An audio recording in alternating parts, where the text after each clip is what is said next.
live. Hello. Oh, Jazz, Yes. you're live. Oh, make with the I see. words, charm. Yeah, my bad. Hello, everybody. Welcome in. I was getting the chat up so I could see you guys talking. Oh, I should send you that. Hold on. I've got a Send me thing what? that you can use that will show you all the chats. Oh, that would be extremely handy. Yes, especially if I can have it on the browser and not on my phone.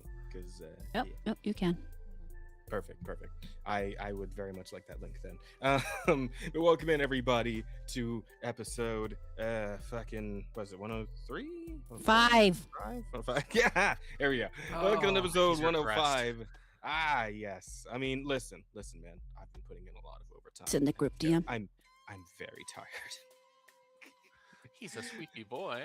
Especially because my fucking overtime shifts start a half hour before my normal ones do, which are already at fucking 6:30 in the morning. So I'm getting up at like 5 a.m. these days, but I've been awake since about like 4:30 a.m. today. So yeah, I'm doing my best. You're old enough to begin the time-honored tradition of the nap. You know, I would have, but I kind of had some stuff I needed to make sure I got done before we started the episode today, including getting playing a demo or two, and also watching a show that I was meaning to jump into. But anywho, yes, welcome everybody to episode 105. Thank you all for being here. Of course, that link? The link. Yes, I see it. Thank you. I am Alex. Someone just call me Jazz. I'm kind of the leader of this outfit, and the charm, of course. And I'm joined by my wonderful, lovely friends, Horror Emerata and Bear, Mr. E-Bear. Yes, hello. Yay. And of course, the former of the two is going to go ahead and let you guys know about all the monetization stuff while I'm getting this chat link ready to look at. All right. Well, the Q&A says we're going to address the questions for the guests at 45 minutes. The guest appears to be MIA, so we're just not going to worry about that for now. But if you do have any questions you would like to ask us that we will address at the end of the show, you can go ahead and drop them in there. And if at any point in time you just want to go ahead and make fun of us, embarrass us, ask us funny questions, pick our brains for the newest philosophical idea you have rattling around in your head, you can go ahead and drop us money. You can send us money to make Jazz read all kinds of entertaining things, so just feel free to do that stuff. Yeah. I mean, why the fuck not? Also, I mean, Jazz reading things is just, that's a barrel of monkeys. Is it really? It sounds kind of racist. Just a little, right? No. Yeah, at the same time, he's not entirely wrong. I mean, that's impressive. Anyway, let's go ahead and move it right along here. So I suppose we should see who among us has had a week. Has anybody here had a week? I feel like it's been a while since we started out with Rada. Why don't you do it? Because I'm eating pizza. I think Bear should start. Oh, you damn. Like I said, you definitely have a potential fan base for one of your attributes. I had a little bit of a week. I played some demos, obviously. I played some more Slay the Spire because I might actually be addicted, and it's a problem. Not entirely. I'm winding down with that. I've almost gotten everything up to as far as it can go. And the playtest, or the position it's in right now, all of their changes have been on the beta branch, and I've not touched that. So I think probably another week I'll drop the game until it comes out in actual 1.0 and see all the changes for it. So I'm not burnt out for whenever that happens. Yeah, probably a good idea. As far as demos go, I did touch some new stuff. What you got? Touch some new stuff. I played the Razorform. We did play the Razorform, and it's like I kind of wanted to wait to talk about that until a guest was Yep. here. Honestly, if he's still gonna be showing up, I don't know. But... Well, you and I both played it for this, and Rada has at least talked about it already. So I'll wait until your week to kind of just chip in about that one. Yeah. But I didn't play it. As we try and stall for time a bit here. Yeah, fingers crossed. The other game I decided to pick up and play was called Fangstorm. Fangstorm. Yeah. Does it sound vaguely familiar? I invited you to the playtest. Oh.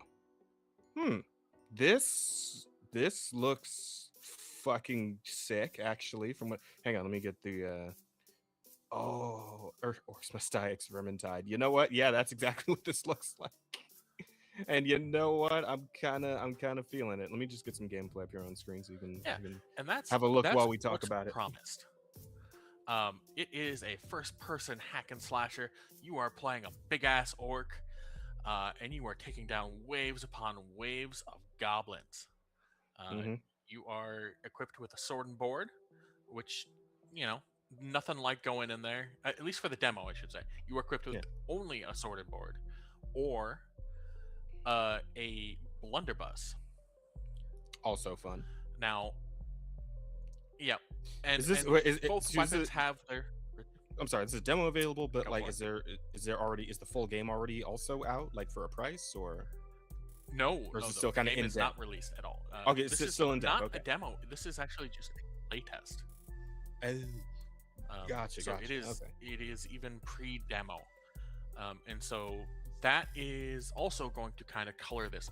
So now, when I first look at this, I caught the first-person hack and slash just going to be an action game. I did not catch the other important part about this, which unfortunately also makes this game right up my alley, which is that it's a tower defense.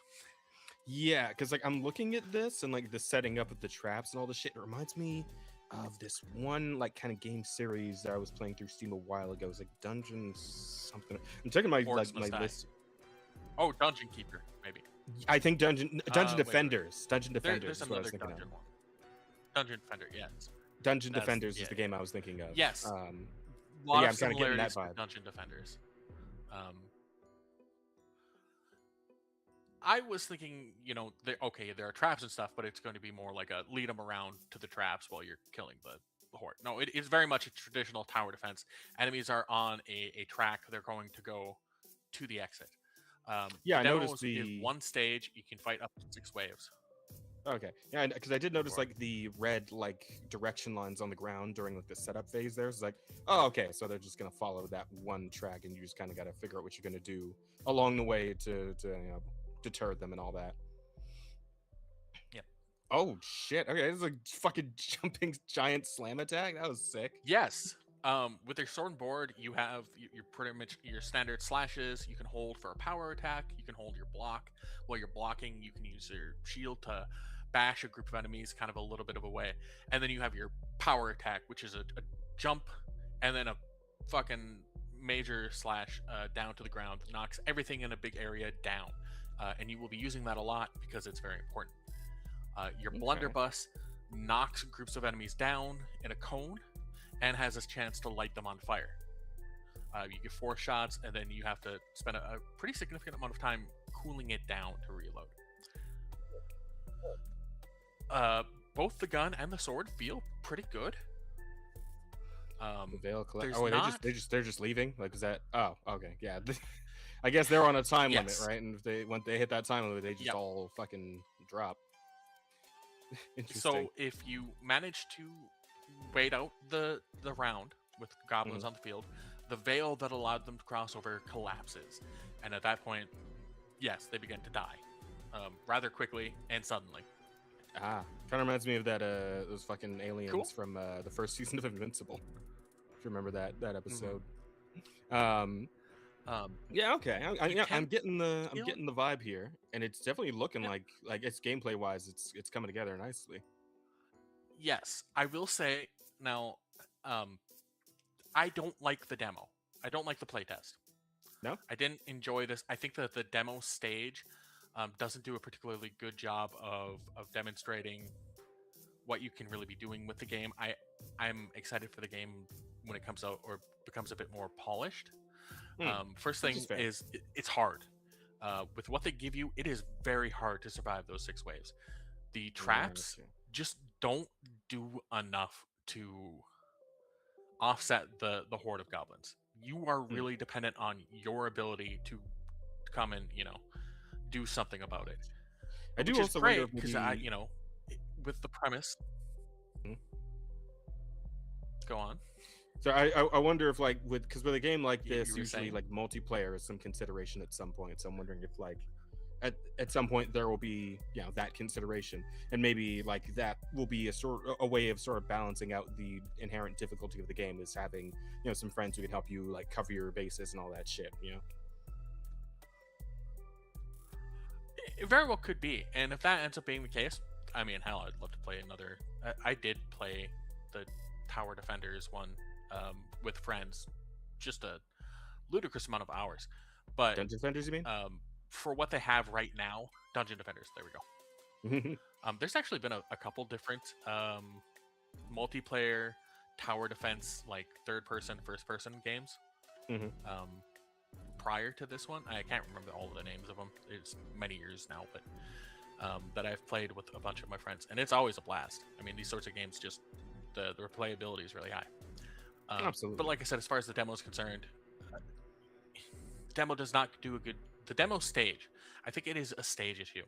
My big problem with it is by the time you get to multiple waves of goblins, there's only one area where they all kind of come together, and you don't have a ton of money to put down traps in the first place. So you're kind of having to be really selective if you want to hit all of the groups. And the traps themselves are... they feel anemic.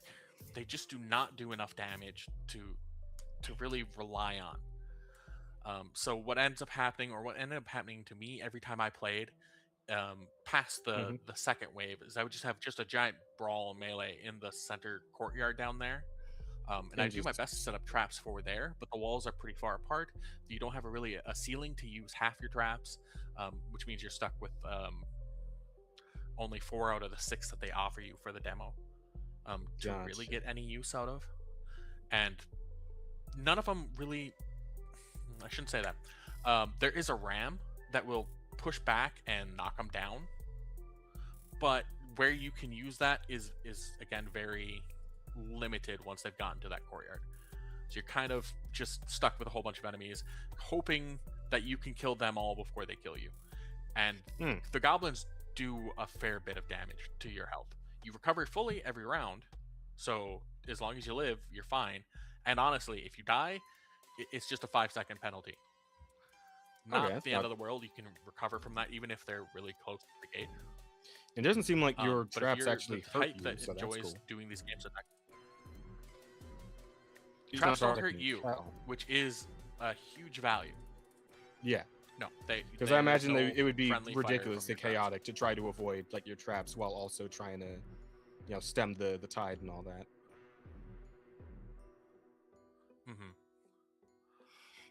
Where was I? Yeah. Just, like I said, in general, very difficult. I just think the stage itself is kind of the issue, and you just are kind of limited with what you have. Like I said, you only have the sword and board, and you have that blunderbuss. There's also going to be like a 2-handed mace, a 2-handed sword, some just other weapons that have more crowd control options. Ability, yeah. Right now, the blunderbuss is kind of what you have to use to control a crowd, and the reload time and the lack of damage, because it's very effective for what it does, which is knock shit over and occasionally light them on fire. But as far as actually killing them, past the green ones, it doesn't. Damn. You'll see red goblins and you'll see blue ones, and they're the kind of stronger mini bosses variants for the wave. Yeah. Okay. They don't give a shit about the blunderbuss at all. In fact, even with the sword, you have to kind of wail on them for more than a little bit. Now, the game is a little forgiving. You can sell the traps between rounds. There's no loss of money for selling a trap, repositioning things, etc. But again, like I said, the traps themselves, they feel a little anemic. So I can't really recommend stuff as it is now. I'm hoping the game progresses further from here, and that when a demo actually does come out, it's, you know, we've passed the playtest point, that you're given a little more variety with what you're allotted to use, and maybe another stage or two to go and use them in. Gotcha. Because, for example, like 2 of the traps are ceiling based. One's a pendulum axe, and another one is just a crusher. Yeah. They're both really cool because they actually, as far as traps go, they are very functional. This crusher stops at enemies and it slows them down.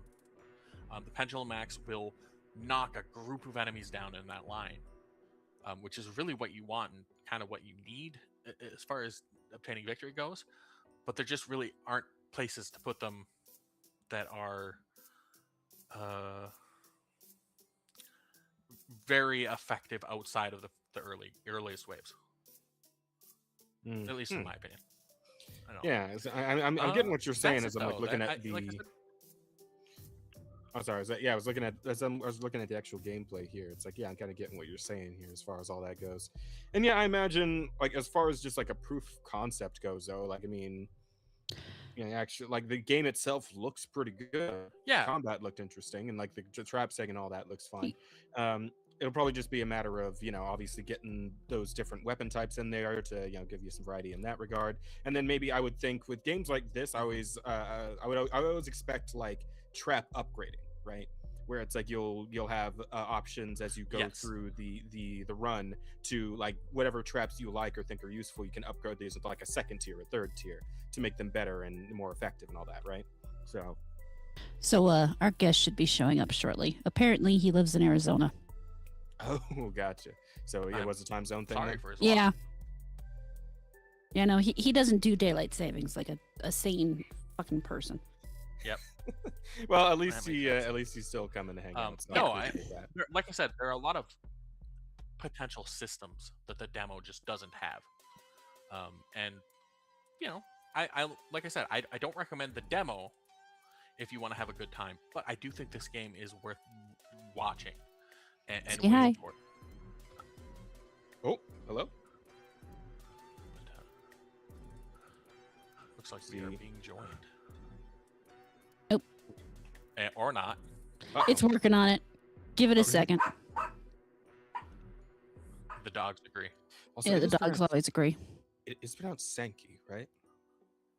I just don't want to fuck up his name when he. I assume so, but I'm gonna guess We're gonna that he'll correct you when you get here. Yeah, right. Well, hopefully there's not too many issues with the voice call system here. It's his first time doing, so he might be. Might be one last maybe thing it's I will like the say, camera. as far as is at not least quite- the demo goes. Go ahead. Yes. Please. The goblins are a little too eager to just walk past you. Yeah, I did notice that as well. They which don't I really get, seem to you know, they aggro have you their very objective. much. Yeah, they do a little bit, but it is just the tiniest bit. And so you'll be fighting one, and it will be fighting you, and then it will just kind of like, nah, I'm done with this, and walk away, which can be a little frustrating. Yeah. Again, like a few little tweaks here, like as far as the overall concept here, it does seem like this is a good starting point. But like the tweaks and whatnot that need to be made, like I don't know if this person's having like, you know, somewhere you can actually give the feedback or anything, but you might want to pass some of this along to the dev because Just say hi whenever you get a chance. Oh, I have. Hello. Apologies. There we go. Hi. Hello. Hey, how's it going? Good. How are you? Well. Oh, good. I'm so sorry for the, I guess, time mix-up. Yeah, I didn't think about Arizona. No one ever does. No one ever does. Actually, Yes. I do because my great grandparents live in Arizona. So. Oh, nice. Where do they live in Arizona? You know what? I forget the name of the exact town. It's been a minute since we visited. No. See, no one remembers Arizona. Damn it! I guess you got me there, huh? Yeah, that's okay. Yeah, there's I Phoenix, and then there's Tucson, and then there's Flagstaff. Those are the big, and the Grand Canyon. Isn't Yeah, there the Grand Canyon. Scottsdale or something like that? Actually. I'm sorry, what? That's deep lore. Isn't there sorry. Scottsdale or something like that? Yeah, Scottsdale is Phoenix area. It's kind of all Phoenix. I'm in, I'm the Scottsdale. There's that. Yeah. So anyway, it's great to be here, and thank you for having me. Is my sound okay? Oh, you sound It's good. good. You sound good. Yeah. Quite good. In Great, fact. thank you. It's Sankey, right? Yeah, that's right. Niles. Yeah, hey, I'm Niles Sankey. I'm totally unprepared for this, and I'm so sorry. I thought I'd have 15 minutes to come up with something, and I realized, oh my god, yeah, it's totally like this. You couldn't be on a more casual ass show right now. Yeah, no, when I said this would be good practice, I wasn't kidding. We're very fresh. Raw. Okay, sounds good. That sounds fresh, great. Raw. Perfect. I prefer the term fresh. Somebody here said raw just now. I said raw. I think fresh sounds better. Let's go with fresh and raw. How about that? we go both. we're basic. Raw. Very basic. Fresh. Yeah. We'll workshop it. But Mr. Sankey, if you would like to tell the audience a little bit about yourself. Sure. Yeah. My name is Niles Sankey, and I've been a game developer for 25 plus years. I'm older generation. I got into the industry around 2000 is when I had my first job. And then, currently I'm an indie dev, but for a good 15 years there, I worked in AAA, and for about 9 years, almost exactly, I worked at Bungie and worked as a mission designer and design lead on Halo. I started during the Halo 3 years and worked on Halo 3, and then worked on Halo Reach as the lead mission designer, and then I worked on Destiny as a design lead. There was a lot of people on Destiny, but and then after about maybe a year after we shipped Destiny, I decided that I'd had enough. Bungie went from 70 people when I joined to about 700 people when Holy shit. And it didn't, and that happened very rapidly, and so that kind of was pretty impactful to the culture. And the studio that I left was not the same studio that I started at, let's just say. And there had been a lot of drama and all that. So anyway, I left in 2015, I think. And then I've been doing indie games ever since. And currently working on my latest indie project, which is called the Razorform. And I'm sweating it out like every other indie, or most every other indies. I'm trying to crack the marketing code, and it is no joke. And indie development is just on a whole different level. It's the hardest thing I've ever done. So that is fair. Yeah. So anyway, that's my history. Yeah. Have you perhaps tried fat tits? Twitter really seems to like God. Is this a marketing firm or? I'm just throwing some stuff out there, man. You wanna use put me in contact with them. That sounds great. No, I noticed that sometimes that strategy seems to get some attention, but I'm trying to make an honest living out of that's fair. Out of you gotta do what you gotta do. Whatever's natural. You know? Yeah, I stop at the R-rated. I'm not gonna go past that. I'm not ready to set. I'm not ready to go that far yet. So You're not ready to draw the tits. Is that what we're hearing? Well, I don't think anyone wants me to draw tits. I'm a terrible artist, so I'd have to hire a contractor to draw some tits, and then that's a whole lot of work. That's old. Yeah. Circling back for a second there, because you mentioned that your reasons for leaving Bungie, and I actually was just a bit curious about something that's a bit topical. I don't know if you're familiar with Belular on YouTube. Does game? I somewhat am. Yeah, I know. It's a YouTube. He's a YouTube guy or something, right? Yeah. And because he recently did a little bit of an expose sort of video on a different ex-Bungie dev named Glenn Israel. I don't know if the name is familiar to you at all. Yes, I know Glenn. Yeah. So apparently he recently came out and had a lot to say about the last days at Bungie. So we're kind of curious if you had any thoughts on that. Well, And don't feel let's pressured to see. say anything if you don't want to. I'm just yeah, saying. of course. No, like if it's something you would like to, expand upon. I'll say a little bit. So I there was a whole group of us at Bungie that previously had worked at Volition.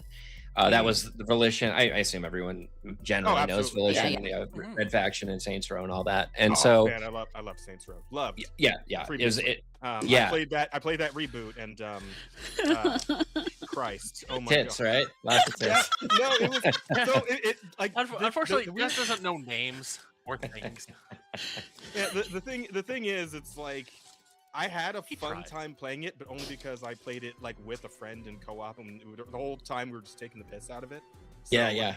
That was the fun I had, Yeah, no, Saints Row was solid. It was a solid sort of, it was. I don't want to say GTA clone because it was generally doing its own thing. It sort of pushed it to a new level, but yeah, that was great. So anyway, yeah, we there was a group of us, a huge group of us that we started at Volition, and then a few of us, there was one artist, a super talented guy named Frank Capozito that left Volition and went to Bungie. And we were all kind of trying to get jobs at Bungie at that point because, Halo had been out for a year or two.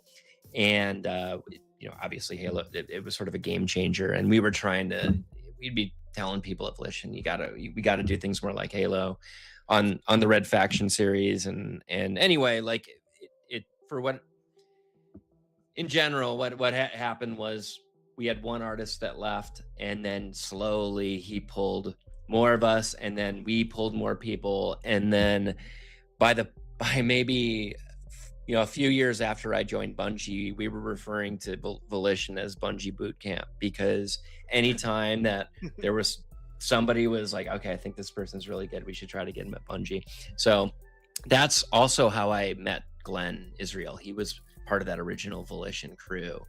And so he was Glenn's a very talented artist, and yeah, he joined Bungie as a concept artist, and I worked with him briefly, and then I don't exactly remember, but I think he either left Bungie or he went directly to 343. I don't know. I shouldn't speak to those details. But anyway, that's kind of how I know Glenn, and yeah, I'll say he's a very talented artist. So, and as far as like all the drama that's going on now, I'll just say I kind of don't know. I don't really I don't know anybody over, like I didn't keep in contact with Glenn, and I don't know anybody over at 343 or whatever it's called these days, Microsoft, the Halo Studios, whatever it is. So yeah, so yeah, I don't have a whole lot of info or interesting information on that exactly, but I'm kind of paying attention to that story. Yeah, it's fair. Okay. Because like, I'm sorry, like this may seem like kind of like a stupid thing to say at this point, but I would assume that like Bungie and 343 were kind of separate entities. Like both are connected to Halo, and that like Bungie did the earlier games, and now the games that like the more recent Halo games are 343 / Halo or Halo Studios, right? Yeah, sorry if I don't know how I described it, but what happened was they worked some deal, but the Bungie leadership worked a deal with Microsoft, and they came to an agreement that they were gonna get Bungie was gonna get its independence from Microsoft. I don't know how they were able to negotiate this, but the deal was something along the line. I wasn't involved with it, but with the I wasn't that high up in the company, but the deal was basically Bungie had agreed to ship 2 Halo games, and in exchange they got their independence. And so those 2 games were Halo ODST and Halo Reach. And I think this is generally public knowledge. I don't think I'm saying anything that's not already known. This sounds familiar. Yeah, this is known. Yeah. So my assumption is, and it's a safe assumption, that as soon as that deal was signed, Microsoft started building a team, and we're calling it, I guess they called it 343 at some point, but yeah, those are totally different entities. Bungie and 343, and there's very little overlap actually.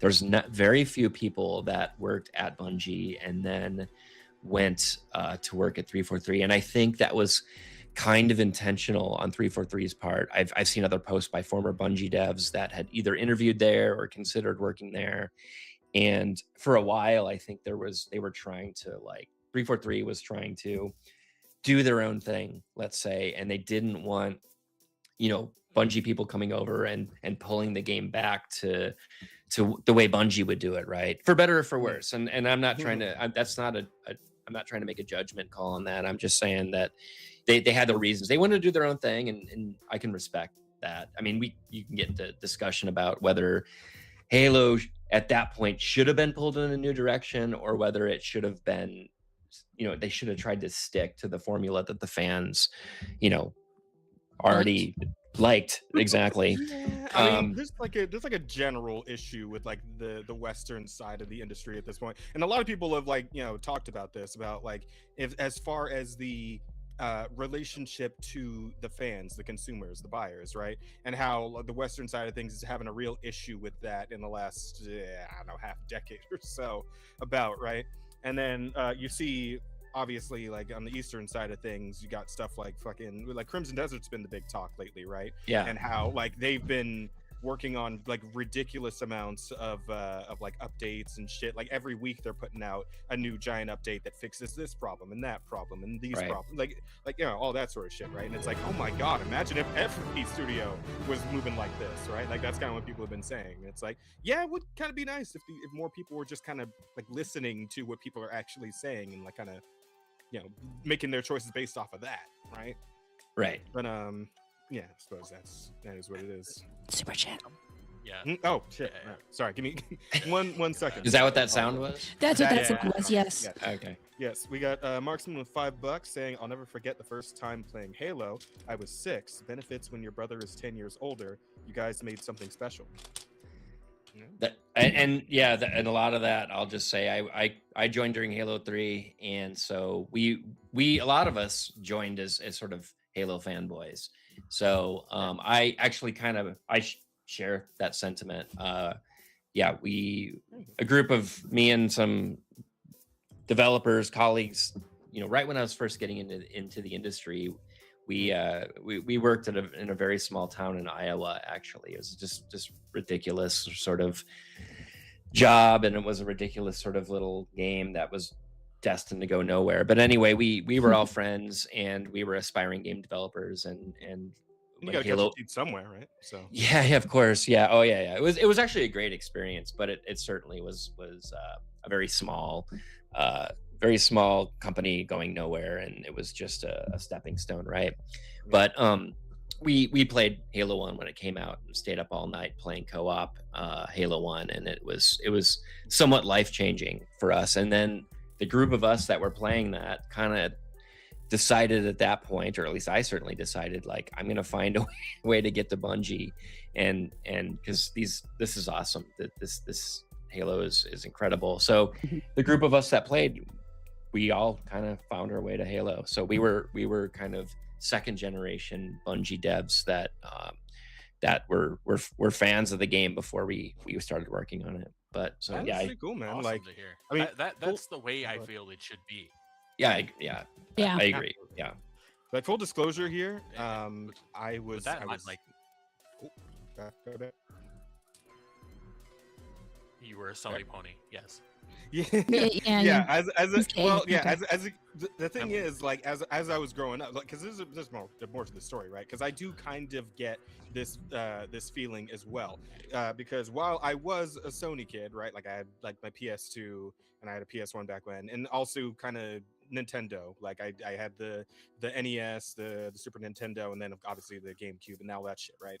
Those were the two, like those were my camps, and I never really was an Xbox kid, but I had friends that were Xbox kids, right? So I would go over to like a friend's house, and he'd have like the first Xbox, and like I would see Halo, and I'm like, holy shit, what because like at that time Halo had Halo and like the first Xbox was like a jump up from like what the PS2 was capable of and like the stuff that was on the PS2 at the time, and I'm like, this is fucking wow. Like I never ended up getting my own Xbox because I was a kid. I kind of had to, all I had to go on was like begging to my parents, right? And they were like, oh, you already got 2 consoles, and no.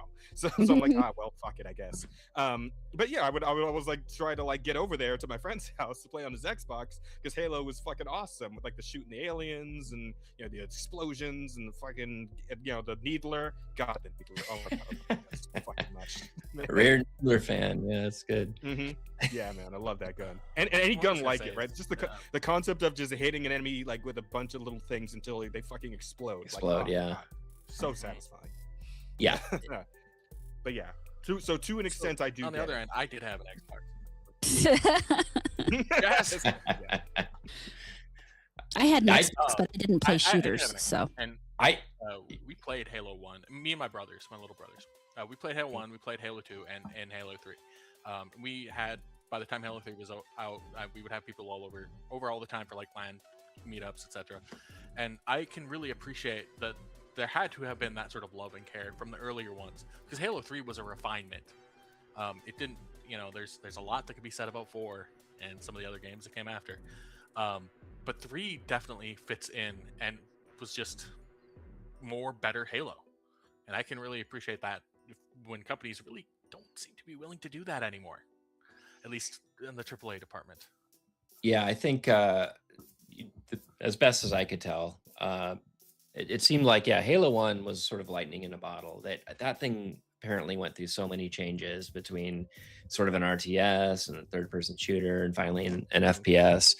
And they sort of somehow it just hit really. Halo 1's still my favorite, but sorry.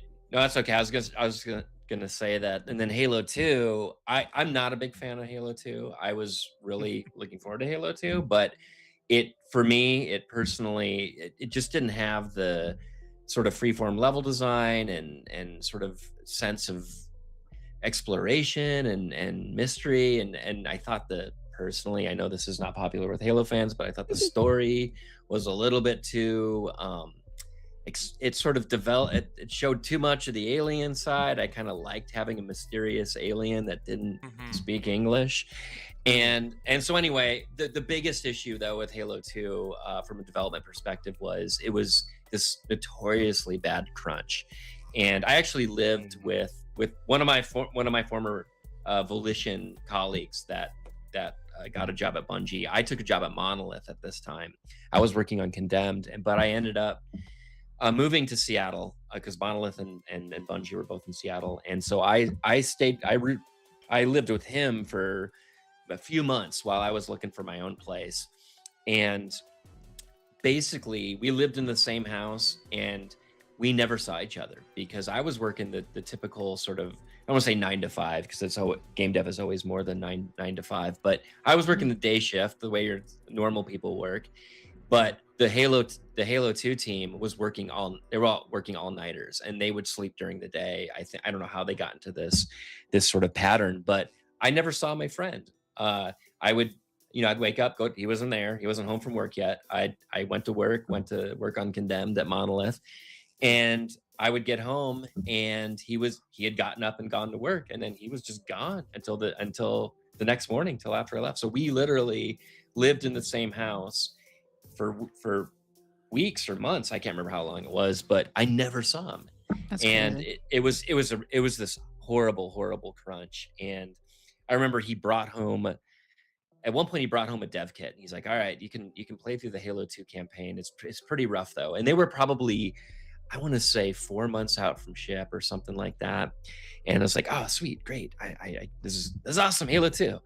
And I played it and I was like, oof, this is rough. And I was telling my friends at Monolith, I was like, I don't think they're gonna make it, man. Like this, no way in 4 months.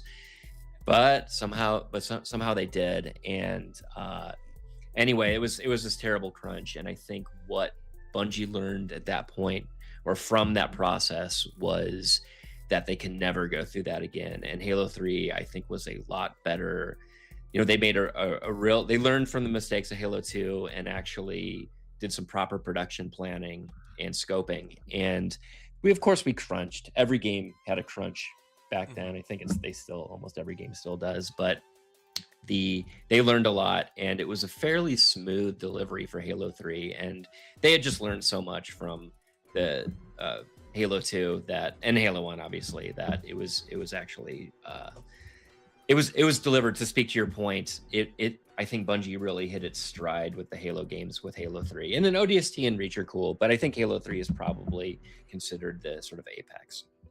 3 is definitely the one I would always go back to. I like the weapon loadout in 3 more than 2. Like the Brute Spiker and just their Spike grenades in general just kind of call to me for some reason. And then I'll be honest, it's kind of funny you mentioned the not liking 2 as much. That was kind of the consensus with me and my brothers, but it was largely because of the health change. Interesting. I kind of agree. Yeah. I mean, obviously Halo 2 had the multiplayer, and I'm always looking at things from a campaign perspective because I'm a campaign designer.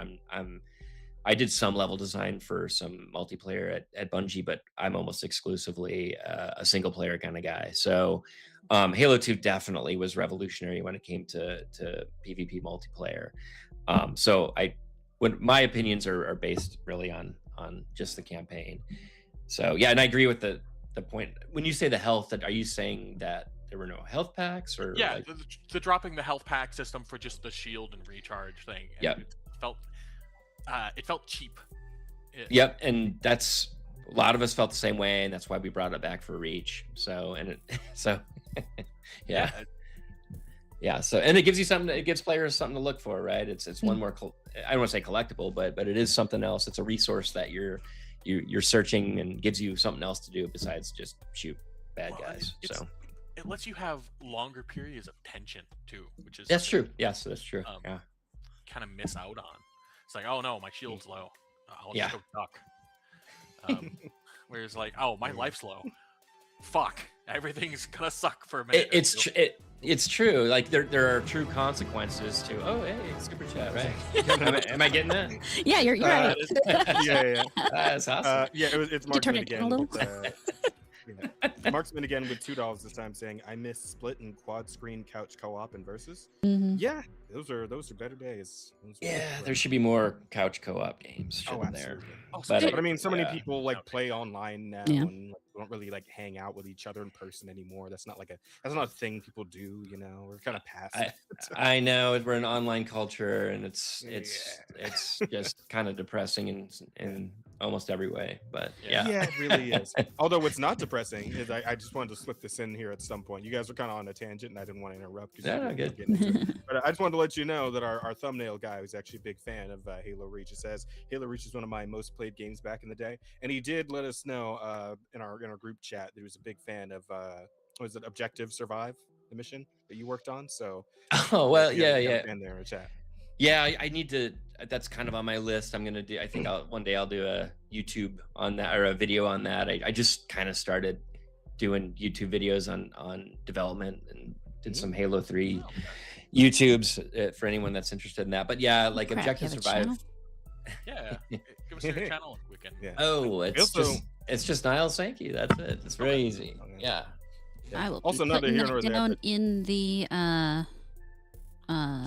descriptions so that people can. We also have a link to your portfolio and the Razorform if anybody wants to check that out. Yeah, thank you, appreciate that. I'll post in the chat as well. But yeah, sometime I'll do a video on Objective Survive, which it was one of those things that it was a team effort, and I just played a role in there was actually a there was two competing camps during Halo Reach about how we should end the game, and half the company, I don't want to say half the team or half the company, but one group of people wanted to do it like a cinematic and a story, and the way you did your traditional sort of is everything. What'd you do? Jazz. What'd you break? Come on, get me back in there. I don't think I know if he hears. Oh, I'm here. Okay. Yeah. You okay? I'm back. Yeah. So Did we lose you? a slight drop there. He was breaking things. That's but all. I'm back now. We're good. Okay. Cool. Anyway, yeah. So there was like one side of the development team that wanted to tell the traditional story, and then another side that was like, no, this is like our last Halo game, and this is Halo Reach, and you fight to the very end, and that needs to be expressed or delivered in gameplay, because that's in Halo. We don't tell stories through cinematics. I mean, obviously that you do, but Halo is about playing the experience and living the experience of the either Master Chief or in this case the Spartans. And so yeah, there was a big sort of standoff where we could not get, because I was on the side of we should fight to the very end. We should end this game, end this series as you know, as the Bungie developing it, where you're just fighting to the very end, and that's how you die. You die at the end, and that's the player dies, and that's how it ends. And we just Halo 300 moment kind of. Yeah, exactly. Yeah. And so we just could not convince the creative director. It was, I mean, Marcus was awesome, but you know, as creative director, you can't listen to everybody. You got to try to make the best decision based on, you know, what you believe is right. So anyway, we didn't want to let it go. And so we amped each other up one night at the bar, and I was like, tomorrow I'm going in and I'm going to make this happen. I'm somehow going to make this happen. So went in and got up early, went in and just built a prototype of what it would be like to fight to the death. And a lot of times when it came to, this is true of I guess game development in general, but if you're ever trying to sell something, the best bet is to build something. You want to have some sort of visual, right? Either that could be a piece of concept art, it could be a play. That's right, a sales pitch. And once you have that sales pitch and that visual, it becomes a lot easier to convince people because they have something that they can see. And so anyway, that's the little story behind that. And so yeah, built that, and somehow that we were able to get some momentum. And then they came up, like somebody else, it wasn't me, came up with the brilliant idea of, well, we can have both. We can have the cinematic ending, and then we should do fight to the death, objective survive at post credits. And then everyone was like, that's perfect, great. And so yeah, it was Bungie was cool that way. Bungie was really cool in that regard. It was always about who had the best ideas. Cool. Nice. Yeah, kind of like what game dev should be, huh? Yeah.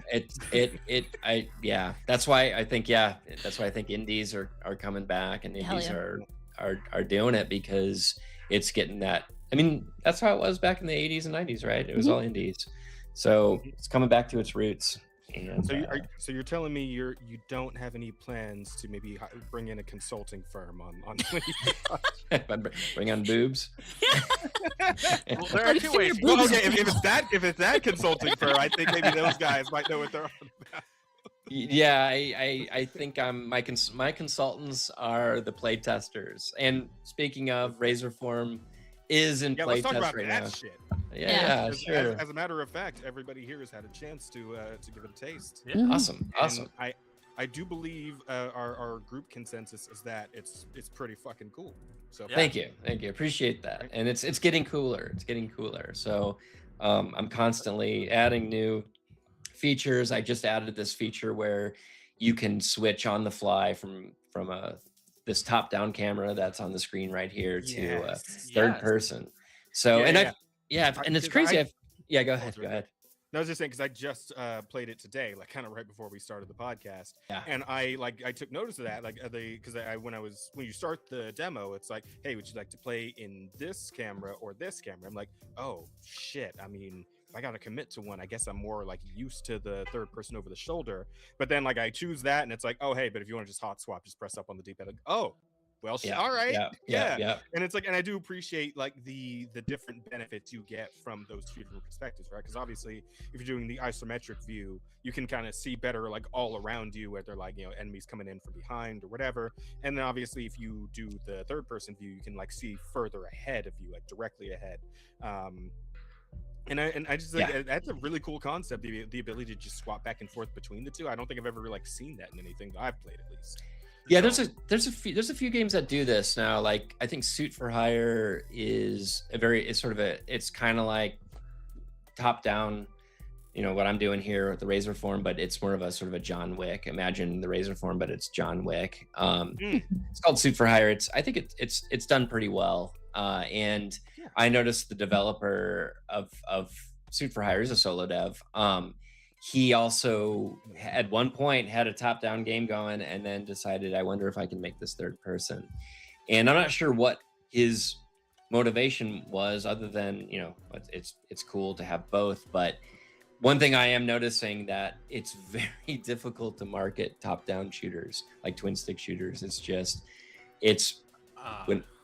interesting. And the thing is, I've had this third person camera in the game for years, but I was like, well, I'm going to make a top-down shooter, so I'll just, and I could always switch. I had a debug key where I could just switch if I wanted to. But the problem is, it's a lot of work if you're going to fully support that feature, because typically when you build these, especially let's say build the levels, you don't have to worry about all that geometry that's not in view of your top-down camera, right? There's no ceiling. So you basically don't have to worry about half the level because you don't see it.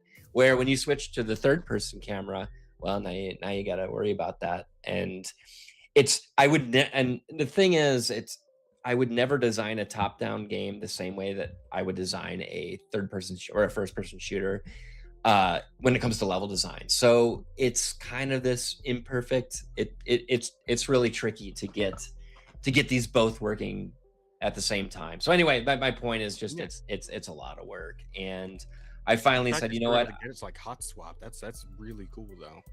Yeah, it's a very fluid transition. That's good.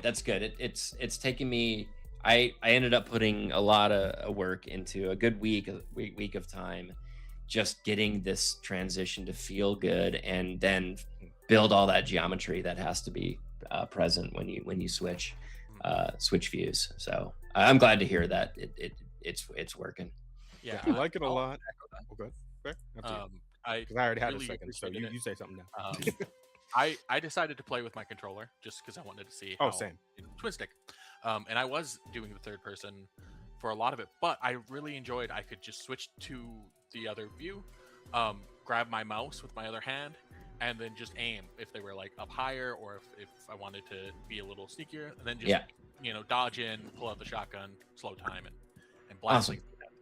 Awesome. And it's very fluid, very enjoyable being able to do that. There aren't any games I can think of that have kind of allowed that sort of freedom of control. Yeah, I think like I said, there's a small handful of games I've started to see present this, and I saw a post on X that somebody had posted one of these other games that does this, and people were super jazzed about it. So I was like, oh, maybe I should really consider making this an actual feature. And so there's a reason why developers don't typically do this sort of thing, because they're not once you crazy. started talking about it makes a lot of sense. Yeah, but it's cool. I'll just try to push it as a unique selling point, and support it. I'm glad to hear that it's working. Yeah, the work is definitely appreciated. I think it's time well spent, because you got something very good feeling. It's got really great game feel, right? Which is that's just one of the things that you would think would be the first thing that everybody would prioritize, but it's been seeing issues with it a lot lately, where it's like nailing down that game feel to make the game feel like it was worth spending the money on, right? That's like the biggest thing, and I feel like this is definitely nailing it so far. Cool. Thank you. What else comes of it, and especially when you get to the part where you get to actually mess around with the Razorform, right? Because obviously we're talking. Obviously, all we're talking about thus far is the gunplay, right? The guns feel really good. And I would also like to say, just for the record, I appreciate this game because when I shoot a guy in the head, he dies. Right, and I know that sounds stupid. I get that sounds stupid. What I mean though is that I feel like I've played a lot of games lately, even shooter. Enemies are... There he goes. Oh, no. You're good. You're back. You're okay. Okay. Sorry. California's trying to steal him again. I guess, man. But no, it's fucking Spectrum. God damn it! I wish I had different internet options. But yeah, just like I feel like I've been playing a lot of games lately where it's like enemies are just so fucking tanky, right? And in some cases that makes sense, right? That works. And something like say Devil May Cry, right? Where it's like you have all these weapons, you have all these cool combos you can do, error combos and all this shit. So it makes sense for an enemy to have a little more like meat to them, so you can actually, you know, beat them up and like shoot them like the punching bag they're supposed to be. But like when I'm playing a shooting game where I'm just holding a normal gun and my enemies are, you know, more or less normal human beings, I appreciate the fact that when I shoot them in the head, they just die. You know, that's what I find satisfying in a game like this, where it's kind of like a typical like military-esque shooter sort of thing. Yeah. Also, super chat. Oh, Oh, yes, super yes, big super chat. My bad. Let me get this first, and then you can wait on that. But Marksman, again, with another $10. Thank you, Marksman. You're very generous tonight. Crimson Desert giving players a buffet. No Man's Sky adding creature battling, which I'm addicted to. Oh, yeah, they did. It's like Pokemon now in No Man's Sky. It's crazy. That's another free update, right? Like all the free updates that game does. Holy shit. We'll get to that. I miss when games were made by gamers for gamers. Your game feels like that. Enjoying it. We'll share. That's that good shit. Thank you so much. I really appreciate hearing that. That's awesome. Thank you. Doing a great job, man. Oh, that's part of why you do this kind of stuff. Well, you develop the games. We play the games, then we try to share them with other people so that we can get more good games. Awesome. Yes, I'm with you on that. Yeah. Cool. Yeah. This little bit in particular, I love this like the quick slash like aura thing. That's so cool. Yeah, the Hyperblade. Yeah. Really and I got to do a video, like a YouTube on like advanced strategies, because the kind of like when the game really hits its stride is after you have your Razorform fully upgraded, and then in the endless mode, you just get these absolutely crazy strategies and combos, and it's the type of thing that it's very difficult. Like I assume when you played it, you played the training mode, or sorry, there's the training section, I should say. And I put that in because, you know, people just, that's game development, right? You got to teach people how to play the game, but I mean, and there's still, even after that, there's just so much more, I guess, strategy. It's honestly like, I'm terrible at marketing, but I will say that I love playing my game. Like when you get to that sort of higher levels, and you're sort of playing the endless mode, and you get to these crazy situations where you have, you know, like 30 enemies on screen and you're almost dead, and then you can turn that around if you know exactly what to look for. I don't know if you guys were able to deflect the heavies and create the black holes. And I did that a few times. That was really cool. Yeah, that because I didn't actually get to the endless mode. I just went through the main demo. I got to do that. I did experiment with like reflecting the mini boss attacks, like the first guy who's got like the lightning gun where you can like reflect it back at him, and then that like stuns him for a bit and get in, like deal some hits. That's really cool. And like the whole thing with like the enhanced like super Hyperblade. Hyperblade, where you can just like decimate bosses with it, like one hit. Like, very incredibly satisfying. Yeah, because that Hyperblade has a multiplier depending on how many guys are in your sort of in the radius. And so let's say that you have a high level boss, and they're pretty difficult to take down. But let's say he has a group of his cronies around him, and let's say there's 8 of them around him. If you can charge up your Hyperblade, get in there, he's done, he's toast. And so it's all in the end, what it ends up being is it's all about how to get his guys near him, and then charge up that Hyperblade, and then you can just turn the battle around. You can go from almost dead to just wrecking him, and it feels so good to turn the tables like that. So I would say this is a little bit of a weird thing right here, because like looking at the gameplay here, like I was kind of confused about this for a while, like when I was doing this specific section of the training where it's like it looks like, because I can see like the little line of fire thing that happens, and you can see like the reflected line of fire when you're moving, and it's like it looked like it was right on him, and then like it just like it wasn't working, like it just like I guess his bullets were just going into his other bullets. Yeah, once your shield hits red, that means it no longer reflects. And was that what's and it'll still block, it'll stop bullets, but it doesn't reflect when it's in low power mode. And that's, maybe I missed that when I was reading the flavor text on how that works then. Yeah, and it's difficult. I tried to build it so that visually, hopefully players will understand when your shield turns red, it's low power, but it's just one of those things that getting feedback from what you just said just helps a lot, because it's like absolutely, because I did notice the red shield bit, and I just kind of assumed that means it's gonna break soon. I didn't it didn't connect that that also means I'm not reflecting the bullets anymore. That's what was getting me.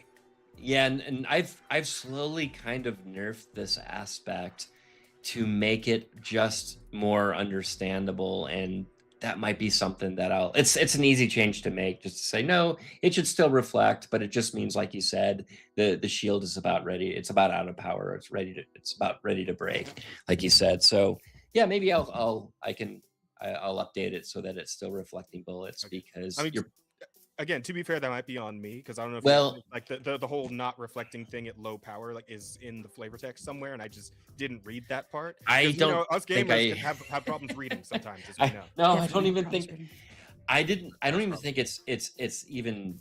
I don't even think I put that in any text, because eventually, like there comes a point where people just stop reading, and if you're depending on text to explain everything, it's probably either poorly designed, or you got to find a better way to explain it. And so this is an example of it's probably overcomplicated. And here's the other thing, and this is something I've learned in my 25 years or whatever of development is, let's say I sell this game and it sells whatever 10,000 copies or whatever. I don't know. I don't even know what to expect. But a good example is when we worked on Halo, okay, and we knew it was going to sell like millions of units, whatever it was.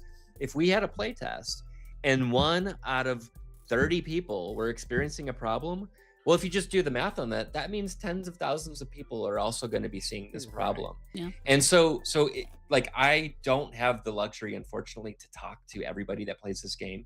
So if I talk to one person that says this is confusing, it means a lot of people are going to find that confusing, and it has to be fixed.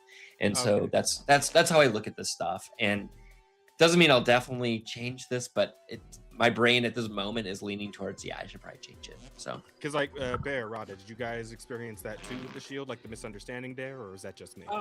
I didn't. After the training spot, I figured as soon as it turned red and I didn't see a reflection that it's not doing something anymore. Yeah, I figured once it turned red that it was about to stop, so I just stopped using it and ran away until I could use it again. Oh, okay. No, I tested that thing. I wanted to know how it worked. Well, the thing is, though, it's not going to be a net. Let's say I change it so that the red still reflects. That's not going to really produce a negative problem for people, right? It's not. Nobody's going to complain about that. However, the inverse is true. If the issue that you're seeing, the confusion that you're seeing, that does cause a negative sort of feedback. And so I would rather trade. Okay, I'll let people reflect these bullets when it's red, and it's a slight trade-off. There's really no negatives to that, but I am fixing this negative problem that you and probably other people are seeing. So like even if you keep to reflect, the game's still plenty hard. Exactly. It's not got a fair amount of difficulties to it. It's not gonna it's not gonna make or break anything. So it's just one of those things that after you realize, some people are a little confused by this, you should fix it. I also wanted to ask, real quick about Bear. What? Go for it, Chaz. No, what'd you say? After you, Bear, because I want to get into like a different kind of section. All right. I was gonna say I like you mentioned the upgrade things. I was looking at those upgrades and just kind of giggling and thinking what I could do once if I had all of those power upgrades. And I was like, that would be killer. Awesome. Yeah, it really does, especially some of the upgrades, like when you can take out vehicles with your hyperblade.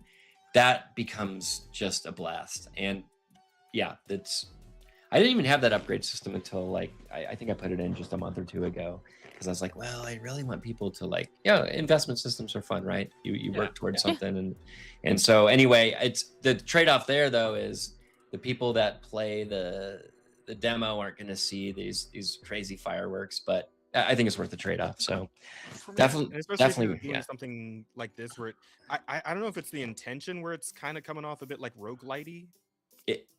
That is the intention. Is there are things I like about roguelites and there are things I don't like about roguelites. And one of the things I don't like is they're all the same, and it just feels like it's another game where you start playing in it and a minute later you get the 3 cards that come up and then I pick one. And then as soon as this happens these days for me, and I'm a very critical person, I'm like, I've seen this, I'm not interested. And so I figured, well, I like aspects of roguelites, but is there a way to do it differently where it's more story driven and it's a slightly different type of upgrade system? And maybe it's sort of a fool's errand and people just want their roguelites, but that's kind of my feeling on that. I think there's something to that, right? Because like I remember I had a really good time, and I sort of like when you do like get past this and the next stage and you kind of get that little bit where it's like, oh, there's going to be a story aspect to this. You go back through your memories, there's like the fucking suburban home that you walk into, and there's like a reflection of yourself and like your fucking your t-shirt and shorts, right? And I'm like, you know what I'm getting from this right now? I'm getting a real Returnal vibe from this. I don't know if you guys try that at all. Is it that obvious? Yeah. No. It's definitely. So I'll say this. I'll say when I played Returnal, I was like, this is what I've wanted to see. This type of weird David Lynch stuff. And so I'm gonna say that I would like to believe, I would probably have gone that direction anyway, but you were inspired. I was, it was sort of half inspired and half like, this is I think what I would have done anyway. So I'm just gonna do it, and maybe I am ripping off Returnal, but that's cool. So. Okay. Like, because let's talk about like ripping off, right? Like I feel like people are a little too like harsh on their standards of what ripping off is as opposed to what being inspired is. Because like again, video games have existed for 3, 4, 5 decades now. There's going to be overlap between like the things people make. There already have been with a lot of stuff, and obviously there are breakpoints for that where it's like people talk about Pal World and like Pokemon, right? And like that's really close, but I've seen one that's like way worse where it's like, no, they quite literally made like a bunch of Pokemon or a bunch of monsters that are like carbon copies of Pokemon from Pokemon, right? And that's like way worse. That's something where it's like, okay, now you're just ripping shit off. But when you're kind of remixing stuff, when you're inspired by an idea, but you kind of have your own take on it, I feel like that's perfectly valid. Yeah, I say it a little bit tongue-in-cheek as ripping off. I mean, obviously, there's games that are very blatant about it, and I'm not gonna obviously like a house in a sci-fi your old house that you come across that's in a sci-fi world. It's Returnally, but I mean, it's more on the side of I think inspiration rather than ripping. Absolutely, because at the end of the day, it's like that's your character's house, not the lady from Returnal, and like your character's got his own backstory. I assume he's got his own demons to work through or whatever, right? So it's like there's still a unique story there, even if it feels similar. Yeah, absolutely. But certainly I'm not ashamed to admit that I am inspired by a lot of games, and I'm happy to pick and choose and create something new. And that's kind of like you were going back to the point about roguelites, is it takes cues from that. It takes design elements from roguelites, but it's just trying to do something different. Mm-hmm. People have kind of really forgotten and gotten out of the idea of paying homage to things. There's that it doesn't have to be a ripoff. It's just paying homage. You understand that there's things that come before things, and you do just that. As far as the roguelite thing goes, I get that, the sameness. I think there's a very underexplored area between roguelites and like heavily branching story narratives that it's just like I said, kind of underexplored. I totally agree. I feel like the roguelike that I think kind of really boosted the genre was I would say Hades, right? And I thought Supergiant just did such a fantastic job of weaving their story. Like that's such a exceptional. I haven't played the second one, but the first one was just so exceptional. They're both, you know, it hits just as hard as the first one does, honestly, at least in terms Awesome. of gameplay. Story wise, I can't say as much because I only played like a couple of runs of the Yeah. second game so far. But like gameplay wise, super solid. Yeah, those guys and gals are just excellent. They're just exceptional at what they do. And then it's a huge inspiration, obviously. Like when I was building the Razorform mechanics, I was looking at how Hades was doing their I don't quite have the animation resources or talent that they do, but I was trying to get the feel from how their melee combat was. And then I definitely get that from the dashing, right? Like the way you dash around in the Razorform, very similar to how Zagreus moves in the first game, you know? Yeah. There's definitely inspiration there. So I kind of want to speak to that as far as the Razorform itself is concerned. I really appreciated the difference between the Razorform and just you running around and gunning. That you like the slowness, the deliberateness outside of just being able to teleport. It has that sort of old horror villain element, like that aesthetic to it. But speaking of, is he supposed to remind me of Pinhead, or is that just me? Well, like I said, I'm totally willing to admit when I rip something off, and yes, he's totally inspired by. In fact, the name Razorform is also an homage to Hellraiser. Hellraiser, Razorform. Yeah, and so I'm a huge like Hellraiser 1 and 2 at least. So is she. We had this whole conversation when they dropped the trailer for the. I happen to love them all, but you know what? When it comes to horror, I am more than willing to forgive a lot of stuff. I try, man. Learning to love the camp is part of being a horror fan, right? So yeah, I suppose it is. But yeah, the whole reason why the Razorform is slow, and it's really difficult to like keep him slow, but also like keep the Razorform moving slow, but also make him effective. It's been a huge challenge. But the reason why he's slow is because I was like, well, I can't picture Pinhead sprinting around. Like that dude walks and holds his weird cube or whatever. I mean, the cube obviously that you hold as the Mech configuration. Exactly. That's exactly what it is. It just, it's changed a little bit, but and he has swords and he's different. I think the dash is a good way around that as well.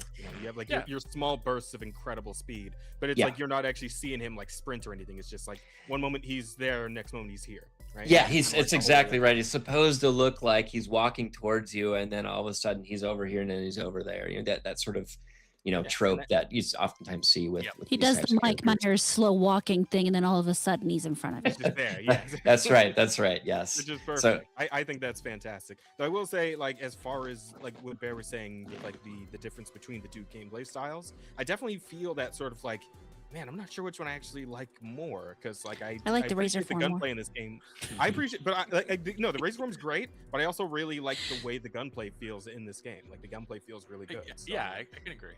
Yeah, and when you get good at it, the key to success is switching between the two and knowing when to do it.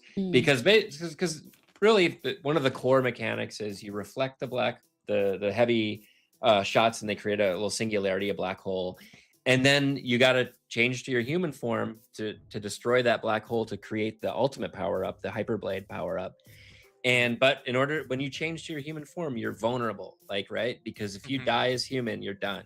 Whereas in the Razorform, if you die, you're just knocked back to human form. So what you got to do is you reflect those heavy shots, create those singularities, make the conscious decision to change back to human, to shoot those things.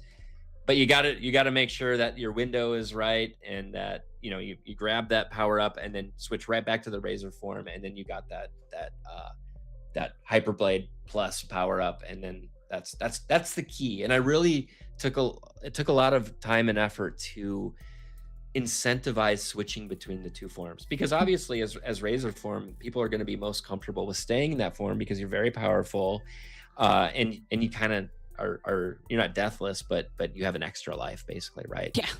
But there's these windows of opportunity where if you like, I'm able to beat each round in the endless. I mean, I'm the developer, and so I've been playing this forever, but I'm able to beat each round in the endless modes in under a minute, sometimes under 30 seconds. and you can do it. You can do it pretty consistently, but it all is, it takes time to learn it's like what do you say? Like how do you explain that like you hold the speedrun record for a game that you made? Right? Well, exactly, and like I'm really looking forward. No, it's more of a statement of what's possible, but I'm really looking forward to the point where people are beating me at my own game. Like that's going to be that'll be the best when that happens. Glowing achievements, sort of. Absolutely. When you get your speedrunners like taking interest and they start like yes, figuring out the bullshit, right? The gimmicks, the glitches, the whatevers, right? Yes, I want to see what they can do. So I'm very much looking forward to that. And I'll give you a hint right now. By the way, when they find the glitches, don't fucking delete them. Turn them into a feature. I 100% agree with that approach. Yes. Yeah. 100%. Yes. It's just nice to hear a game dev talk about the fact that they want the players to beat them, as opposed to it's so often like it's gotten to the point that they're adversarial against the players. They want to keep them in their place, as opposed to pushing us further to do more cool things. Yeah, 100%. I want to see. I kind of want to see people break the game and do in a crazy ways, right? I mean, it's there's so there's and you can see here on the moon levels you have this low grav, which is hilarious, and you can launch guys into the air. You can get launched. There you go. So man, like I honestly wish just every game had ragdoll physics. They're so fun. It's so much fun. Like I get like some people like to do their whole Shakespearean death animations and all that shit. But it's like no, when you could just like toss a guy into the stratosphere and he's like flopping and spinning as he goes, like that shit's just too funny. It's great. Awesome, it's the most satisfying way to kill something in a video game. It just is. There's no beating it. Well, in that regard, I love watching them just get pulled in by the singularities. Oh yeah, absolutely. And just kind of like float around it for a few moments. Orbit the singularities, or orbit the portal at the end. Yeah, it's cool. It just as a personal preference thing, I am so glad you chose to have just incentivized switching instead of like a time limit. It's hard to fight against because a lot of people were like, there should be just at a time limit. And I'm like, no, I don't want to do that. Like it, and they're like, but it just is too easy, the Razorform. And it's like, well, it won't be. How far can you get? Yeah. I was getting my ass whooped a little bit and just going through the demo. So I'm like, I don't know about too easy. Yeah. Instead of the time limit, I just upped the difficulty and found ways, to incentivize the switching. So I 100% agree. I didn't want to put a time limit in there. Yep. Gotcha. As it is, my getting shot 3 times is my time limit. So.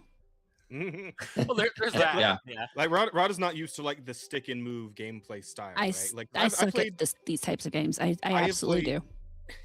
I played many games where it's like the plan is to never stop moving, right? So I'm very used to that sort of thing, but I know that like not everybody is in that regard. So awesome. Yeah, this is cool. Yeah. I mean, we've discussed how broken my brain is anyway, so you know how that works for me. Yeah, you got your actual issues with that, so it's like it is what it is. But as far as this game goes, like I think you got like a pretty solid thing here, man. I think it's going to be special when you finally really nail everything down and have it ready for a full release. I'll definitely be checking it out. It's on my Thank you. Yeah, I appreciate that. Thank you. And I'm hoping I want the next big step is releasing the public demo. The playtests are all about making sure that's ready for prime time, and then I'm aiming for end of the year full release, but you know how it goes. Yeah, I hope so. Don't quote me on that. Sorry. I'm not trying to pin you down to anything here. I'm just it is what it is. Honestly, take your time. Here first. It'll the priority is like you're the one who brought up crunch earlier, so I know I don't have to actually like tell you this, but take your time, man. Make it great. Make it exactly as you want it to be. And that's what I'm working on it. What is it? A late game is great eventually, but a rushed game is bad forever. Yeah. Which I mean, that statement does kind of run into some some stipulations in current year with people's ability to actually go in and just update their games and shit. Again, we're talking about Crimson Desert earlier and how the initial day one was a little rough. Day two was a lot better, right? Because they immediately dropped this massive patch that fixed a lot of shit, right? So there is there's provisos to that, but. But gamers are tired of for the most part, it's a good idea to just make sure the initial release is good. Yeah. The only caveat I would say is as long as you don't put yourself or the company out of business, that's the other side of it, right? So, well, I mean, you're in business for yourself right now because it is just you making this game, right? It's just me. It's just me, and this is my, I guess, only job right now. So I can't go back to AAA. I don't think I can ever work at a real job in AAA again. The industry's just changed too much, and I'm probably too vocal to be hireable anyway. So I'm just like, which is unfortunate. As the Offensive Charm podcast, we understand and respect that statement. Yeah. That's why I'm here. Yeah, we get really offensive sometimes too. Yeah, it's mostly on bad. That note about being too vocal, it really. What? What? No, it's definitely mostly bad. Whatever they say in opposition to that statement, don't listen to them. We'll leave it as it's Bear's fault. That totally works for me. I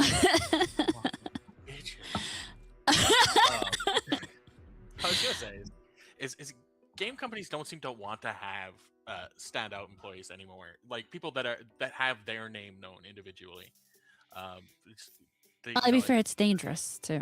So yeah, I think for AAA companies, they view it as a danger thing instead of having the person having recognition for someone. Having your genius co-jumbos and your fucking. Well, I think in some ways, I think that's kind of good in the sense that I've noticed sometimes when there is a celebrity type developer that Kojima around. You know what? I wasn't gonna even say it, but it's the perfect example. And one of the big inspirations for Razorform is actually Metal Gear Solid, and I'm a huge. I got fan. that. When I was playing through the very first part, it's I'm getting real Metal Gear 1 and 2 vibes from this. Absolutely, and so I'm also a huge PT fan.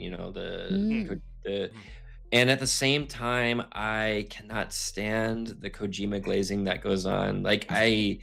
I find it so annoying that I'm like, damn, could that guy just please stop talking about celebrities he's hanging out and maybe give some credit to your team? What the hell, man? Yeah. I get that. The ideal situation would be more of like a Sandfall Games kind of thing, right? What's not familiar. Sandfall's the guys who did Expedition 33, Claire Obscure. Okay. In what ways? They're when they talk about the game, they're very inclusive of the team. It's not just one, except for the fact, except for the music guy. He deserves all his credit. I don't care what anybody says. Just load that man up with more praise. But yeah, they're very inclusive about the whole team and everybody who was involved when they talk about their success. That's great. They kept the team small and tight, and it's just they focused on just making a good game in general. And they're very good about just kind of being very approachable. I'm not sure how to put this, but you just get the sense that they'd be real chill in general. They're all former Ubisoft devs. Well, 3 of them are former Ubisoft devs, and then the rest are new people. You and them are kind of cut from the same cloth a little bit in that. Yeah, they left because they wanted to be able to work on the game that they wanted to work on, and they knew they would never get it done at Ubisoft. So they departed and made what I think is a fantastic game. So. Yeah, that's awesome. And I think it's reasonable to have your big names, but you always I like to see personally the big names share the credit because I'd agree. Obviously, I Kojima and immediately I had to be oh right, I have to think this through a little bit better. I like having it. It's more important for me to have that recognition for the group, the people who are actually making the game, because it's not.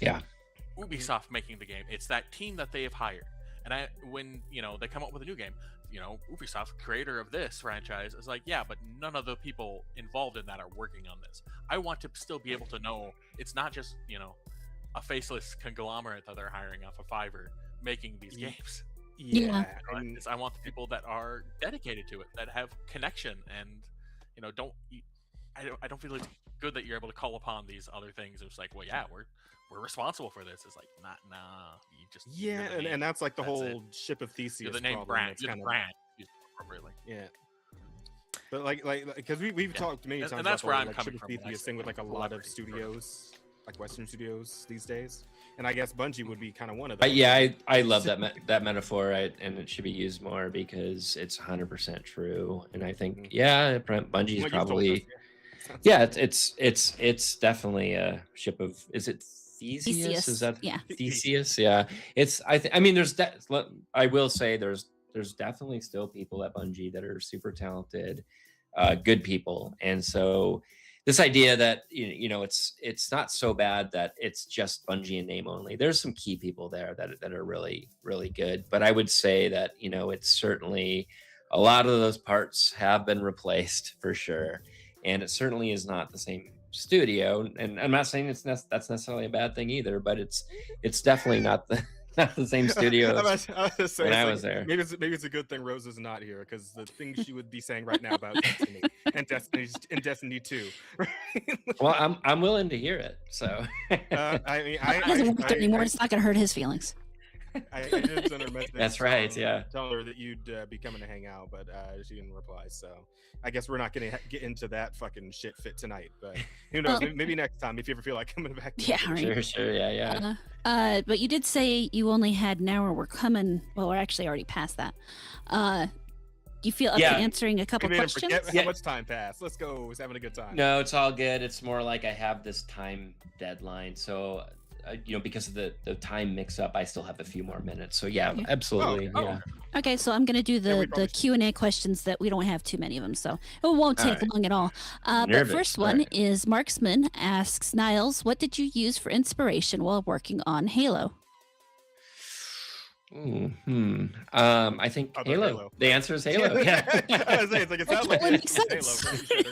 I mean, it was Halo through. You had two other ones to work off of. So it's absolutely true. I mean, obviously we looked at other studios. Like I was a huge Modern Warfare fan, so and we didn't try to steal their ideas, but certainly we were inspired by how the quality of their games. But so there were other inspirations. I love Bethesda games. In fact, I was really hoping Destiny was going to be Halo, but in a Bethesda type open world. But anyway, that's not the question. The question is about Halo, and honestly, the answer is Halo, because a lot of us second, third generation sort of Bungie Halo developers, the ones that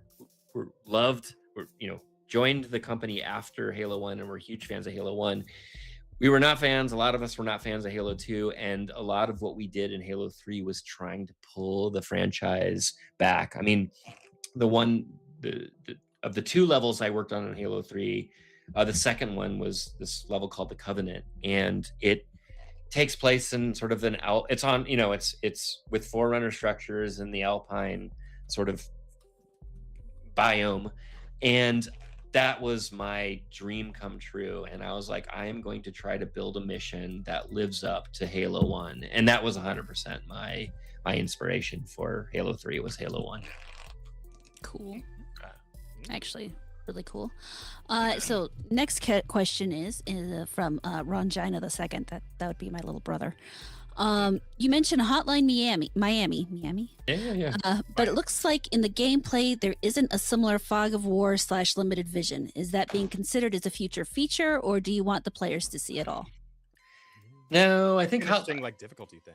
That would be a different kind of sort of game. Hotline Miami is I love that game. It's awesome. But I think I use that as I use that comparison very loosely, in that is a kind of a top-down game with guns. And also Hotline Miami does this great job with its storytelling. It has this weird almost, it's doing its own thing, and it's not what I'm doing at the Razorform, but it has almost like this David Lynch vibe. like it's like a drug trip David Lynch experience. And so I use that, but I use it very loosely. And I know I don't think I'm going to add any kind of fog of war. It's just different. It's a different type of game. I will say the thing that makes me the most excited is you're teasing for the story. And the fact that you keep mentioning David Lynch so much actually just makes me that much more excited. I love David Lynch. Yeah. Yes, huge fan. Yeah. Now I get the feeling the story in this is going to be really right up my alley. So awesome. That will be really exciting to play when it finally comes out. Yeah, don't worry. After it's done, you won't know what happened, but it'll be cool. Just like a perfect. I'll get through it and I'll wonder, well, I don't know what that was, but I had fun. yeah, exactly. Yeah. I was looking through some of the other stuff you made, and it seems like that Assemblance game. That's right up your alley, right? That's totally David Lynch inspired Assemblance. Yeah. It's like Mulholland Drive inspired. Yeah, it's I mean, I'm not gonna say it's as good as David Lynch movies, but that was a huge inspiration with Assemblance. Okay, well, that's really cool. And the last question is why I addressed questions at 45 minutes mark and not 44, 46 minutes in, and that's because I like to keep things on, proper type of things, and then I have to pay attention. But not that it matters. I don't pay attention 90% of the time anyway. But that was a question for me, not for you. But that was all the questions. So actually, okay. I had one. Oh, he has a question. I'm not super sure if this is one you could do a short answer to. I would ask you to try. Sure. Because I know you got to go. I know you got to go time. But I'm so curious about this. I gotta know. Yeah. What is your opinion on live action Halo, on John Halo and his helmet taking offness? Oh, how you feel about Oh God. That answered it. Yeah. Well, I mean, thank you. Go ahead. I don't want to end on a down. if not end on a downer, what was your favorite moment in game development? With everything you've done, everything you've put forth, do you have like a moment that stands out as like this is the most satisfied that you've been? Title, by the way, we don't talk about John Halo. That's a good one. Well, it wasn't seeing the Halo live action. That might have been the most depressing, actually. So. You know what? I'll go with this. I guess is, so speaking of Assemblance, the story with Assemblance, not the story of the game, but the story of the development is that when I quit Bungie, I was pretty miserable and just needed a reboot, and I just needed to do something on my own. So I gave myself a year and said, I'm going to ship a game on a console on PlayStation 4, and I'm going to build it in a year. And I'll say that it was awesome and inspiring, but shipping and getting the certification on PlayStation 4 as a solo dev was a total nightmare, and it was the most difficult thing I've ever gone through. And there was a point at which I had not slept for 3 straight nights because I thought I was not going to be able to do it, and I'd made this huge mistake. And you don't want to make huge mistakes when you're trying to cert on a console. And somehow, by some miracle, I ended up pulling it off, and I shipped on PlayStation 4. I shipped it roughly within a year. Super proud of it. There's all sorts of interesting stories with Assemblance and the fan community, the Discord.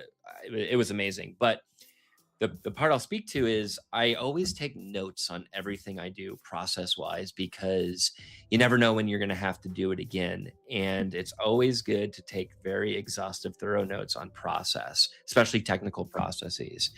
And so I decided I'm going to make Assemblance too. And so I'm like, okay, am I going to do this? Yeah, I'm going to do this. All right. So I gave myself another year and I built the sequel, and I said, oh, fuck, I'm going to ship on PlayStation 4 again. I'm having severe PTSD. Right. And I'm just like, fuck, I'm so scared. But I have my notes, and I'm going to find a way to do this, and I'm going to do it again. And so I get ready to cert, and I'd been working on the game for a year, and then you go through all the difficulties of game development and making the game, but then you have to cert. And so I decided, I'm going to submit my cert, and this just happened to work out sort of timing wise, but I'm going to submit it during GDC. It was the week of GDC, and I was like, maybe like they'll just won't have a lot. They'll just have less work to do because everyone's at GDC, and maybe that's a good time to submit the cert. Because the other thing about cert that sucks is what happens is you submit, and then you just wait for the email telling you that you failed. I mean, or you passed, but probably failed. And because the games are tested over in Europe, you always wake up to the email, and it's the worst. You wake up and you're like, fuck, it's an email from Sony. I'm scared. Okay, open it. And I remember one time for Semblance 1, I had a dream that I passed certification, and it was the happiest dream. And I was so like, I did it. I can't believe I did it. And then I woke up from that dream, and I was like, fuck, it was a dream. And then I checked my email, and there's an email from Sony, and it said you failed. And I'm it was like one of the low points, right? So anyway, I'm getting ready to submit for Semblance 2. And I'm like, all right, I'm just going to do the best I can. I have all my notes. I'm going to dot every I, cross every T. I'm going to do my best because, I'm just going to get through this somehow. And I'm just going to do my best.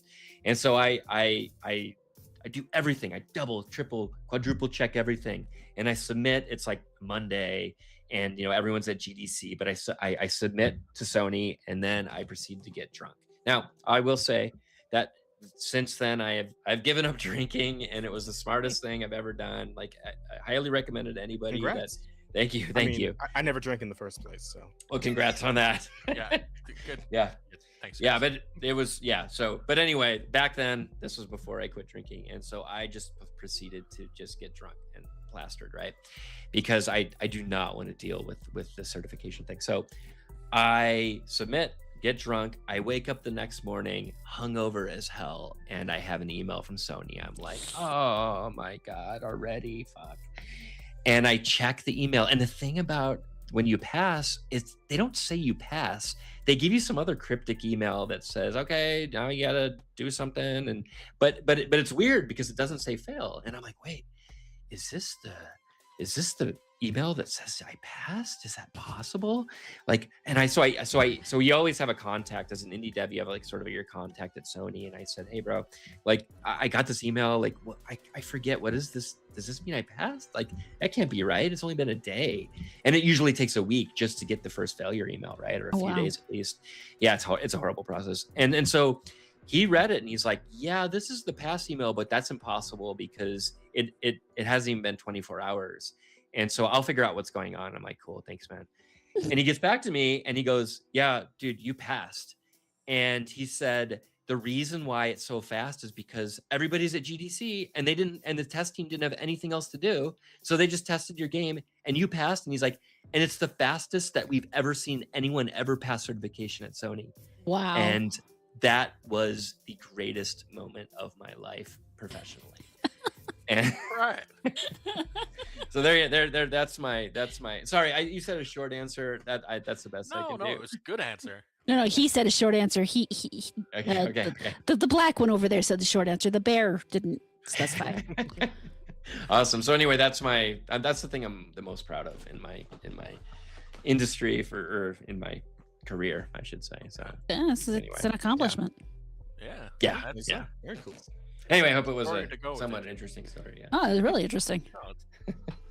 No, you have a good way of storytelling, even when you're just talking about your career. So that makes me even more excited for the game. So thank you. We've definitely heard quite a few interesting anecdotes here. Like this is the first time we've had like an actual game dev as a guest on the show. So it's been pretty eye opening. It's very cool. Thank you. I appreciate that. Thank you for being here, man. Yeah, of course. And yeah, I got to get going, but this actually is awesome, and we should do it again sometime. So. Yeah, no, you're welcome back anytime. If you ever just want to let me know, and we'll get you on. Yeah, you guys are cool, and I just love hanging out and chatting. So yeah, and that's mostly what this is.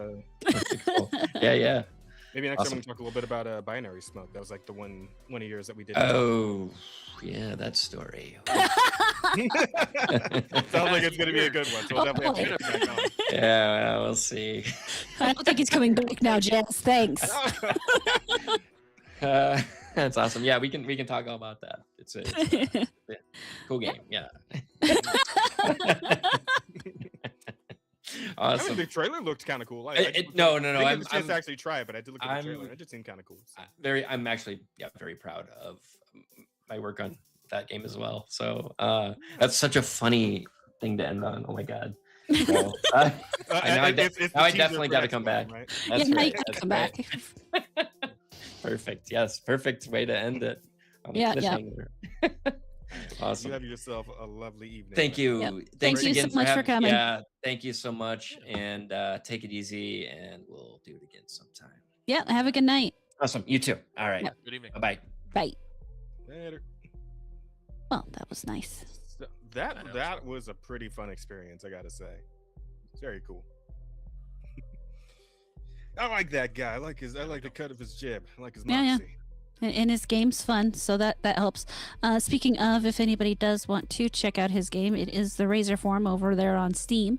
You can also follow him on X and on YouTube. All those links are down in the description, and I will actually drop the link to the Razorform in chat right now.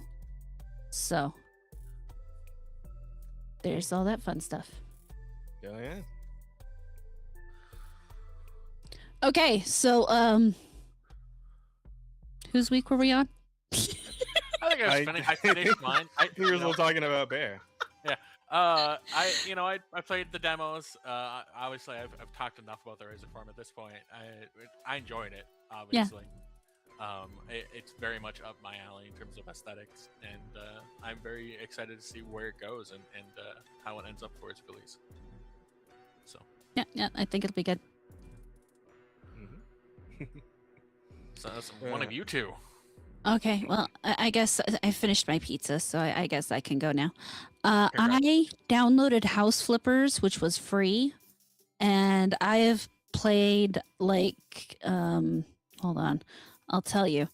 Where does it tell me? I've played 19 hours of House Flipper in the last week. Oh. So.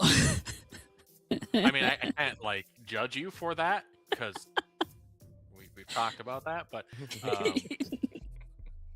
that's impressive. Yeah, I'm not sure why. Other than I've just been in a mood lately, and something about the going in and cleaning the house and then doing all the other stuff to it is just kind of soothing. And instinct to clean. Yeah, maybe just that desire to knock down some walls and bind furniture. What was this version of this game that we looked at? It was a couple weeks ago, wasn't it? Where it's the fucking slab version of it, Slavic one. Yeah. What was that one called again? Oh, the handyman one. I don't remember exactly what it's called, but yeah, you try to do it the lowest budget possible. Yeah, the handyman or something like that, or handyman simulator. Something along those lines. I get it. There's a sort of zen that you can get into with those sorts of games. Yeah. I've seen people do it with Power Wash Simulator. It's just that something about it. Just you can kind of just.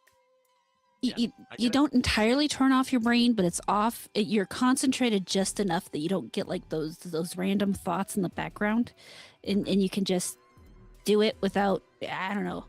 It's nice. I like it. I don't like the fact that I can't seem to do anything with the yards yet. That's actually depressing.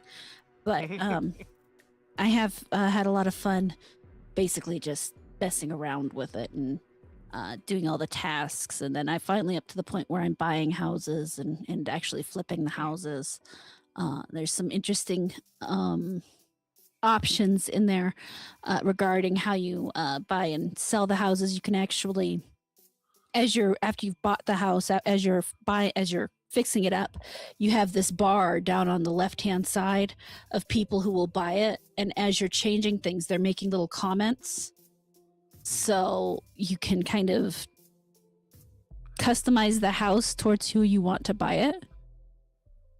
And then you get to the end, and there's an auction, and the people who want it, whoever wins, basically,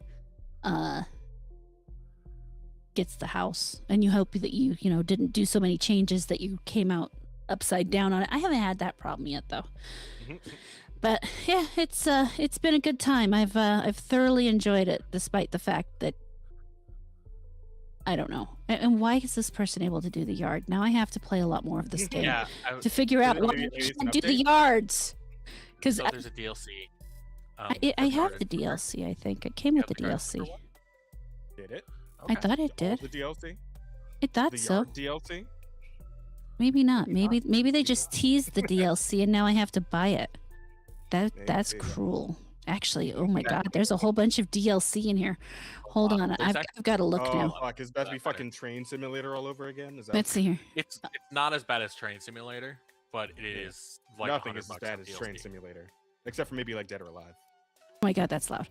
Anyway, there's a flipper bundle. Oh my god. As much as I want the flipper bundle, I cannot afford $80. Oh no, damn! Yeah, and that's 15% off. What is it with like the fucking simulator games and just like the fuck zillion dollar like DLC packs? What I don't like because like I can't even like my mind doesn't even fathom the idea of actually like paying for the base game of one of these, right? Because like the idea of just like playing a game in which you do a mundane task just never really computed to me, right? Like I just. Hold on, because you've got the garden flipper, you've got HGTV DLC house flipper, you've got luxury flipper, house flipper pets, farm flipper, house flipper dine out, house flipper party, and house flipper pop art. We got house flipper turbo championship edition yet, or no? Pretty much it's just those 8. But rather than the DLC, I think you might be better off going for house flipper 2. Does House Flipper 2 have all of its DLC? It has DLC 2, but I've heard that as far as House Flipper 1 to House Flipper, it's just more of the same, but slightly better. Yeah, because there are a couple little things that I'm kind of... I wish little details, that maybe it had. Maybe made it a little more like The Sims. Oh my god, the bundles... Maybe get Dante in there from the Devil May Cry series, I don't know. I don't need a Scooby-Doo DLC. No, but... what the fuck do you mean a Scooby-Doo DLC? Why? House Flipper Scooby-Doo. I don't know why. For what reason? Like, what is that even like? I'm trying to understand. Like, what does that even like entail exactly? I don't know. Maybe I kind of get it. Like, are there fucking ghosts in the house that you have to like investigate? Yeah. On top of fixing the place up, like. Yes. There are 6 haunted properties. Oh my god! And then is it just some asshole in a mask every time? Serious jobs, or is it probably will be dealing with ghosts and stuff. And okay. Velma told me she already contacted you.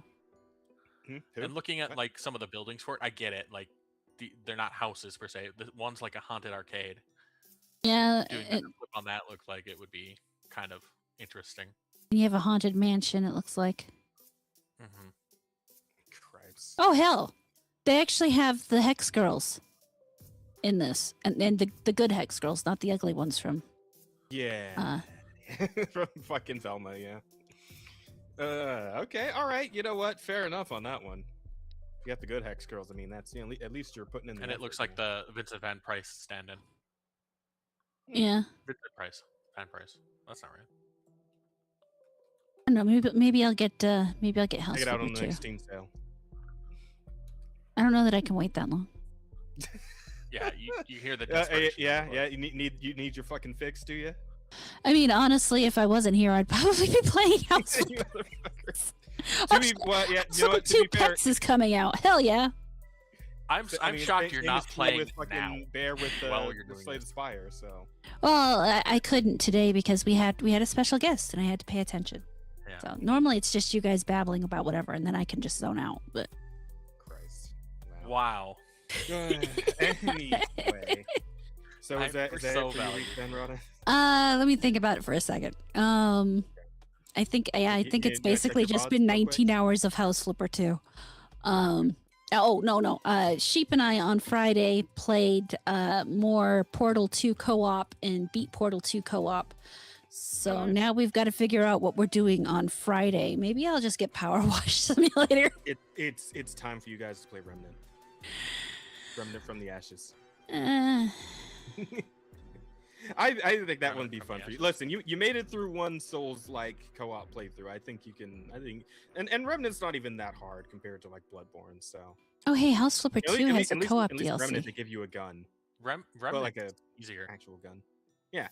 Yeah, absolutely. I think you'd have fun with it too because there's like a bunch of like eldritch bullshit going on in Remnant as well. So yeah, it's kind of up your alley. The first Remnant is probably something you would have a lot of fun with. It does have that pretty sort cheap of these vibe days, too. to it. Yeah. Yeah, well, we'll see. We haven't talked about what we're gonna do yet, so it's also look at a trailer. Yeah, at least do that. Yeah. And then, well, it's also our wedding anniversary this weekend. So. Oh, congratulations! Yeah, we made it through a whole year. Game. Beating those statistics. At least for 1 year. You know what? What was that fucking game called? Yeah, but you say that. God damn it! Wasn't that like Mario Party-esque game that's on Steam that people always talk about? Fucking Jackbox? No, not Jackbox. Fuck, it's like something Kingdom, I think. I don't know that one. God damn it! What's that game called? I want him the perfect one to bring up right about Rosa now. was playing for? Maybe. It's literally like a Mario Party-esque thing. You like play with a bunch of friends, but it's like. I mean, we played Party Animals. It's like he hates worse. Party Animals. Party Animals is great. I love that game. I love it, but he hates it so much. Oh, okay. Well, at least you have good taste, Robin. Oh my god, I've got 61 hours into Party Animals. Damn. Yeah, we got to throw down some Party Animals sometime. And that's kind of what I'm thinking about. Is we should find like a group game like that, and then maybe our next do more than just him and me. Hang out and maybe do like a once a month thing or something. I don't know. Yeah, something like that. But you have to discuss that still. So. Oh, of course, yeah. We'll take time for that later for sure. I can afford House Flipper 2 right now. So if that's your week, then. Let me think about it for a second. I'm pretty sure that covers everything I've done this week, because this week was kind of a House Flipper week. Yeah. No, that's it. Was just House Flipper. Lots of House Flipper, which at least I got it for free. So. Oh yeah, no, that's a hell of an investment then. Yeah, 19 hours for free. Hell yeah. How much is the game normally? Like you just actually buy it? $30. Yeah. It's not so bad. I mean, I guess they get you on the fucking DLC is where they get you. They want me to pay them $80, but I don't have House Flipper 2 yet. They only have one DLC, and I'll probably skip that one and get the next one. Yep. That's only $50. So if I get them both, or I can just do the $40 for the House Flipper 2. Excuse me. Yeah. So what'd you do this week, Jazz? Well, aside from all that Razorform we did, I mean, a little bit. I had not gone into endless mode yet, but I probably will give it a try at least, because I want to try out all the different power-ups and whatnot. But aside from that, I did some reading and some watching. So I read this fucking manga. So you know how I've kind of been on a weird isekai kick, right? Where it's like isekai is such a played out genre, but I always love the idea of like the person who's making like a weird version of one of those. It's like, aren't they all weird? I talked. Well, it's like the unique weird, like the fun unique, right? Because like people come up with all kinds of ideas for this shit, and it's like you kind of, some of them are very generic, but some of them like try something like beyond the pale, right? Like for example, I talked about the reincarnated as a vending machine, right? Or reincarnated as a sentient sword. Like those are the last couple ones I watched. Now this one technically is not an isekai, though it is sort of like fantasy world meets modern world in a way. Because let me see, what is this one even called? Actually, it's got like some crazy ass Japanese name, I think. I would imagine as a manga, that's how that works. Yeah, Sekai Saikyu no fuck it, and you know what? Whatever. It's called Sekai Saikyu. We'll go with that. But the premise is pretty interesting, right? So, what happens here is that we start with our main character, Rona, who is the 15-year-old daughter of a noble house, right? And the whole thing with this world that they exist in is kind of like the standard, oh, people like get a skill from the heavens or whatever. And it's like these skills are ranked by like a letter system, right? And the skill that she gets is garbage. So she gets disowned instantaneously and thrown to the woods to die, right? Um, so what happens then is that she's like, okay, gonna need to figure out what I'm gonna do here. Let me see if the skill that I got can be of any help, right? So she decides to try out her skill. Now, would either of you like to guess what this skill might be? Just think of anything, and I'll let you know if you're close. She can give birth on command. Wow. Yeah. Holy 15-year-old fuck. daughter? Jesus Christ, what the fuck? You said think of anything. You know, I didn't think that'd be your go-to, though. It's like, I know you're trying to have a kid, but damn, relax. Oy vey. Bear, did you have a kid? I want to guess it's not giving birth on command. No, it's not.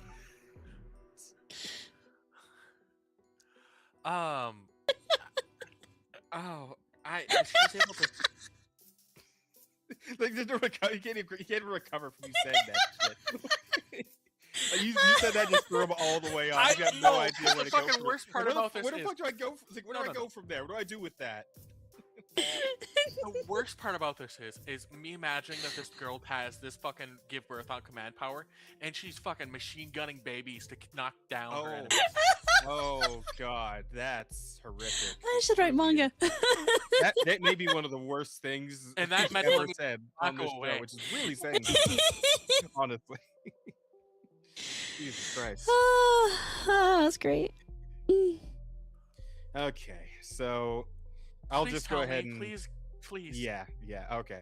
So Make this stop. her special skill is called internet. Oh, for fuck's sake. Yeah. So yeah, her ability, which she takes a good like half hour to actually figure out how it works, because when she tries to activate it, it fucking opens Google. Like, it just opens a browser window in midair that has Google on it, and she's like, okay, fucking, I guess I'll search the term internet and try to figure out what the fuck this actually is. And she essentially gets like a fairly standard definition of what the internet is, and like, oh, so it's some sort of like information thing, right? Because here's the thing, this world that she exists in is like a fucking medieval fantasy, right? So they've got like medieval level technology and all that shit. So this is like fucking, what's the word I'm looking for here? Like alien technology to her, I suppose, right? This is beyond the pale of what she understands, but she kind of gets the hang of it, and after she thinks to ask, okay, so what is this? What is the internet? She thinks, okay, so internet, can you tell me anything about the forest I'm currently in? And she fucking Googles the name of the forest, like the Ypres forest or whatever, and what pops up is Ypres forest walkthrough guide FAQ. And I'm like, oh, she found fucking game facts. The world she exists in is essentially a game world, and she is essentially an NPC within it that just got access to the fucking game guide.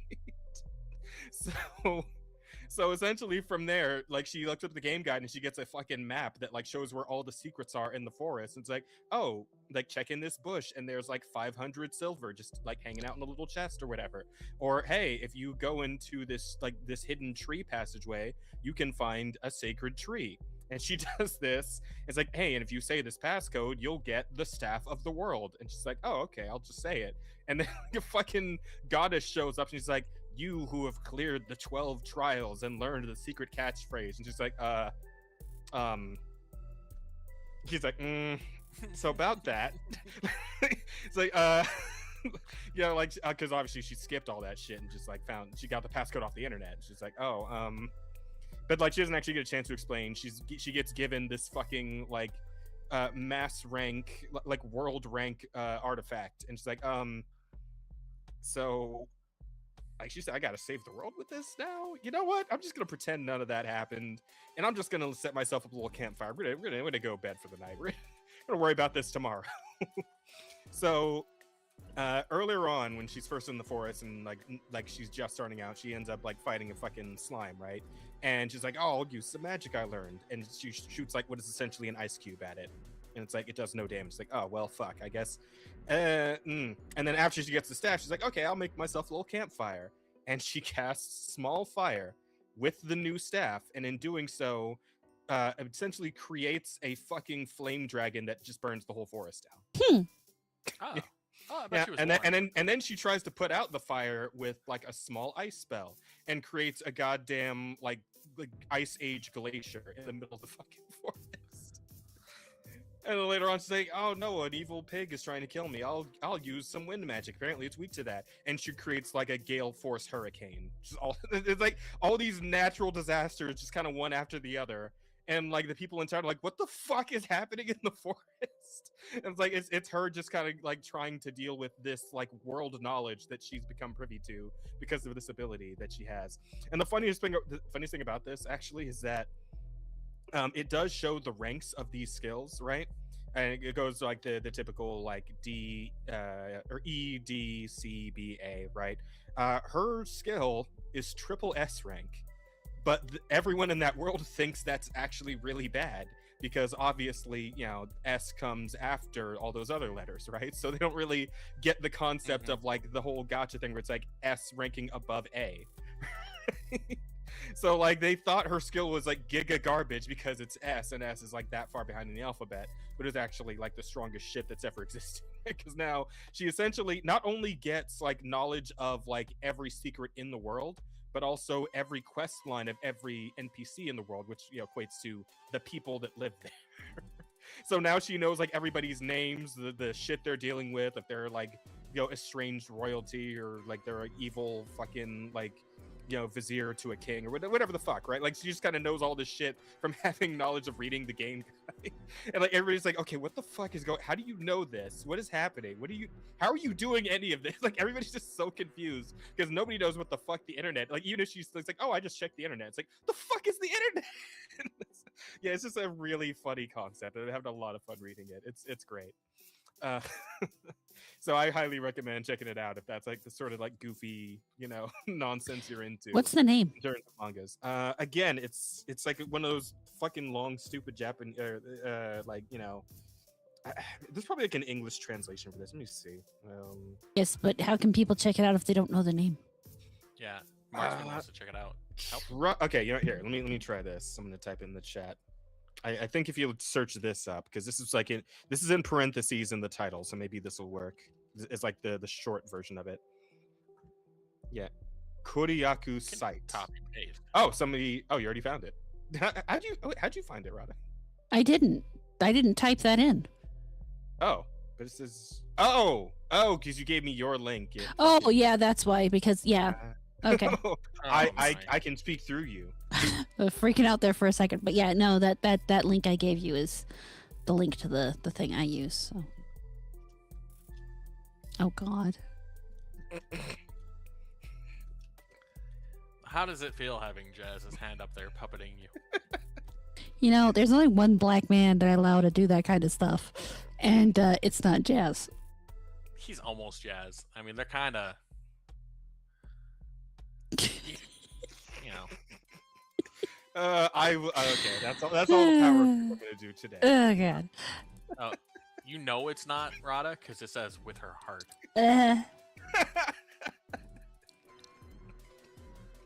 Oh, this. I should probably get my own link for this next time.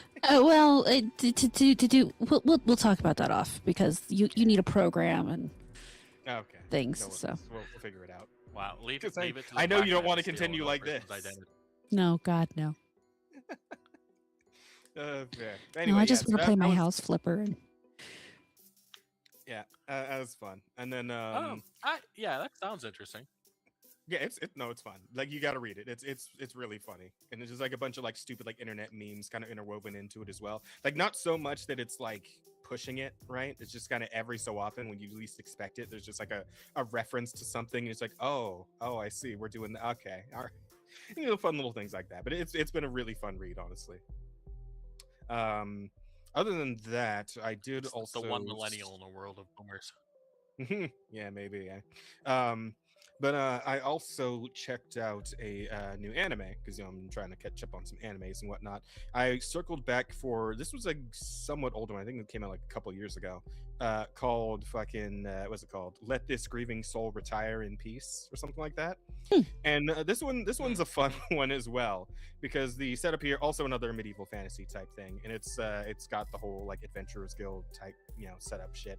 But what happens is the main character, whose name I already forgot. I need to watch more episodes and I'll probably lock it in. But his whole thing is that he and his 6 friends as children are like, yeah, one day we're going to go out into the world and we're going to become amazing adventurers and it's going to be awesome. We're going to have our own guild and clan and all that shit. Yada, yada, yada. And so they do just that. They go to like a major city in the world and they register to be adventurers and they start, cleaning up shop, right? Like they're all pretty fucking good at this, as a matter of fact. Each of them is like a combat prodigy in like their own thing, whether that be, like magic or swords or fists, whatever the fuck, right? Except for our main character. He's the only one who's kind of a scrub.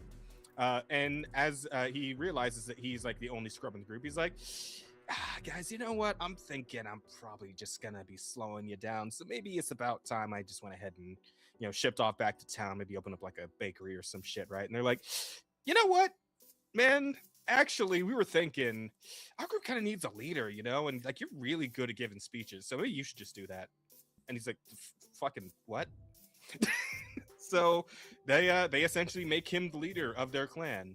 And their clan grows exponentially into like several clans put together, and he is now the figurehead of it while being probably the weakest person involved. And he's kind of got to like do the great pretender style bullshit where he's like kind of got to, like play the part, and like avoid being discovered while still like he's because now he's like too deep into the con to like really like back out, right? And it's almost like imagine a fucking Hercule from Dragon Ball Z was like a guild master, and that's kind of where you're at with this. Yeah, and it's a fun concept, and the first episode was pretty solid, so I'm definitely gonna be checking out more of it. I think it's great. And other than that, I mean, just some more Crimson Desert, right? That's been pretty fun. I discovered a bear in the woods. I beat it up until I was able to ride it, and then I rode it. Well, like one would ride a horse. Bear. Whoa! You doing horses? I don't need to hear about it. God damn it. Anyway, I drove the bear around for a bit, and like I made it fight some dudes for me. Unfortunately, though, as soon as I got off of the bear, it aggroed back onto me again and was very upset. So I had to kill him. But I did get some thick bear hide from that. So, and I made a cool fishing rod out of it. So, you made a fishing rod out of bear hide? Well, some feathers, a bit of iron ore, some wood. I imagine a really floppy fishing rod. Exactly. I'm trying to figure out where the bear hide could possibly be in a fishing rod. I guess if you're covering the freaking handle in bear hide, maybe. But I was kind of confused about that too. I think maybe it like goes into like the fishing line. I guess I don't know, but yeah. I mean that's how you make a fishing rod in Crimson Desert. A good one anyway. That's how you make the fine fishing rod. So yeah, my adventures in Crimson Desert continue. Yeah, that's about it to be honest, as far as my week goes. Yeah, a little bit of that, a little bit of here and there. But that, I suppose we could probably just get on to the news then. Yeah, I guess if we want to talk about some of that tonight. It's been about 2.5 hours. Yeah, and actually, as we've been talking, I've added a couple stories that are. Even I saw you add one. I added one earlier. Yeah, I'm talking about. I saw yours. The show. So. Fuck. Yeah. All right. Yeah, I figured we should mention that because it's big. Yeah. That is a big one. But as far as stories go, I think if we're gonna start with a big. Also, does anyone remember which story pertains to the fucking thumbnail? I don't know if I grabbed that one. No. I just saw something about horse debit. Was it? Wait. Is it the one about like one of the bigger VTuber agencies like nixing their fucking mail generation or whatever. It's. I actually don't know. Dokapon Kingdom. That was the one I was thinking of. Thank you, Pokelda. Earlier when I was thinking of the Mario Party-esque game on Steam. I don't know if this is about the Holostars boys getting absolutely fucked. We probably should have asked. I'm gonna be honest. I don't know what this is referencing. Well, you should probably ask King what the what. I just in general. We have a thumbnail, but we have no idea what it's about. Jesus Christ. To be fair, this is the first time this has happened. Yeah, I'm gonna send a quick DM. Kind of looks like an Uma Musume background. So I wonder if it has to do with the Automation West. Maybe.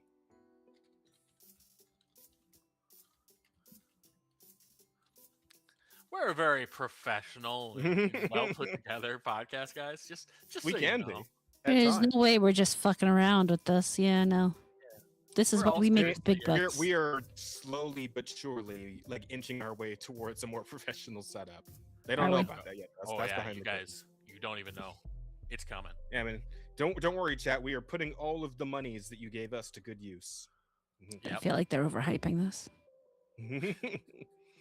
Anyway, so hey guys, how to put this? Because I feel like there's a got this before GTA 6 joke in here somewhere, but super chat if you didn't see it. Oh shit! Hang on, where? Did I miss the super chat? Yeah, I didn't hear the thing go off. Oh, because you turned it down. Oh no, I just hit the button. I didn't hit the button. Marksman for $2 says NMS Xeno Arena trailer. They ripped off Pokemon. Yeah, we're gonna talk about that because I saw that too. Oh, No Man's Sky. Right. I was like, what the fuck is NMS? It's like, oh, okay. Got it. But before we get to that though, before we get to that one, it just popped up on the multi-chat thing. Yeah, sometimes I have to trigger it. We'll discuss some of the issues with it on the back end. That's stuff people need to hear about. Fair enough. But yeah, I was gonna get to this. Looks like we are getting the fucking Bloodborne R-rated animated movie by Jacksepticeye before GTA 6. Ain't that something? And of course, before Bloodborne Master or Bloodborne 2. Hey man, we got a Markiplier movie. Why Jacksepticeye? Why not? Well, because like my thing is like, how the fuck is he making this happen? Like, because I imagine both Sony and FromSoft would have to sign off on this, right? Yes. Yeah. So like, and like Jacksepticeye, I mean, I know he's like a fairly big time YouTuber. I don't know if he's like still as big as he was before. I feel like I don't hear about him as much these days. But like, is he like prolific enough to like make those connections happen? I wouldn't have said Markiplier was, but he did. So and he did an amazing job. Yeah, from what I don't know quite how attached Jacksepticeye is to Bloodborne. Like I don't, for Markiplier, it was very clear, he absolutely adored that franchise and he wanted it. I don't know if this is kind of like a cash sort of thing for him or if he really is as attached to Bloodborne. Yeah. I also, Marksman brings it up too. If he's going to be under Sony and they're going to have oversight over the project, this thing's fucking, it's toast. It's just has no chance for takeoff. Yeah. Yeah. I mean, Sony, I do appreciate the fact that they're going animated and not live action with it at the very least. I do too, but also the Devil May Cry thing was animated, so that doesn't mean it's going to be good. I suppose you got a fair point there. I'm actually curious about lyrical animation because I'm not familiar with the name just based off hearing it. So I want to see like what's already like on their roster of things they've animated. Like what have they done? Lyrical animation. It's a new film and television production division launched in November 2025. The division was led by Jacob Robinson. Okay, what have they actually worked on? Studio specializing in genre for animation. High profile projects. Has announced several high profile, including the Bloodborne thing, an anime featuring adaptation of Death Stranding. Okay, an animated feature adaptation of the novel Hell Followed with Us. Never heard of that one. So it kind of sounds like these guys haven't actually made anything yet. Like this is a completely fresh animation studio. Oh yeah. Live action films. Oh wait, hang on. No, apparently these are some things they worked on in the past. Filmography, history. Assuming it's the same. Media. To be announced. Oh yeah, this is the same guys. So let's see: Bruiser, How to Blow Up a Pipeline, Mother Couch, Elevation, The Death of Robin Hood. I have not heard of any of this. Any of this working for you guys? Nope. Okay, I'm just gonna pick one. Let's see, because I just want to see what the animation. Oh, that's not an animated thing. Yeah, their animation department is new. Like they haven't done it, and even their like actual company is newish and hasn't been around that long. Like they have several movies under their belt, but I mean, okay. Sorry, yeah, like new, completely unproven Western animation studio is kind of concerning. A little bit, yeah. I would say so.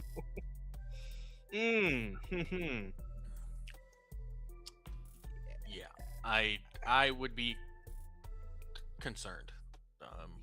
I am concerned currently. Yes, I'm not sure what to make of this, but I have doubts. Okay. This is a weird company. I wonder if this is a branch off of another company, people leaving another company, because they're also doing a games division now too, and they have 2 games coming out. You got names for those, or Valor Mortis? I've heard of that one. That one actually looks interesting. Or they have a trailer for this? Let me see. Or they're publishing them. I shouldn't say they're not the developer. Oh, Valor. And then it sounds like 2 more untitled games that have no release date. Okay, there apparently is a trailer for this, so at least we can look at that.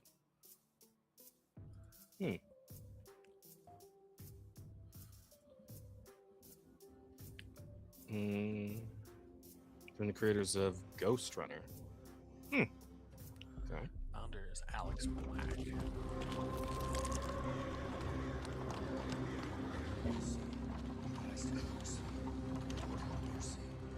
No.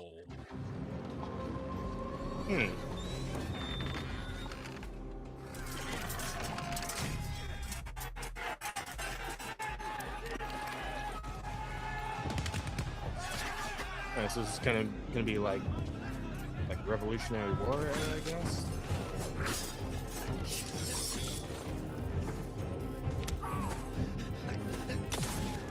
Oh Jesus! I don't know. It's gonna be extremely visceral. So that's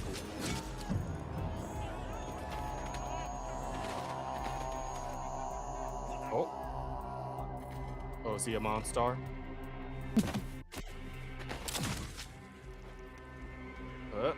Something weird's happening.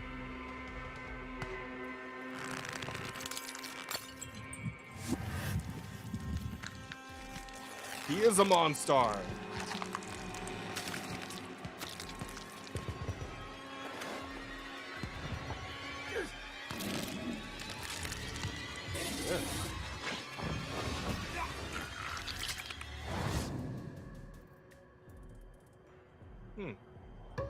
Okay, and this looks more like in-engine footage right here. Oh, and again, it's the first person shot. Okay.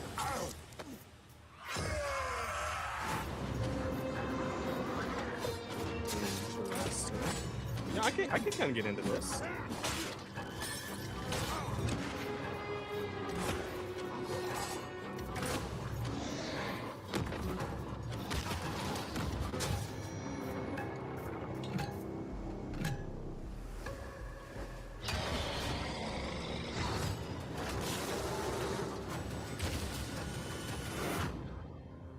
You know what?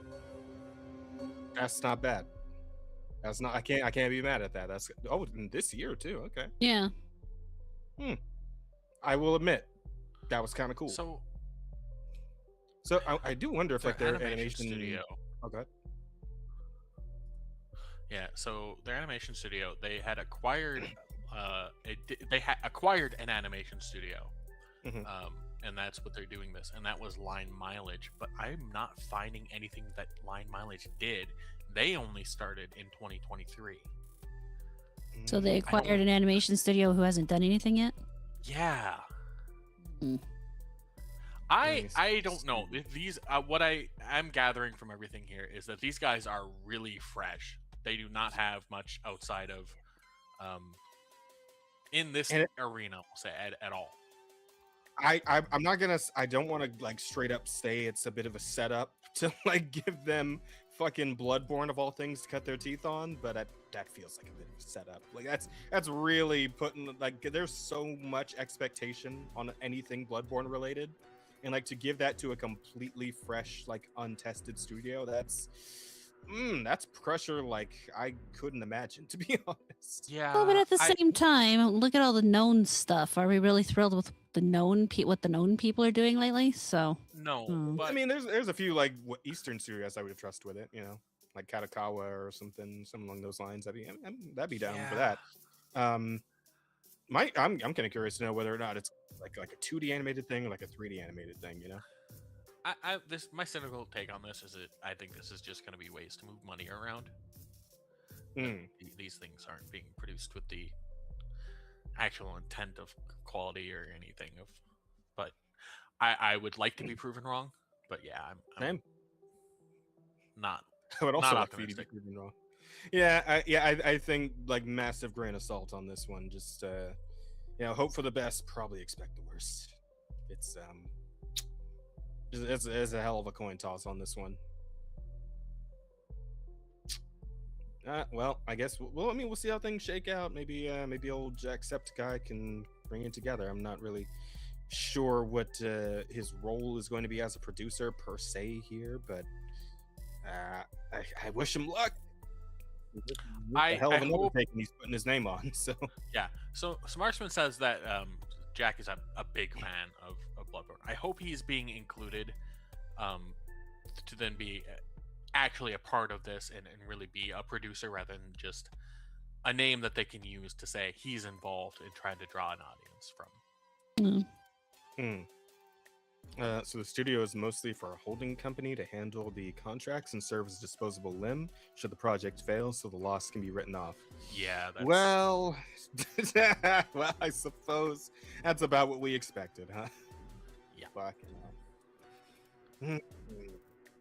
All right, we're just gonna pretend we didn't see that then, right? We're just gonna pretend we didn't see it. Just gonna move right along.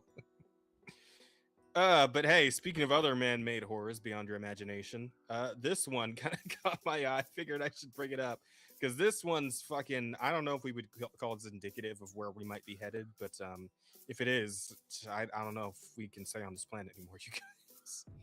Tech company Just Like Me has launched an AI Jesus avatar users can talk to for $2 per. I'm out. I quit. I mean, I talk to Jesus for free, so.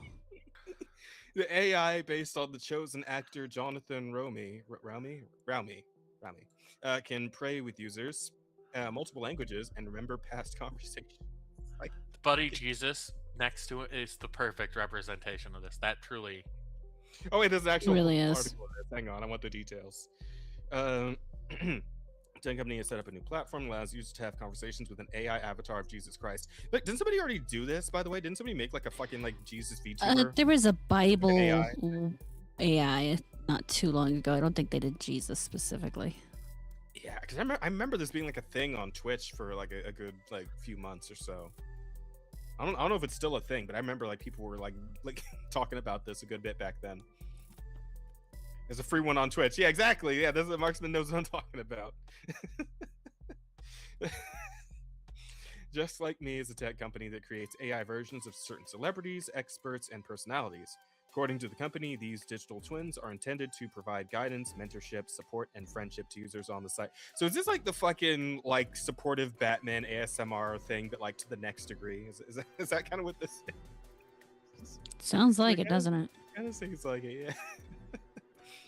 Users can pay to have video calls with AI versions of personalities such as MySpace co-founder Chris DeWolf, deceased political commentator Charlie. Oh my god! Did you Or just what? Charlie Kirk. Okay. Okay. Sure. Or Whatever. fictional characters such as Santa Claus. See, that sounds like pretty harmless. That one doesn't sound so bad. The latest personality to be added to the website is an avatar of Jesus Christ. The AI version of Jesus is said to offer words of prayer and encouragement, speak a variety of languages, and recall prior conversations with Just Like Me users. And look, there's even a little video of I hesitate to press play, I really do, but at the same time, my curiosity demands that I press play. I have to know. I'm not going to stop him. Hi, Jesus. My name is Jeff, and I've been having a really hard time in life, and I'm looking for some inspiration and guidance. That heaviness you're carrying is truly felt, and I want you to know At you're least not make it sound a little walking with alone. AI. In the Gospel of John, Jesus reminds us that he is the way, the truth, and the life, and that through him we can find true rest for our souls. At least he Trust doesn't the say I saints that he remind loved you. can be your anchor today. I didn't know Jesus spoke in the third person. I mean, to be fair, he didn't speak English either, so there's that. Fair point. Holy shit. Even when the waves seem high, and lean on prayer as a safe harbor. What small step could you take right now to invite that peace into your day? I could stop listening to this. Okay, that's enough. That's enough, I think. I think we got the gist. We got it. I can't, man. Because, besides, the obvious, incredible sacrilege that this represents, who has, I guess, the person on Twitch obviously already did this, but, to charge for it, though. This feels like a mega church kind of thing, right? This feels like something a mega church would do. Do you think there might be a mega church behind this? Do you think mega churches are getting into it now? I have no idea, but I wouldn't be surprised. Oh, fuck. Just Like Me CEO Chris Breed said their model was trained on the King James Bible, and its understanding of scripture comes from sermons given by various preachers. Visually, the avatar was based on actor Jonathan Rome's portrayal of Jesus in the TV show The Chosen. Just Like Me charges $1.99 per minute to speak to the avatar. Alternatively, okay. Per minute is fucking nuts. Alternatively, a package deal priced at $50 gives users 45 minutes with the AI Jesus each month. Mm-hmm. Amazing. Not even a full fucking hour. $50 fucking you don't even get a full hour. They don't want you wasting Jesus's time. Heaven forbid. I think heaven did forbid it, yet here we are. Yeah. Well. Oh fuck. Every day we drift further from God's light.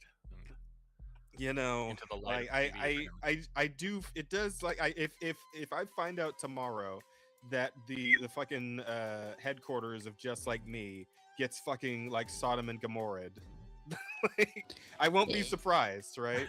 If it gets struck by lightning, no one's going to be shocked. Except for them, obviously. Yeah, I was gonna say that actually, a lot of people shocked.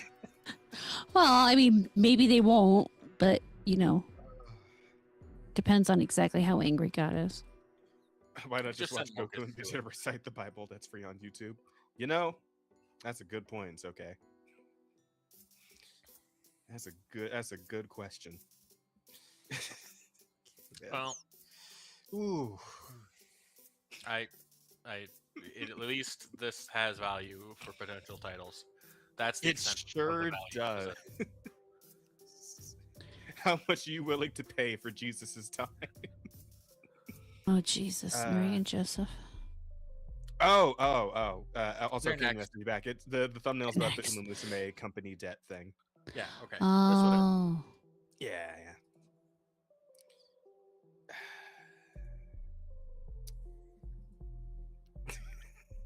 The Uncanny Valley of the Shadow of Death. That's so good.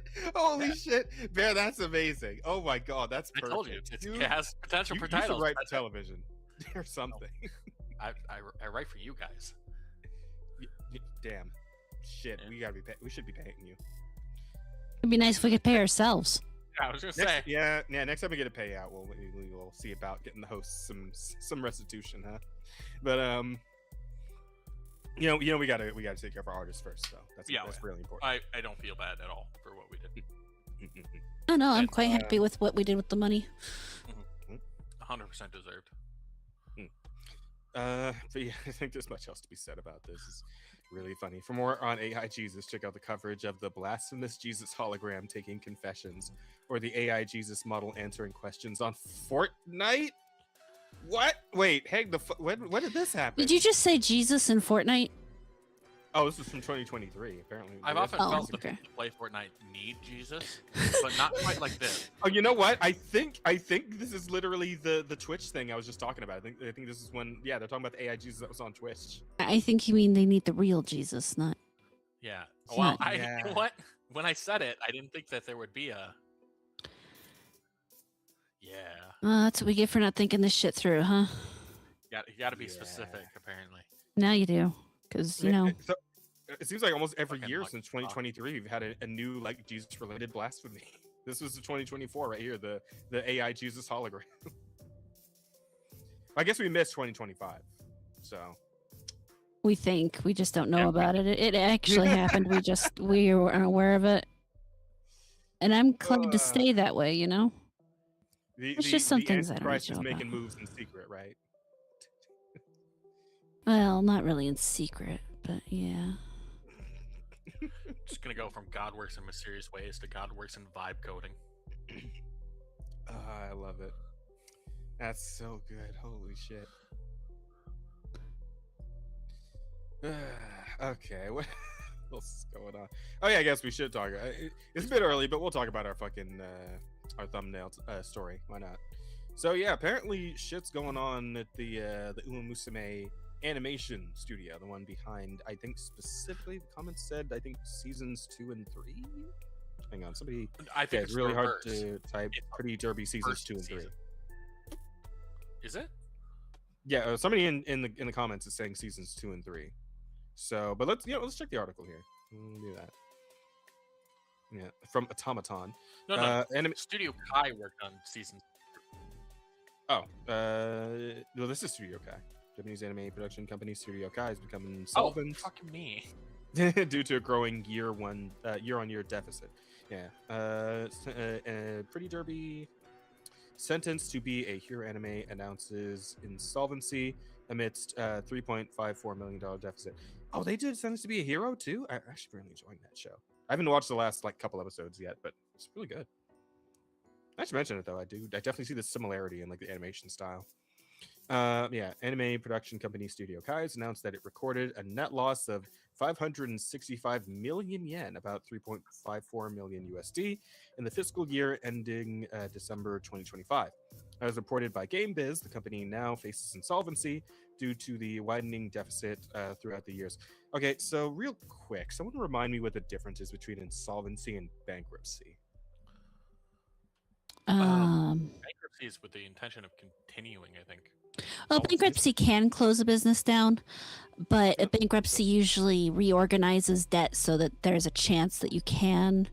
It depends on the chapter of bankruptcy you file. Basically, bankruptcy is you have some money and you can pay some things, but you need to reorganize it so that you maybe can get to everything. Whereas insolvency means you're just underwater on money and you can't pay anything. Okay, so insolvency is a financial state where an individual or organization cannot meet their debt obligations as they become due, or when their total liabilities exceed their total assets. It's a temporary or permanent condition that may lead to formal bankruptcy proceedings if not resolved. Oh, okay. So it's like the HIV to AIDS, I suppose. Is insolvency to bankruptcy. Why is that where your head goes? I don't know. For some reason, the comparison immediately so popped up. So. Wow, fuck yourself. Anyway. No, he lives in California. Whether or not he's gay, this might explain why Sentence to be Hero just cuts off. Oh, did it just cut off? I thought it was like a 12-episode anime, like 12-episode season. Does it actually just stop? Oh, fuck, that's depressing. I guess I am. I'm gonna start reading the manga sooner than I thought. But yeah, let's see. Where leave off? A subsidiary of ADK Emotions and a full-fledged member of the Japan Animation Association, Studio Kai has been around since 2019. Notably, the company was the primary animation studio for the second and third seasons of the Uma Musume Pretty Derby TV anime series, as well as 2025's Sentenced to be a Hero anime adaptation. Counting 133 employees as of December 2025, Studio Kai is known for housing a large number of industry veterans and doing a high proportion of its production in-house, as opposed to outsourcing, thanks to its philosophy of hiring animators as full-time workers. Source Famitsu. News of the company's large-scale deficit and insolvency has been shocking for fans of Japan, especially considering the high quality of the studio's output. Sadly, Studio Kai is far from the only anime company that's struggling financially, as 2025 brought the third consecutive year of growing anime studio bankruptcies and closures.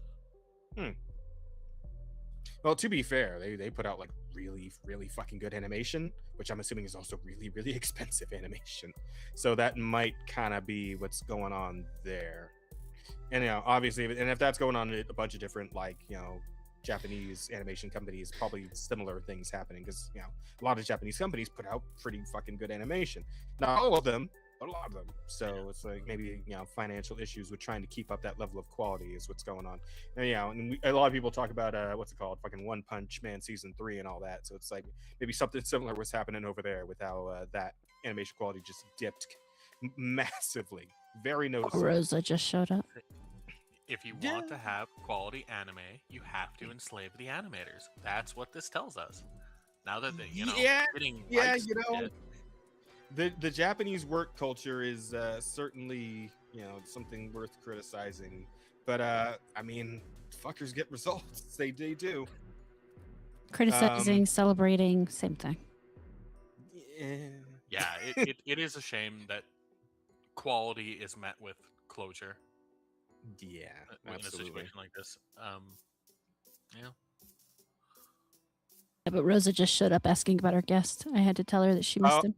Oh, no. They'll come back again another time, Rosa. Another time, yeah. But they were. I miss him. Cool. Yeah, he was fun. Yeah, he was a cool guy. And we didn't get to touch on Destiny exactly, because you weren't here, so we didn't want to get too much into that conversation. But I think he does have some stories about it. So next time he's around, we'll definitely let you know ahead of time so you can come talk to him about it, because I'm sure he'd love to hear your opinions about. He did say he's up for hearing them. Mm-hmm. So anyway, yeah, we're talking about animation studios in Japan having financial issues. Unfortunately, the Horse Girls are gonna have to find a new studio to animate them for the next couple seasons or movies or whatever they're doing. I don't think that it's Cygames, right? For Cygames, yeah. I don't. Well, I believe now they have like an in-house animation studio.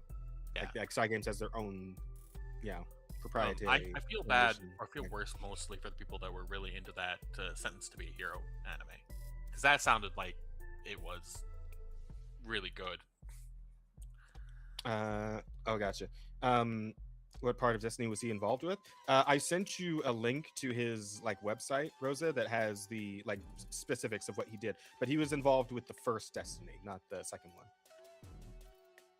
Kirsten, hang on, we got $1 from Pokelda. Thank you, Pokelda, for the on Rumble for the $1. Thank you. Curse of Strahd update. Jazz has left the honorable ranks of the Spirit Shockers and sold off his magical life-sealing spear for a chain to beat people with. Yeah, wow. Yeah, why are you the stereotype man? Listen. The one who gave me the fucking throwing spear was Rosa. Okay, you take that up with her. Oh no, that's legit. Yeah. Also, another $1 on Rumble. She's transracial, Did you want to read that one, Ryan? Oh, you go ahead. Okay. Another $1 on Rumble from Pokelda. Thank you, Pokelda. Also, learning Rosa is allergic to almost. Wait. Oh, okay. That's just a weird sentence. Learning Rosa is allergic to almost including fish and cockroaches, but not meat was rather amusing. Yeah. Rosa's got a lot of allergies. It's rough. It's rough being Rosa. It's a rough Rosa life. Short, allergic to everything. Yeah. Cuban. The debuffs just are stacked. Yeah, life is definitely not stacked in her favor. Yep. And it's not stacked in Studio Kai's favor either. But hopefully they can maybe try and turn things around, because again, they've done some pretty great work, and I would love to see more of what they can do. So I guess we'll have to see. Hoping for the best for them. All right. Well, yeah, and hopefully the insolvency doesn't lead to, like people Actual bankruptcy. Yeah, actual bankruptcy and the studio closing. And people not getting their sweet season 2. Yeah, that would be nice. I mean, I'm used to, animes that I enjoy just fucking dying on the vine for one reason or another, which is why, I always end up going to the manga anyway. But I would like it if you can get the story like continuing to be animated. And animation's always fun to see, especially that show. It's really, really nicely animated. Hell of a lot of fun. But yeah, hey guys, did you know that some fans of things are crazy? Like fucking nuts, like absolutely bonkers, just like to criminal degrees. We're in the VTubing. Well, you guys are in the VTubing sphere, and I'm associated with it. So yes, yeah, oh yeah, I know. People get fucking nuts.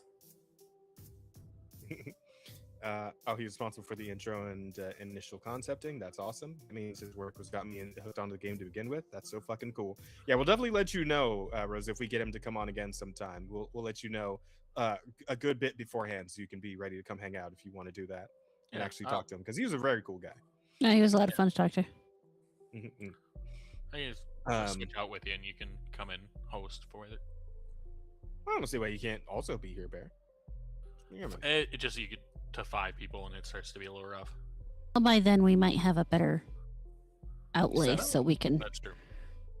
do that a little more easily. Right. We'll see. We'll see what happens when we get there. Yeah. Yeah. But anyway, back to these crazy fucking fans with their crazy bullshit. So I don't know if you guys knew that they were doing like a new Percy Jackson thing, like a TV show, I guess. I don't know. I didn't watch it. I watched the movies, but I read the I was never into that kind of stuff. I mean, I liked it. It's pretty good. One of those like teen literature type things.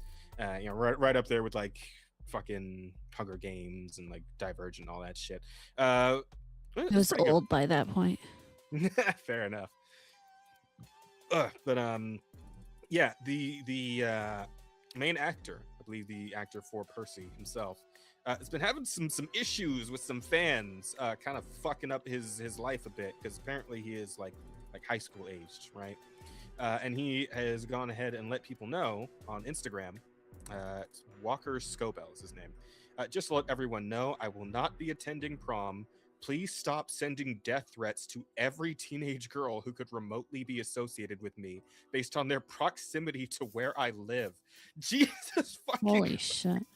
I hope that's a new one. Like for me, this one feels like another level from like all, because we've heard like over the years like crazy fucking fan stories, right? Like people hiding out in bushes or people's trunks or stealing their hair, all that shit, right? Yeah. This one feels new though, like a coordinated death threat assault on everyone within like a certain proximity of an actor.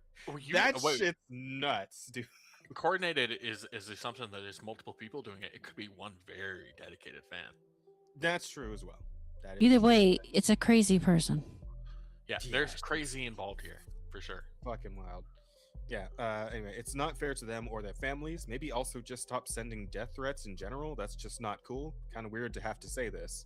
Indeed it is. He is not wrong. Holy shit, man. That is something else. Everyone within his proximity. Like, what do you even call that? What do you call that, like AoE effect that he just like has attached to him? It's like an AoE debuff for everyone else but him in his proximity. That's fucking nuts. People making this young boy skip one major event of someone's school life over them thinking they have a chance with him is insane. Indeed, it is. That's like just like the amount of ground to cover there, because like how many girls would that be? Like how many kids does a typical high school have?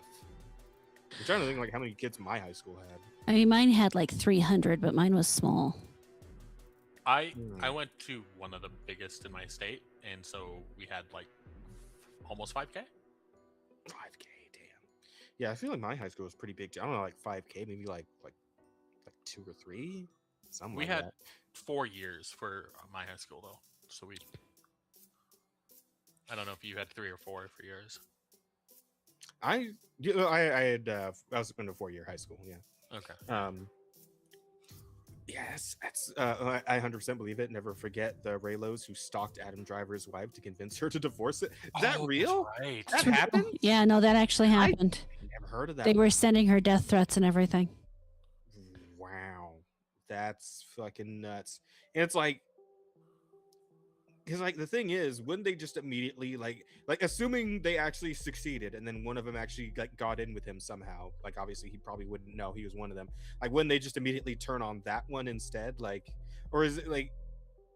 Because like wouldn't that sort of setup like kind of mean that they would all be against each other as well? Or like how does that work? Look, exactly? these people aren't sane, so I don't know why you're trying to work any kind of logic here. I don't know either, but like at the same time, it's like it's kind of fun to like try to like make some sort of sense of it, right? It might be if I can't, then no one can sort of deal. Oh, okay. It's just like this person has become like a sacred calf almost, where it's like, yeah, no human, no mortal being can approach, and we the fans will like provide the fucking living shield around this person. Essentially, is that where we're kind of is that where we're at with this? Sometimes apparently with the Adam Driver thing is they wanted him with Daisy part. Yeah, they wanted them to be together in reality.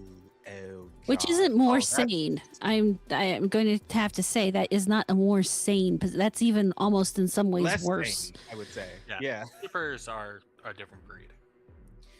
Yeah, and it's like, here's the thing, right? It's because as far as shippers go, they exist in like every fucking fandom, and they can be annoying, and but it's like, like they're tolerable for the most part, right? You get used to them, right? But at the point you get to where you're starting to like fucking insist upon your ship on like real living people, like the actual actors and not the characters, like that's when we really need to step back and examine you entirely, and probably get you in like a fucking psych ward at that point, because like that's definitely a step way too fucking far, right? That's there's nothing about that that's okay. That is giga fucked up at that point. You really need to be institutionalized.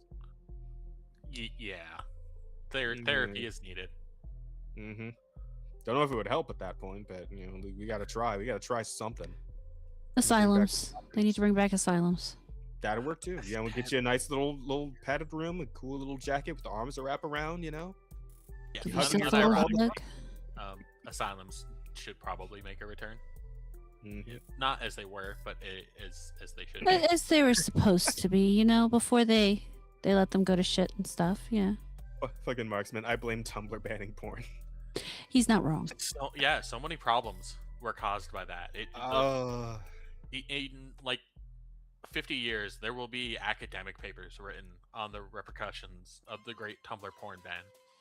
Dude, I can't remember if it was us who like when we talked about the whole like the DeviantArt dying thing, or like somebody else talking about it, about how like it's going to be like another containment break event. We talked about it. Yeah, containment break event, like the same way Tumblr, switching shit up was, right? And how they flooded Twitter, and that became a whole fucking thing. Like, and now, yeah, we might see like a second fucking resurgence of that sort of event whenever DeviantArt finally dies, right? And it's like, oh man, but how much worse could it get, really? Do you really want to know? Part of me does. Like, part of me is just curious. Well, that part of you can keep it to itself. It's the same part of you that watches a train wreck. Mm-hmm. It's like, yeah, that's awful, but I can't. A train that was carrying trash fires. And, yeah. Oh fuck. DeviantArt already broke because they allowed AI art. Yeah, it's true, but it's not like I don't think it's been like completely it's not a full like Exodus situation just yet. I do believe it's coming very, very soon, but yeah, we'll see how that plays out. Honestly, should be interesting. Yeah, the dam has cracked, but not quite broken. Not just not yet. broken yet. Soon. Yeah. So that's what's going on with good old Walker Scobell. Hopefully that all works out for him, and probably, you know, at least the heat dies down on the people around him. Because imagine not even you're just like some random high school girl doesn't even know this guy exists, and all of a sudden you're getting death threats on. It's like who the fuck like what the fuck is happening? Who? Yes. I mean, imagine if a fucking teenage actor goes to high school with you, you probably know about it. But I had to imagine there's girls there just don't really give a fuck, right? Oh, there's plenty of people who probably have no idea. I'm more shocked it's a teenage actor going to a public school in general. It might not be a public school. That's the thing. It could very well be a private institution. Yeah, I suppose that's true. If it just doesn't happen at once, if the dam falls, there won't be a flood because the water already escaped. Maybe. Yeah, trickling out. Could be. Yeah. But hey, more luck to him. So, hey, another crazy fucking thing happened. So, you guys remember how they were talking about doing an Avatar movie? Like a new, like Last Airbender Avatar, but they're a bit older, young adult age. Yeah, I heard about this. I saw a lot of it on Twitter. Yeah. That was about to get the good old master of the TS here. Screwing us into the fact the whole fucking movie leaked on Twitter, and a lot of people have already seen it. It's also being copyright struck left, right, and center by Nickelodeon. So I don't know if Nickelodeon's actually made a statement about this at all just yet. And I haven't actually taken the chance to watch it yet. I wanted to before the show started because I wanted to actually talk about the movie itself. But yeah, a lot of people have seen it, and I believe Nickelodeon is probably giga pissed off about that whole thing. But I do find that pretty nutty. The results from the people who have seen it are largely meh to not good. Yeah, I mean, I would imagine that because okay. Well, it kind of depends on your attachment to how much of a fan of the original series you were. Yeah, and it's a lot. One of the biggest points of contention is just the fact that almost none, maybe none of the original voice actors return as their characters. Yeah, no, they got rid of all of them, from what I understand. Yeah, and of course because they wanted to be more racially appropriate. Or whatever, right? And Top's new voice actor is actually blind, or shit like that, right? Yeah. And it's no, guys, I don't think this was. I don't think this is the way we should have gone with this, man. None of us actually cared. Apparently, Korra-fied Aang. Yeah, I also heard that as well. It's the original, Team Avatar. If it were written like Legend of Korra, which is obviously that's not exactly a glowing review. That's poison, as a matter of fact. Putting that idea out into the Twitter ether, that's poison for this movie. That's a bit unfortunate. I feel bad for anyone who thought it was going to be anything other than this. Though I have heard that apparently the animation itself is pretty good. That's what I read. Is that the thing itself is okay, but the fact that they basically killed the voice actors and they got crappy voice actors is what kills it overall. Drags it just all the way down into the mud. I mean, a pretty trash fire is still a trash fire. Yeah, suppose so. Yeah, no way around that. But I do find it wacky that just the whole thing leaked in this is what 6-7 months, because I believe it was supposed to drop half in a year October. early, 6 months. Oh, okay. Yeah, that's wacky. And yeah, somebody's definitely getting fired / executed over it into Nickelodeon. And whoever it was that initially put the tweet up, who was it? I'm still dissing this guy. Probably getting sued into the dirt pretty soon. So I imagine I kind of really hope, and I know this won't be the case. Really hope now to see in a month or so news coming out about major rewrites, reworks of the movie, that are happening. maybe this can be a good thing for them. Yeah. But maybe it's it's like with Sonic when the original design for Sonic came out, and I was like, no, don't do that, and they fixed it. Criticism works. It's Nickelodeon though, and I don't know. Yeah. And then, of course, there was also like a few other like minor quibbles on Twitter specifically about this with like LGBTQ type shit, because there always is with shit like this. Apparently, like some of them were whinging about like Toph not being gay. Toph never makes no been fucking gay. Yeah, it's like makes no fucking sense, because again, like we've met like old lady Toph in Legend of Korra, who has 2 children, right? And like showed interest in male characters even back in the original series, like multiple times. How bigoted of you! Just because she's gay doesn't mean she can't have kids. No, but she was like, I know, very interested in Sokka in guys. Like Sokka, like in a little bit in Zuko, Yeah. So, I mean, maybe that could be a thing, but there's nothing in any of the media to indicate that. Yeah, I mean, because like the only thing about Toph is that she's tomboyish, like pretty heavily tomboyish, right? Yeah, but that's kind of it. That's enough for some of those people. Well, yeah, it's the reality is some of these people, they get so invested in their own headcanons that they don't understand reality. They have no need for reality at that point. Yeah. And then Zuko got caught up in a little bit too, because there's like a scene early on in the movie where like Toph, apparently they find another fucking airbender that was like frozen in ice, like Aang was. And they're just like looking at the guy while he's passed out on the ground, and like Toph's saying something about how he smells good, and then she's like trying to like confirm with the others if he's like handsome, and they're like, we're not gonna, like they're all like yeah, we're not gonna fucking tell you if he's handsome, that's stupid. And then like Zuko's just looking at him, he's like, yeah, he's attractive.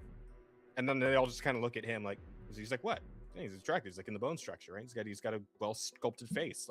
Like he's kind of just like saying it very matter of factly, but like the LGBT side kind of took that and ran with it. So, well, we already know that the LGBTQ side does not allow for friendship, but same sex friendships, or apparently even like one man just complimenting another man on his looks. Yeah, or anything remotely, like that.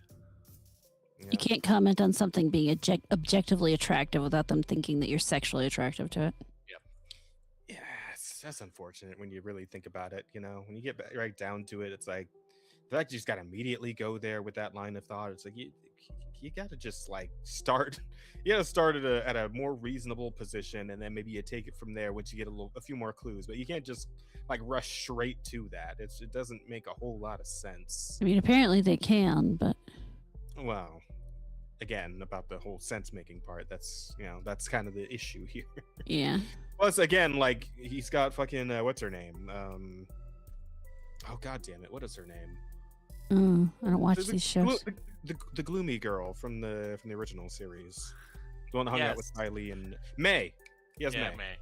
But they end up, at least as far as the Korra timeline goes, I think they end up not working out in the end. Ah, well, fuck. But yeah, I mean, he does have a person. Yeah. Like, it's still... yeah, it is what it is. Anyway, that's what's going on with that. I'll be interested to see if Nickelodeon like has any sort of statement about this in the coming weeks or days or anything like that. Right now, apparently they're just trying to scrub it and like move past it. But obviously it's already been leaked, the damage already done. The internet is forever, etc., etc. So. Yeah, it's crazy. I mean, they're definitely having an internal statement right now, and it's just screaming. Yeah. Yep. Speaking of screaming, I was fucking howling at this next one. I don't know if you guys saw this, but some crazy shit is going on in the fucking Chinese esport commenter space. So I have no idea what we're talking about. I would imagine you guys keep up with the Naraka blade point scene, but I'm familiar with it, but something fucking nutty went down. Check this shit out.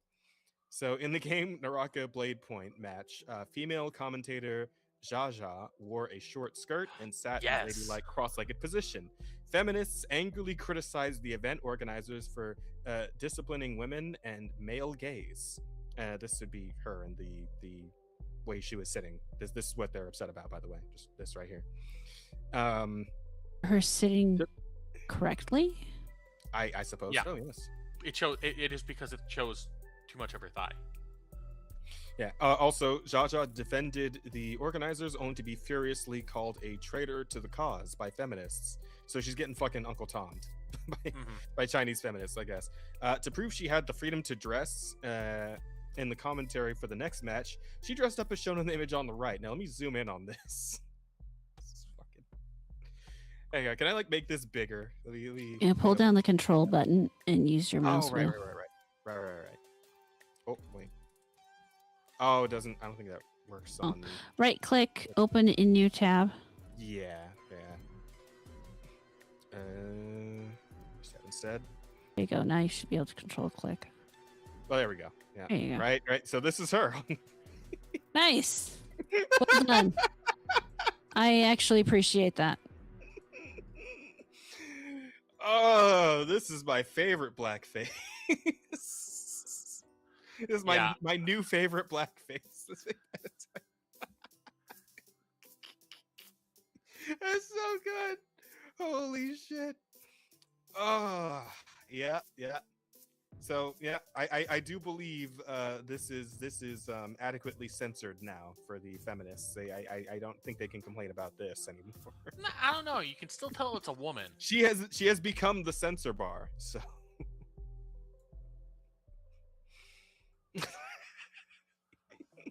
Is it me or does she still look hot? I mean, you know, you're into black chicks, I guess. I was gonna ask Jess, is she more appealing now or less? Dude, I think more, because this is clearly a woman with a great sense of humor. So I appreciate the sense of humor. I think it's great. Absolutely. Yeah. Oh, you know what? Maybe my keyboard's just fucking up again. Maybe that's what was happening. Because I can't type. Damn it. Fuck. But yeah, so this ended up just kind of causing like a whole little wave on Twitter with the reaction to it, and it's been fun reading through some of the comments on this. It's pretty great in my opinion. I'm a big fan of things like this happening. You guys know me. This is the sort of thing I live for whenever this goes on. Mm-hmm. Yeah. You see in the middle, he's about to fucking lose it. You can kind of see it on his face. He's like trying not to look at her because he can't fucking handle it. The pose and everything. Oh my You God. just crack up if he glances over. It'd be hilarious. Oh fuck. I also love this this chain of memes, right? Where it's the like Twitter's kind of discovering the with the translate post feature, like how the Chinese and Japanese posters are really getting down, and it's pretty great a lot of the time because they don't give a fuck, man, like about any of the stupid shit that we do here in the West. They'll just say whatever, and there's some true gems in some of those posts. Let me tell you. I also hear that like the Latin posters are pretty crazy too, but I haven't seen anything of those yet. So. I mean, has freedom to dress how she wants all the way until it's feminine. Then suddenly feminists have a problem. Yeah. There you go. Yeah. See image. Can't do this. It's freedom of choice to do what they tell you to do. Can't laugh yet. I just love reading the comments on shit like this. I really do. It's so good. Oh man, you know what? One of these days, I'm gonna have to come to the podcast just completely blacked out, right? You're not Go on already? Blacker, Rada, blacker. Maybe for the next anniversary, and just. There are words I want to say, but I need my husband here for them. You know, go call him. Go call him. Bring him in. Oh no, he's busy. You just offered your husband to Jazz. Of course, he's I honestly, I want his opinion on this story. I want to know what he thinks about this. Fuck. Yeah, so that's just a fun little in-between story I thought we could bring in. This is a good time. No, it's funny. Yeah, you know what else is going on? I don't know if you guys saw, but apparently the Amazing Digital Circus is taking their show on the road, and they're hitting some theaters. Really? And yeah. Apparently the head of Glitch Entertainment or Glitch Productions, I believe they call themselves. But the CEO, Kevin, fucking what the fuck is that last? Lerdwichigal. Yeah, that's sure. That's the best I'm going to do with it. I had a statement about the whole theater release thing. So Kevin, CEO of Glitch here, wanted to jump in and talk directly about the theatrical release of the Digital Circus finale and it being 2 weeks before its YouTube release. The reason we're pushing for this at all is because this one event has the potential to change how the entire industry views indie animation. If this works, if we get a YouTube animated series into thousands of theaters globally, it opens the door not just for us, but for many creators, many projects, and the future of original creator-led storytelling. To be blunt, getting to this point has been a massive uphill battle. The traditional film industry has never really done something like this before at global scale. Like a lot of the bets we've taken over the last 8 years of running Glitch, it takes a bit of a risk to truly push into new territory, but we really believe it's worth it. The 2-week gap came out of a lot of back and forth. Theaters were originally asking for a minimum of a month. I pushed hard to get it down to just 1 week or less, but they weren't willing to budge that far. 2 weeks was where we finally landed, and even that was apparently unheard of for them. I get that it's not ideal for everyone, and I genuinely hear the frustration, but if this works, it changes the game for us and for a lot of other independent creators down the line. I do hear those of you who are frustrated because there isn't a theater near you yet. We are working around the clock to fix that. We are currently in active talks with several theater chains in many countries around the world. We're pushing for more screenings and more locations every single day. Also, we really want to get into theaters in our home, Australia. Trust me, we do. We're just waiting for someone to respond to us. For those of you who have been respectfully reaching out to your local cinemas, thank you. It is actually working. Those emails are the best leverage we have to show theaters that there's a massive audience waiting for this. We're doing everything in our power to make this as accessible as possible while still trying to move the needle for indie animation as a whole. Thanks for sticking with us. Kevin Lerdwichigal. So yeah, I mean, and honestly, it does seem like it's going pretty well so far. I think I saw a post earlier today about how they've already gotten like 4.5 million in ticket sales from the theaters they've like already gotten into. So they may be able to go ahead and start expanding into new ones.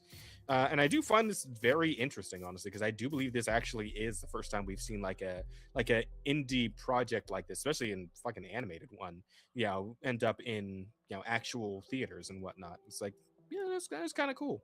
That is pretty interesting. And the idea of like fucking like YouTube animation type shit like starting to make its way into like Regal cinemas and all that shit is like that would be a hell of a paradigm shift. That would be something new.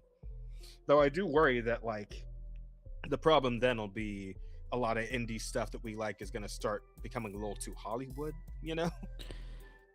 Everything goes mainstream eventually. Yeah, but you would hope that these could just stay, fun and, independent projects that, kind of cater more towards their fan base and, any sort of, mythical expanded audience or any of that shit, or, you want these things to keep their soul is essentially what I'm getting at here. But you can't neglect that, this is going to help potentially get other projects going. Yeah. If they see that there's an avenue to actual success now, not actual success, that is wrong, but to, widespread success. Yeah, wider recognition, we'll say, because not even success. Then, that's a good thing. If you want more stuff, they need more money. Yeah, but that's where the problem comes in, right? Because then we start talking about investors. Yes. Oh, those fuck ass investors, man. It's not perfect. No, nah, it's not. But far from, I would say. Yeah.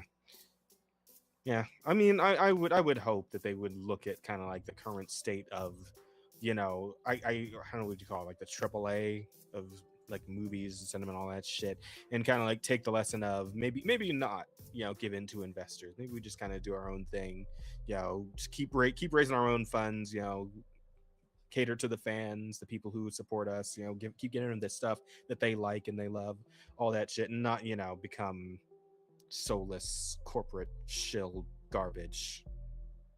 I mean, man, I'm not being that optimistic, but yeah, Uh-huh. absolutely.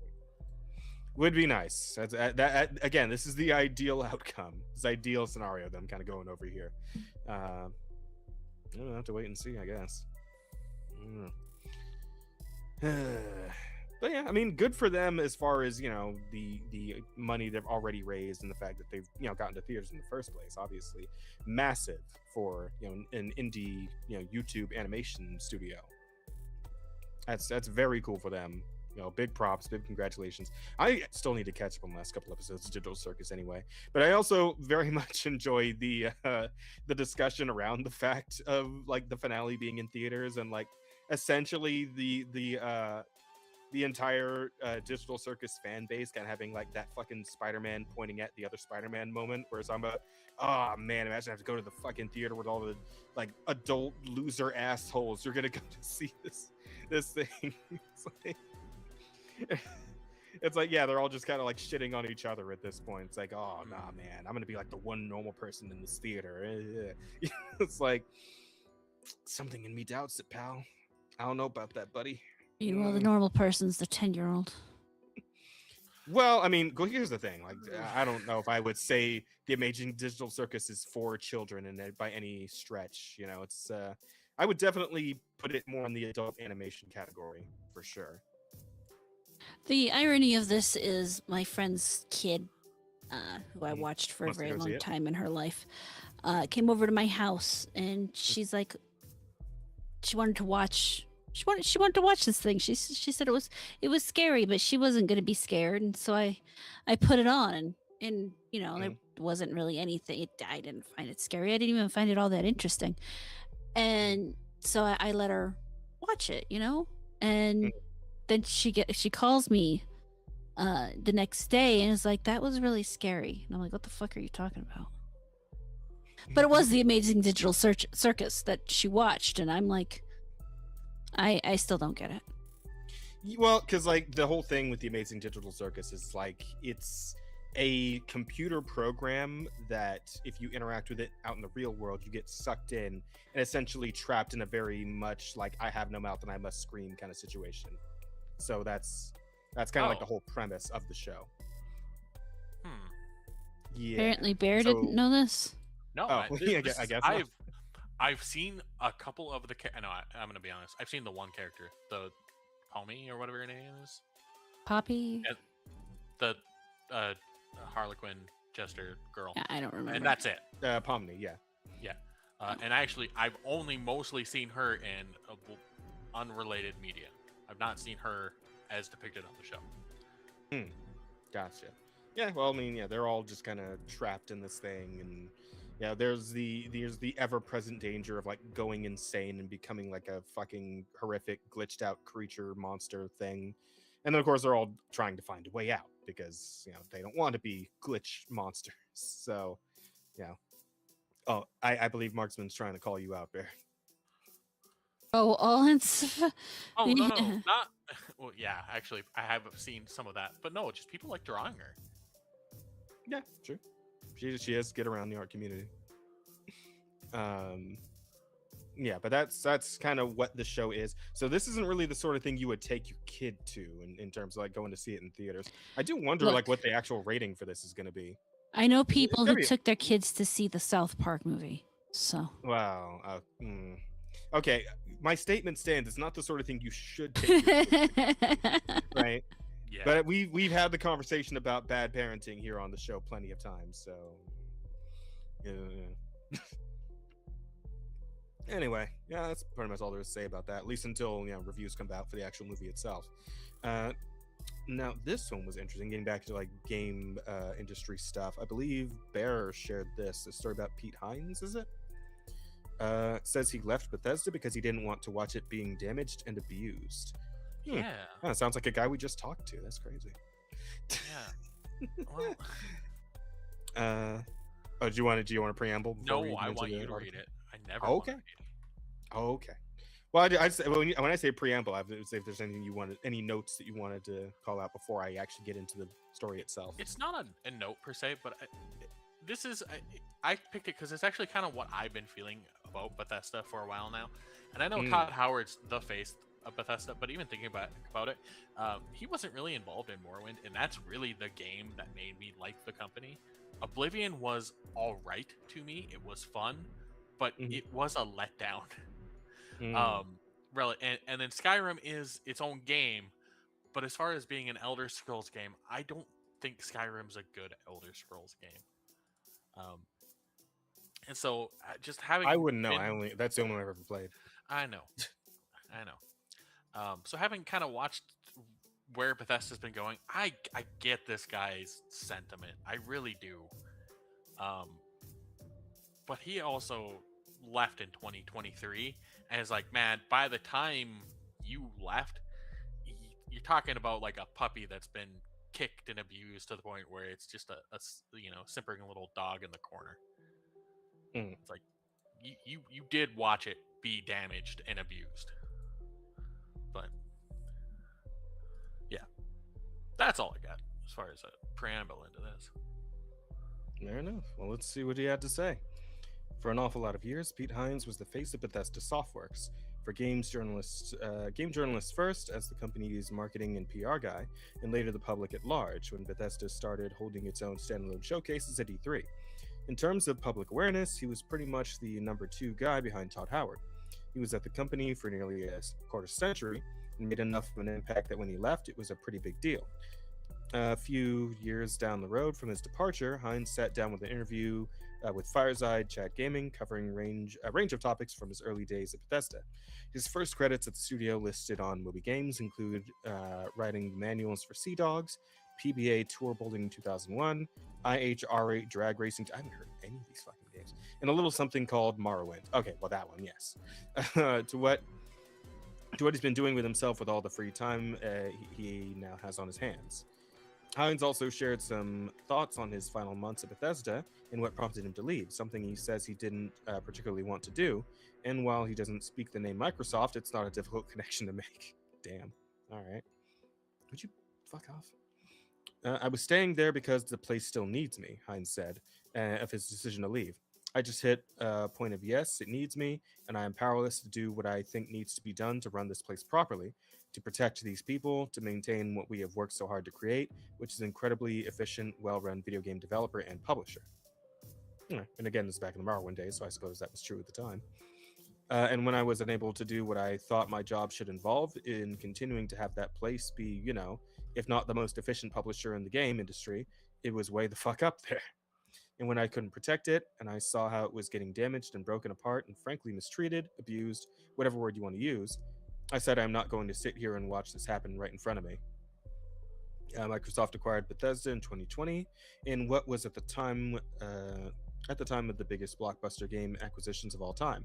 It still is, really, except that it's dwarfed in the public consciousness by Microsoft's subsequent buyout of Activision Blizzard for $69 billion. Fucking hell, man, that was god damn. At the time, Hines described the pairing as a perfect fit in Bethesda's announcement of the deal, but just 3 years later, shortly after the release of Starfield, he'd retired. Okay, you know what? Fair. Yeah. So it was Starfield that did it, huh? I can't even blame them on that one. No one to hold them and no one to fold them. Well, and with the way that recent DLC has gone down for Starfield, yeah, I'm hearing a big meh just across the player base on that one. Yeah, I'm sorry. Doubling down on your worst product released to date with a DLC is hell of a choice. Yeah, I'm as a it's bold strategy, Cotton. And then it didn't work out for him. Strangely enough. Not at all. And just days after that, Microsoft changed its Xbox Studio structure to bring Bethesda and other ZeniMax subsidiaries more directly under Microsoft's control. Hines cited the release of Starfield as the culminating point of his career in his 2023 retirement message, but it turns out he had to wait longer than he expected for it. I was waiting until after Starfield, Hines said. I knew I was leaving the year before. Every time Todd delayed Starfield, I thought, fuck, I'm here another 8 months. Damn.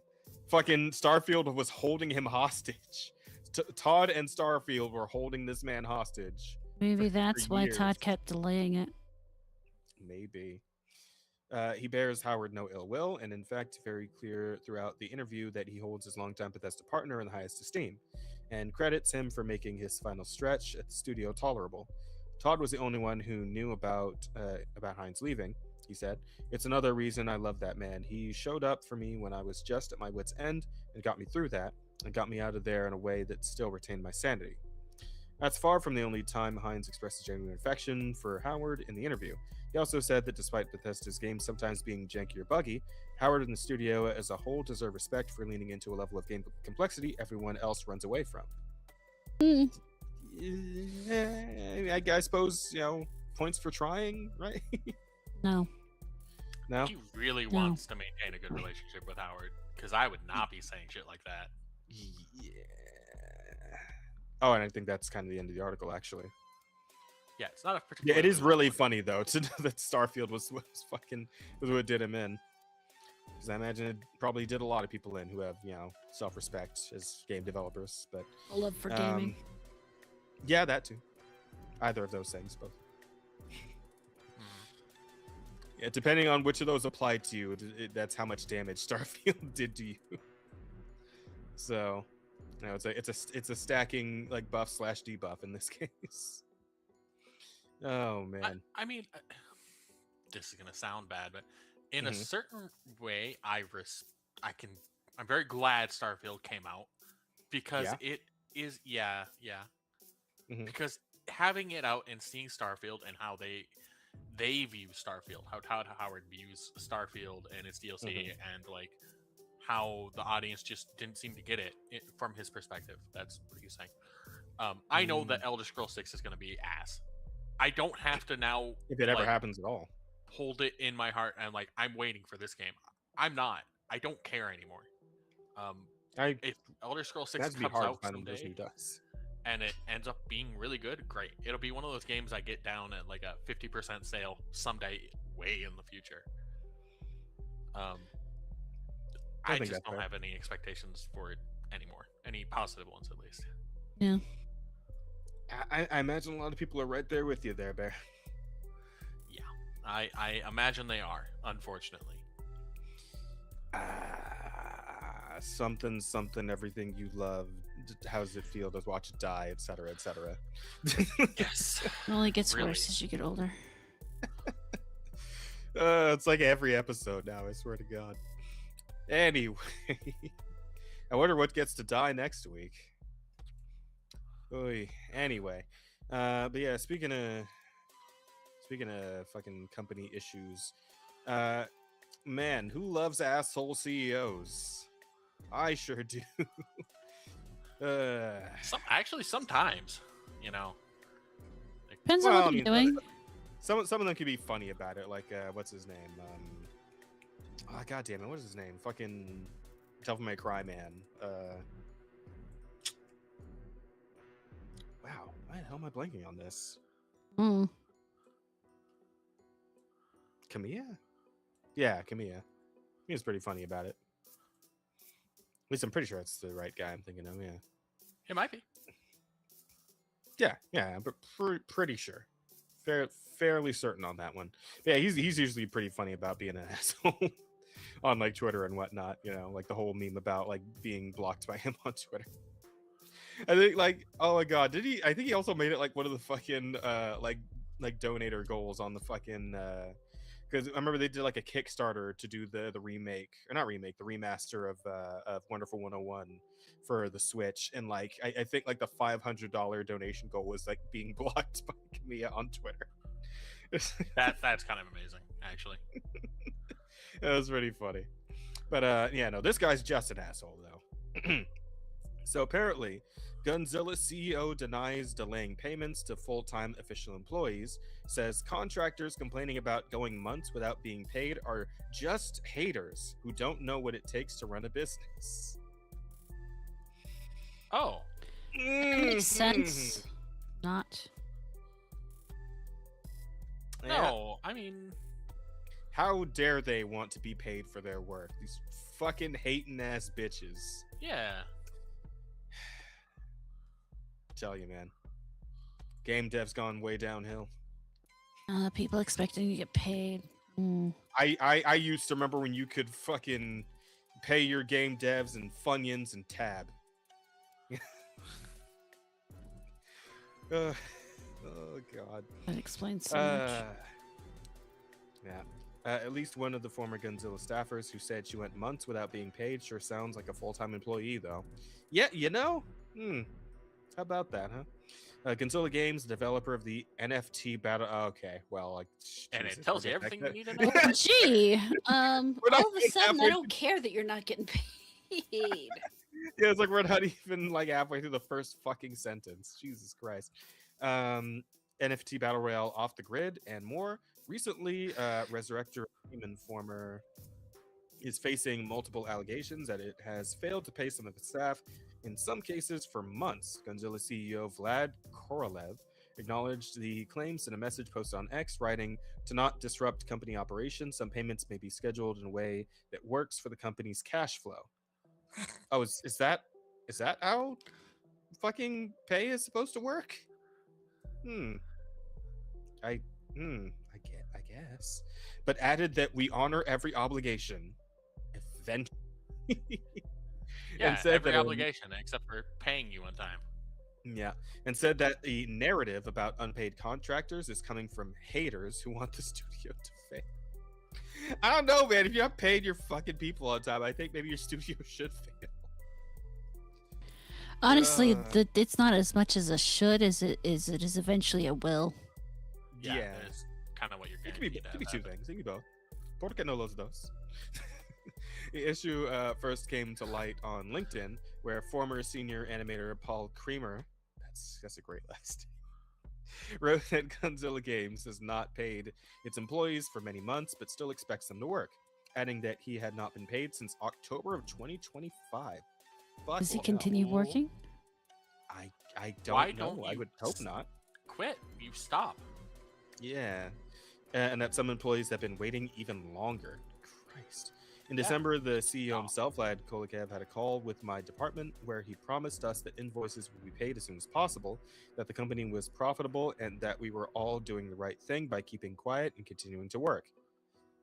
No, you weren't. Know, the keeping quiet part of that, see, yeah, that part seems a little sus, right? It's like you read that specific part of this sentence, I'm like, I'm sorry, keeping quiet? This is starting to sound like an abusive relationship. Yeah, a little bit, right? Kuma wrote, yeah, wow. I don't know what you're into, Bear, but I guess we can guess now, can't we? He was not being truthful, and now the company ignores our questions and removes our posts about what's going on, trying to silence us. Silence is what they're hoping for, wishing that we'll just quietly go away. Man. You know, in the age of the wide old internet here, where places like platforms like Twitter and TikTok and Instagram exist, hoping for something like this to just go away seems excessively retarded. Yeah. I don't know, is that just me? No, it's not just you. Okay. Former head of talent acquisition, Anna Savina, shared a similar story, saying that after 3 years at Gunzilla, she is forced to face a significant outstanding debt that covers several months of my professional life. God, Jesus. Others followed suit in response to Savina's post. QA engineer Alexei Zestianenko,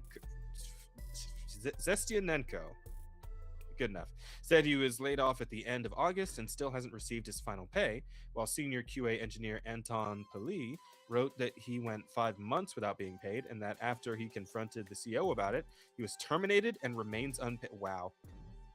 Damn. Asked why he wasn't getting paid, immediately fired for it. This is a fucking scam. This is a scheme. It's a bad sign, yeah. This is like one of those fucking Kickstarter scams, except like you're an actual employee with the company, so it's even worse. I mean, hang him, right? Yeah. This feels like sounds right. Okay. All right, cool. We'll go with that then. Really buff. Oh, okay. Former QA staffer Ilya Milskyi. Do you want to try this for me? Hold on. I'm flipping houses, so now I have to look. Are you fucking for real? God damn it! Where are we? Aaron, you wanna help me? Ilya Medletsky. Okay, yeah, I'll go with that. Said he quit after the second month of delayed payments, after which the company cut all ties. He wrote that Gunzilla head of HR contacted him 5 months after he left to promise he'd be paid, but still has received nothing. Korolev, the Gunzilla CEO, said in his response that the salaries of full-time official employees at Gunzilla had never been delayed by more than a week. Wow, that's the best we can. That's the best we could say in this situation, huh? We never delayed it by more than a week. That's one way to make your employees feel valued, for sure. Yeah. Mm-hmm. Although Savina, the former head of talent acquisition, describes herself on LinkedIn as a full-time employee of the studio. Most of Korolev's statement is spent talking about the success of Gunzilla and its battle royale Off the Grid, which I've never fucking heard of. You guys heard of this game? No. Off the Grid sounds familiar. Very successful, apparently. While people who have never played OTG and have never built a business sit and spread FUD, fear, uncertainty, and doubt. Yeah, that is some crypto lingo. Yeah, to farm a few views. Yeah, it is. When you're in the NFT sphere, that's the kind of shit you see. So you know this guy he probably has a couple pictures of apes. Yeah, probably. To farm views, targeting the biggest Web3 game ever created, a game that represents not only itself, but the entire Web3 gaming industry in front of traditional gaming. What the fuck is Web3? It's like the next generation of the web. It's blockchain, that kind of thing. It's more. It's hard to explain. It's the decentralized net, but it's also largely it's talked about a lot again in the same sort of cryptosphere.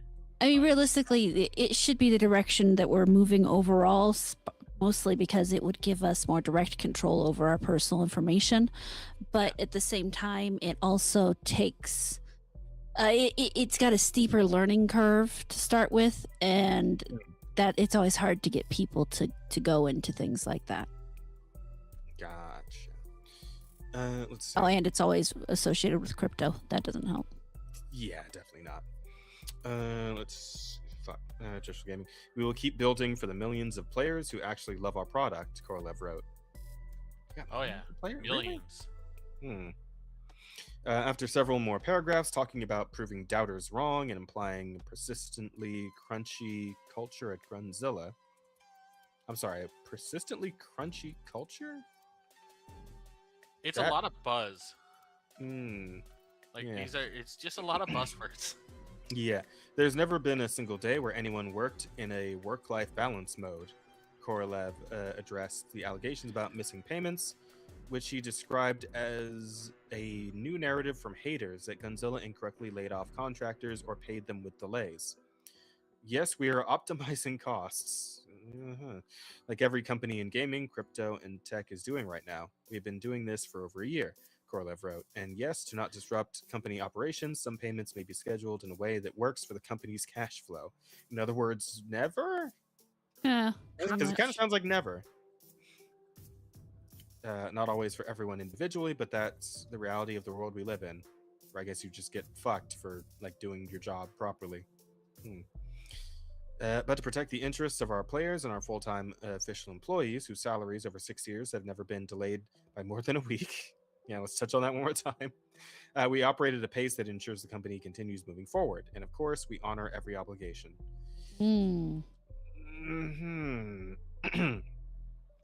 Korolev also said that one of the loudest voices, a contractor who finished working with us just a week ago, was repaid immediately. He didn't specify who, but Savina, whose LinkedIn profile indicates she left Gunzilla earlier this month, updated her post the day after it went live to note that the situation regarding my personal matter has been resolved. Oh yeah, so I guess they did right by her at least. So that's one. So far. Fair, I suppose. Off the Grid does seem somewhat successful, at least as far as we can see on Steam. User reviews are decidedly mixed, with just 55% being positive. Okay. But it puts up several thousand concurrent players every day. Not a massive hit, but not nothing either. And that's just a fraction of the whole. Off the Grid is also available on the Epic Game Store and for PlayStation 5 and Xbox Series XS consoles. Off the Grid initially drew attention primarily because of the participation of District 9 director Neil Blomkamp, but it's also earned scorn from sketchy cosmetics and NFT integration. Its premium currency is the Guns token, which can be used on the NFT marketplace OpenSea, which may be part of the problem. The value of the Guns token dropped off sharply immediately after it launched. It has shown no real sign of possible turnaround. You don't fucking say. Reached out to Gunzilla for comment, and we'll update if I receive a reply. Color me surprised. Yeah, what's that about? Oh. Okay. Shooter Cosmetics reach a new low with Trump, Kamala, and a neckbeard keyboard warrior all available on day one of this new battle royale. Yeah, I'm kind of curious. I want to see what the fuck does the game even look like off the grid. Hang on. Let's have a look here. I'm curious. It's like a short trailer or something. Off the grid. Fuck, my keyboard's still broken. How did you break your keyboard? Yeah, I don't know. It just breaks itself, and then I'll have to turn it off and on again, and it comes back. It's fucking weird. Okay. Off the Grid early access trailer. Here we go. Let's have a look here. It took a lot of hard work, but we finally completed it. And we are ready for our first globally broadcast Battle Royale! Oh, they just use the term Battle Royale in universe. To Okay. the ultimate real-life It's all the thrill of online shooters, but in the real world. And you stand a chance of winning up to $100 million. Obviously, this is going to attract everyone, not just ex-soldiers. This is Something like real Hunger weird about the Games character models happening here. in real life. Players must undergo surgery in order to play. They cut off your limbs, and they grow back by regen. And then they give you these cybernetic combat. Yeah, I was limbs. curious. I was like, are they gonna explain why everybody's got like fucking robo arms and legs? Like, you have to cut off your limbs to play. They set you loose Like this? to go out and slaughter all your opponents.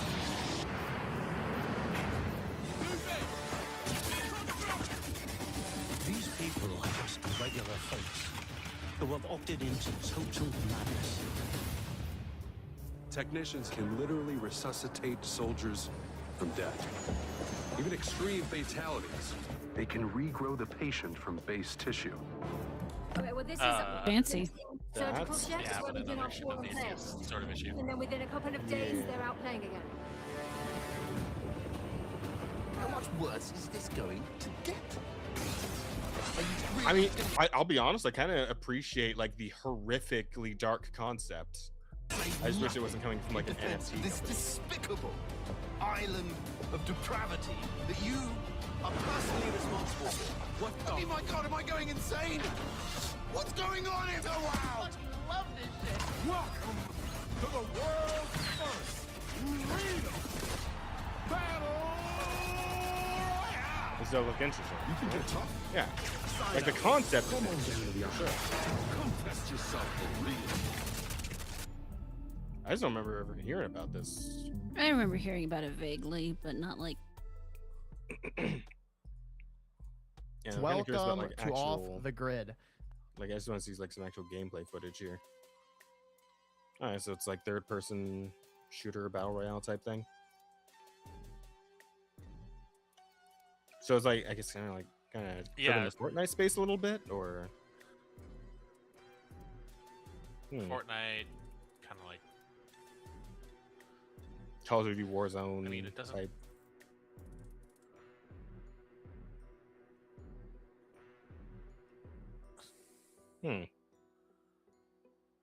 It doesn't look Yeah, like they it's just kinda got float in anything there. really going on that isn't done already. Yeah. It's a bit generic looking, to be fair.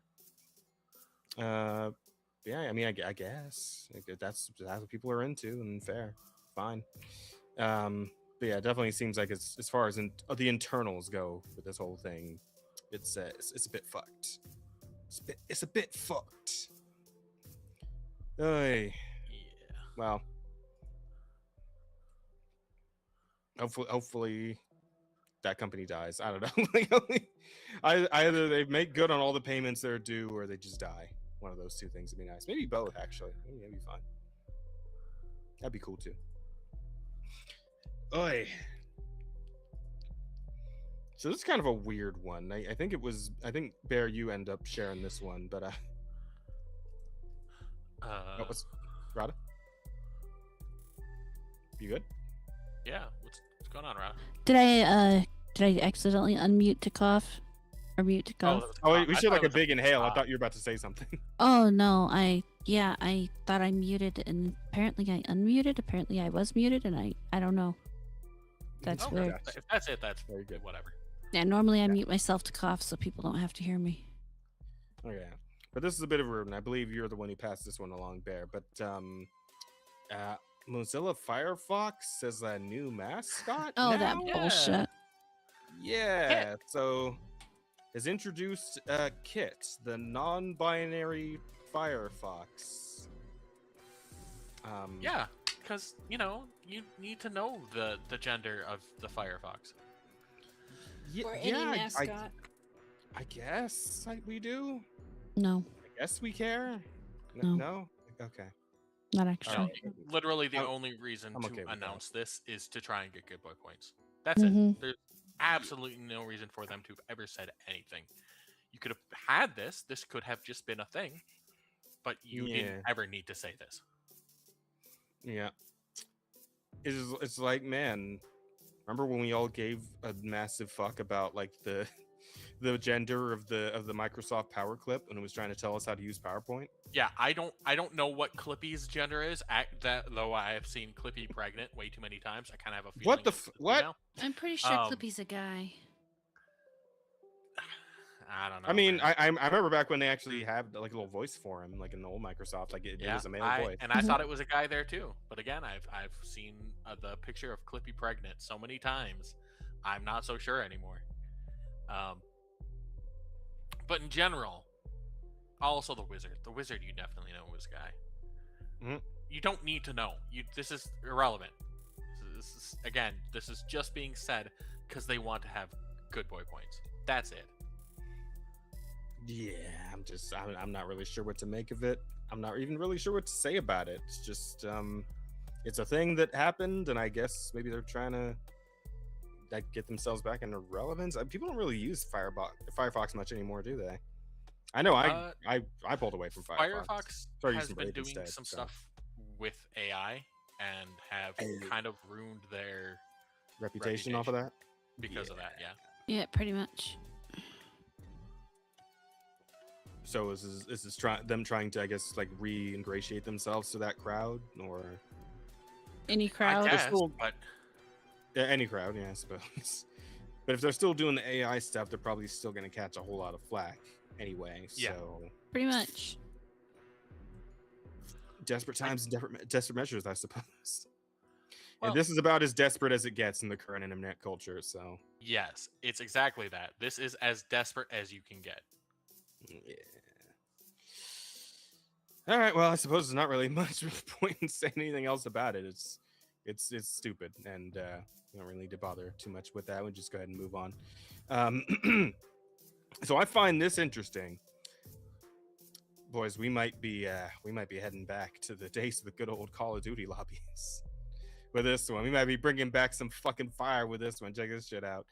New post-match accolades in Overwatch. At the end of the game, you'll be able to vote for players you think performed well and join voice chat to talk with the enemy team. Oh God. Blizzard That would be hopes for great. fun, lighthearted banter. Yeah, that's totally where that's gonna go. Uh-huh. I cannot wait. I cannot fucking wait to see the YouTube compilations of this. I need it. I need it in my fucking veins, man. How long until a woman's whining about the fact she was told to get in the kitchen? I'm guessing it's already happened. Well, yes. Actually. Well, I think because last time we had a woman complain about something like that, it wasn't Overwatch. It was the other one. Fuck. What's it called again? The one Valorant. That's the one. I think it was a Valorant player. But yeah, this this is gonna be good. This is gonna be fun. We're going right back to the old days. I'm telling you, the old Call of Duty heads have been waiting for this moment. They've been waiting for the chance to come out swinging again, and they're about to get it. Oh. They have no idea what Pandora's box they've opened. Nope, and it's gonna be great. Pandora's Great Book of Slurs. That's yeah, actually. What's an alternative to Firefox? Everything else is essentially reskinned Chrome. I mean, I've been using Brave. Like I'm using Brave right now, as a matter of fact, to read your comments. Pretty solid all around, I'd say. Brave has actually got some of its own issues going on right now, but I can't for the life of me remember what they were specifically. Yeah, it's nothing too like apparent when you use it, so it's like that's why I say Brave's pretty solid at the moment. Plus, low CPU usage, so that's always nice. Yeah, nothing needs RAM or quite like Chrome, and then CPU is. I've always had issue with Firefox. I'll be honest. Yeah, same. Yeah, so I was trying to like find something better for like I could have up while streaming in case I need to like look something up or just have the what's it called, the stream monitor thing for Twitch open, right? And yeah, Firefox and Chrome weren't great for that, but Brave's been pretty good for it. Been able to keep CPU usage down considerably with that. So all around, I would say Brave's pretty solid. And apparently Junebug agrees. So there you go. And so does Bear. And Rada. Yeah. Yes, we all agree. Great. Brave we browser. All agree. Offensive approved. I don't know that I'd go that far, but okay. Listen, Brave browser. If you guys want to like maybe get a fucking ad spot going here on the stream, you talk to us. We can work that out, right? We can talk about it. Hit us up at the Offensive Charm Podcast gmail.com or whatever. Yeah, you know that as a infotainment podcast bordering on offensive humor, that we're the people to go to to sell your brand. Absolutely. People listen to us all the time. Yeah, they definitely they hear our words and they're like, those are words. Yeah. Though I also wonder if like, because I also hear that Overwatch is like pretty ban happy with like infractions and shit. So I'm wondering if like this is just going to trigger like a massive wave of bans upon like allowing people to speak. Like, allowing people to actually talk to each other, and especially like the enemy team after the match, right? Like, we're just gonna see like a massive fucking wave of bans as soon as this thing is implemented. Oh, probably. Yeah, I think that's gonna be hilarious. Mm-hmm. Oh man, but I am looking forward to it. I can't wait to see it. Yeah, so we post the fucking the low tier god clip. Nothing. You serve zero purpose. You should kill yourself now. Yep. Yeah, just think of that in like giga stereo as like what, because this team's a 6. Yeah, imagine just 12 people going in with that. Like all I remember they will use the N-word even though they're not supposed to. Well, I mean, who says they're not supposed to?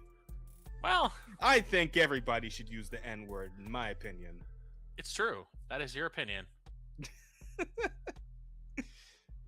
I think that's the kind of world we should live in, where everyone could say the N-word without fear. That's the kind of world I want to live in. I also want to live in... Wait. Maybe.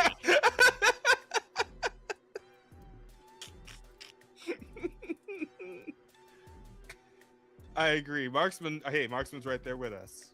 All right, Marksman gets it. I'm sure all of chat gets it. Chat space is fuck. Yeah. But anyway, yeah. So that's gonna be fun. We'll see how this unfolds in the next few weeks, I suppose.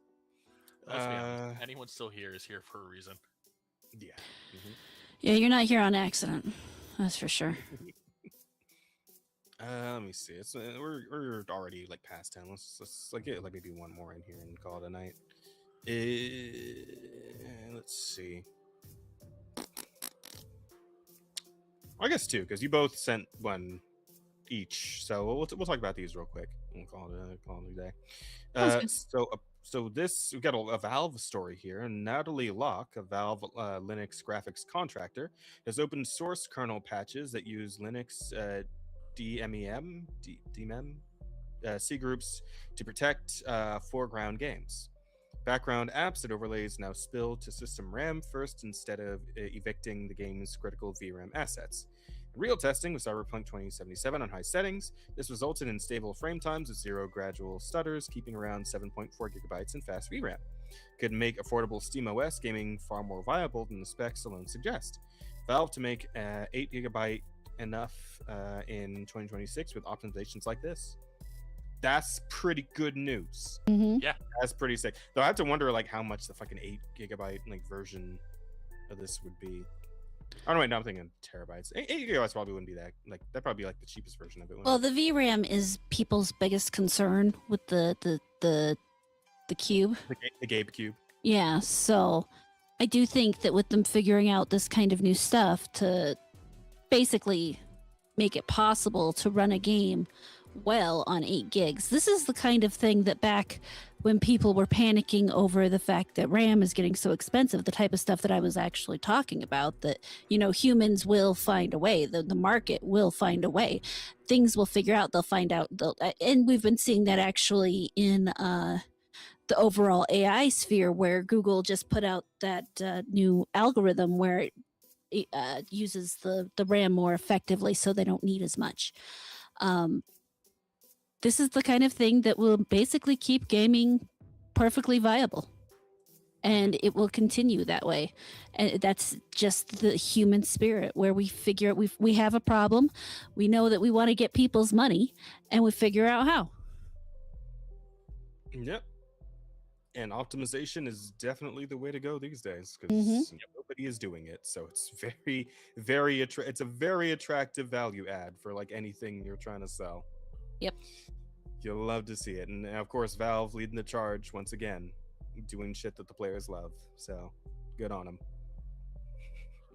Glory to Valve, as some would say. Yeah, well, love again, Valve does nothing, wins. And wins, yeah. And when they do something, they win more. Yeah, it's just winning. Valve is winning. Valve's like, all right, thinking maybe I'll use like 1% of my power, see what happens. I could have and actually do something today, I guess. Yeah, but it's not good news all around for everybody. Apparently, Disney's having more problems. Who could have guessed? Disney has laid off nearly the entire visual development team at Marvel Studios. Only a skeleton crew remains in place to coordinate hiring on a pre-project basis. So, the entire visual development team. Would that be like people who do like CGI and shit, or because what does visual development entail exactly? Here, let's look at the article. Walt Disney Company announced massive layoffs this week to streamline operations, according to a memo from new CEO Josh D'Amaro. The cuts will affect about 1,000 employees across all the arms of Disney's media holdings, including studios, TV networks, sports, and experiences. One division hit hard is Marvel, which is losing staff from both New York and Burbank across most areas of the organization, including films and TV production, comics, franchise, finance, and legal. That includes the nearly the entire Academy Award-winning visual development team at Marvel Studios. Damn. These are the artists, illustrators, character designers, environment designers, and other technical specialists responsible for the look of Marvel's film and television productions, from the Avengers to Guardians of the Galaxy to Daredevil. Many have been with Marvel for a decade or more. Shit. Okay, so I'm sorry. artists, illustrators, character designers, environment designers. Like, so everybody. Yeah, Like everybody, you need to make these like movies what they are visually. What the fuck? Are they going to keep? So okay, are they like kind of just are they sunsetting Marvel? Is that what's happening here? It kind of sounds. No, it sounds like they're getting rid of the expensive people so they can bring in cheaper people. Yep. Indians, got it. Yeah, probably. Likely. Fuck. Oh man, it's like all these Marvel characters are starting to look weirdly Indian. Like it's just imagine like Marvel just gets fucking like Prince of Persia, right?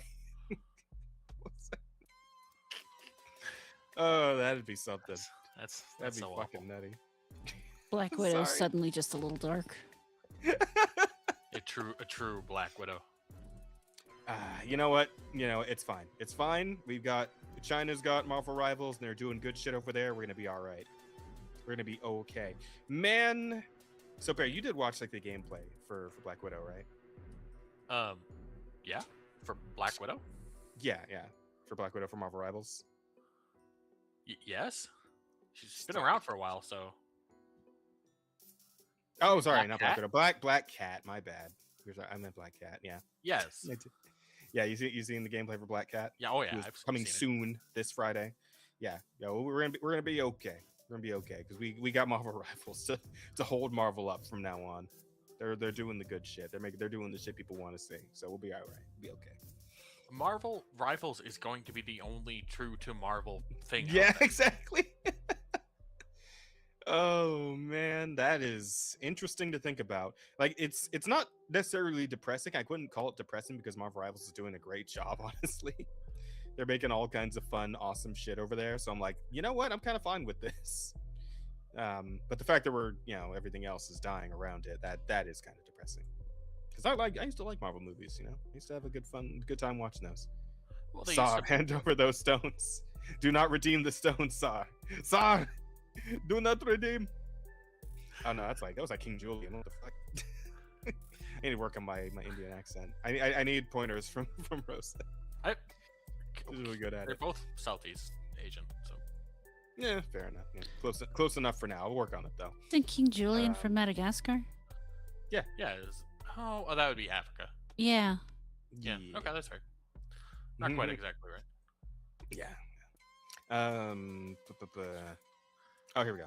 There's more. Nearly the entire department has been let go, with only a skeleton crew of full-time production staff remaining in place to coordinate the hiring of resources on a per-project basis. Reports and social media posts discussing the layoffs began circulating on public and private channels midday Tuesday.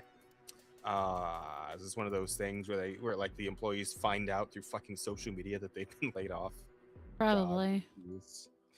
That is becoming far too prevalent of a thing. Jesus Christ. It's so awful. Okay. Sources familiar with the layoffs say this was largely due to the previously announced reduction in the Marvel Studios production slate, along with the general cost-cutting and workforce reductions announced by Disney. It does not appear that these specific jobs were eliminated for reasons involving AI, which has been a driver behind other shakeups in the creative industries. I mean, they don't say it's about AI, but I mean, they're not saying they said cost-cutting measures, so it could be about AI.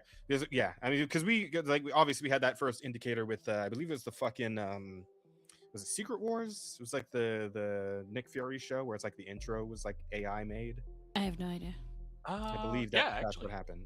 Yeah, and that was kind of the beginning of it, and I believe they're kind of starting to dip more into that shit. So. I know this is hard, D'Amaro wrote in a memo to employees. These decisions are not a reflection of their contributions or of the overall strength of the company. Rather, they reflect our continual evaluation of how to more effectively manage our resources and reinvest in our businesses. In other words, we don't think you're worth it. Yeah. In other words, you are the fat getting trimmed today, buddy. That's, That's business, and that's apparently Disney right now. So I imagine things are only going to get worse as Marvel slides further and further into obscurity. At least Marvel Studios, the movies and all that. I know we probably all have, me and you at least, I don't know, Murata. I don't know how you felt about the Marvel movies, but we have, nostalgia over some of the Marvel movies, and how that was, major impactful times. But in general, I don't think this could happen to, it couldn't be better for this to be happening to them. I hope it isn't them hiring a whole bunch of H1 Browns, but them just going under. I hope this is them going under. I want to be optimistic about this and see, a collapse. We'll see. Though, as far as like the people who actually made like the good shit at Marvel, among these like artists and illustrators and whatnot, I hope they like find some place. They're not there anymore. There is no way they're there. Otherwise, we would still be getting good stuff. Fair point.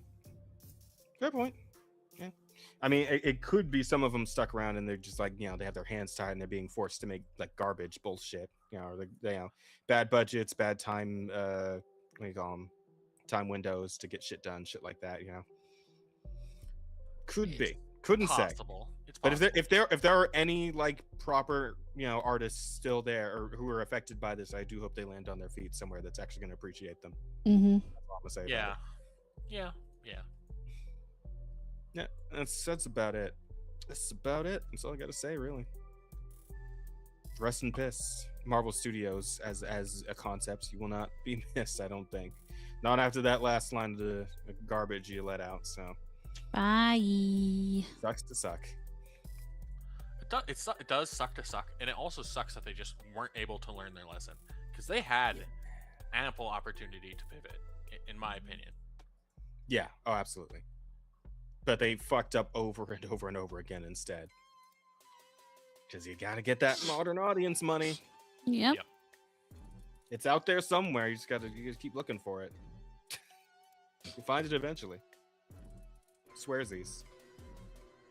Well, yeah. I mean, talk about a company that just does not listen to feedback and what their audience actually wants. We were talking about that as far as video game companies go, and nobody does it quite as poorly as Marvel and Disney in general. I tell you, man, Rivals was a stroke of luck, unlike anything I could have thought would happen for Marvel. Mm-hmm. But thank God it exists, because it's all we got left now. It truly is the last made Miles token. Thing is, I like the Miles Morales movies. I do appreciate those. It's fun. That's kind of fine. But Miles Morales existing as a character is a bad thing. Yeah, I get you on that one. Can't really argue that. Could have been fine, but yeah. The way they did it just was not fine. No, not at all. Yeah, but that's kind of it for stuff we got for now. Well, actually, there's this one last thing. Like, speaking of shit that's dying, something I didn't even know was born. You guys ever heard of this fucking The Cube Save Us game? Post-apocalyptic extraction shooter The Cube Save Us is being shut down. It apparently released 3 weeks ago. Yeah, nobody heard about it until it died. It was an underground Concord, a stealth Concord. Which is kind of nice, because like looking at the actual game itself, like, play the trailer here. Look at, like, it doesn't look bad. Like, the character designs are pretty okay. Like, the game itself looks reasonably nice, and the actual gameplay looks fine. Like, it just really seems like a situation where like nobody fucking knew it existed, so nobody ever bothered to try it. Like I don't know if there was like fucking anti. Yeah, I don't know if there was like fucking like anti-advertisement for this. Like, somebody was going out of the way to make sure nobody knew it existed. Because again, this seems cool. This looks pretty fun actually, but somehow it just nobody knew it was a thing. I'm so confused on this one, honestly. Everybody's confused. Nobody knows what's going on with this. Yeah, it's bizarre. I have to imagine that is the case.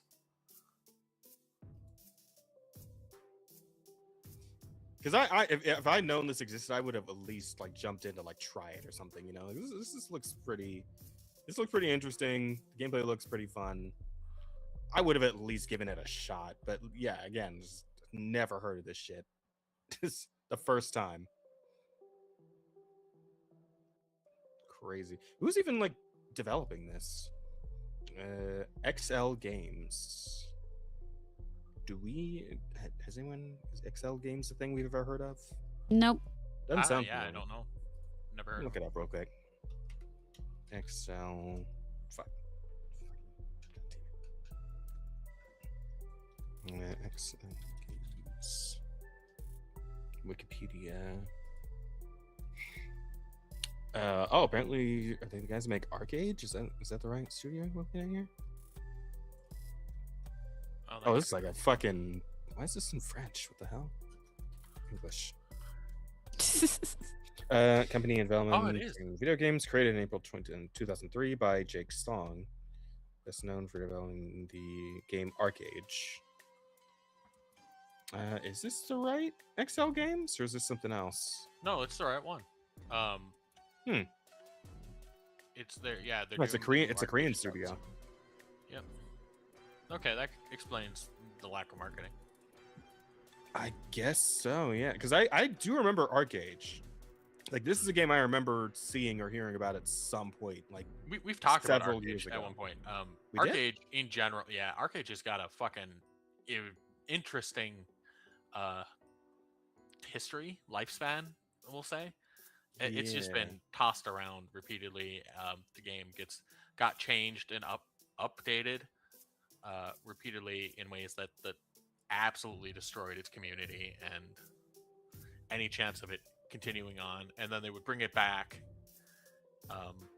with a different name or like with a Arcade's Legacy or Arcade's War, and they just kept doing weird shit with it. Yeah, it's a tumultuous thing, we'll say. Yeah, so I guess they made the game and then just didn't have any money left at all to advertise it anywhere in any way. Like, they couldn't even pay like a guy to like run a Twitter account and just post some fucking clips of it or something. Like, cause here's the thing, I imagine this is the sort of thing that absolutely would have like circulated at least a bit on Twitter if they just like posted some gameplay clips or something. I'm gonna guess. I've said this already before about a different thing. Probably a sort of just moving money around thing. Yeah.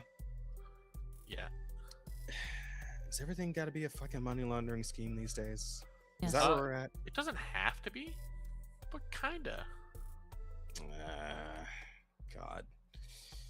All right, well, yeah, that's kind of it about that, I guess. Not a whole lot to say. It was here, nobody knew, and now it's dead. It was here and then it was gone. Yeah. These Concord legs are hard to keep track. Fucking Kata.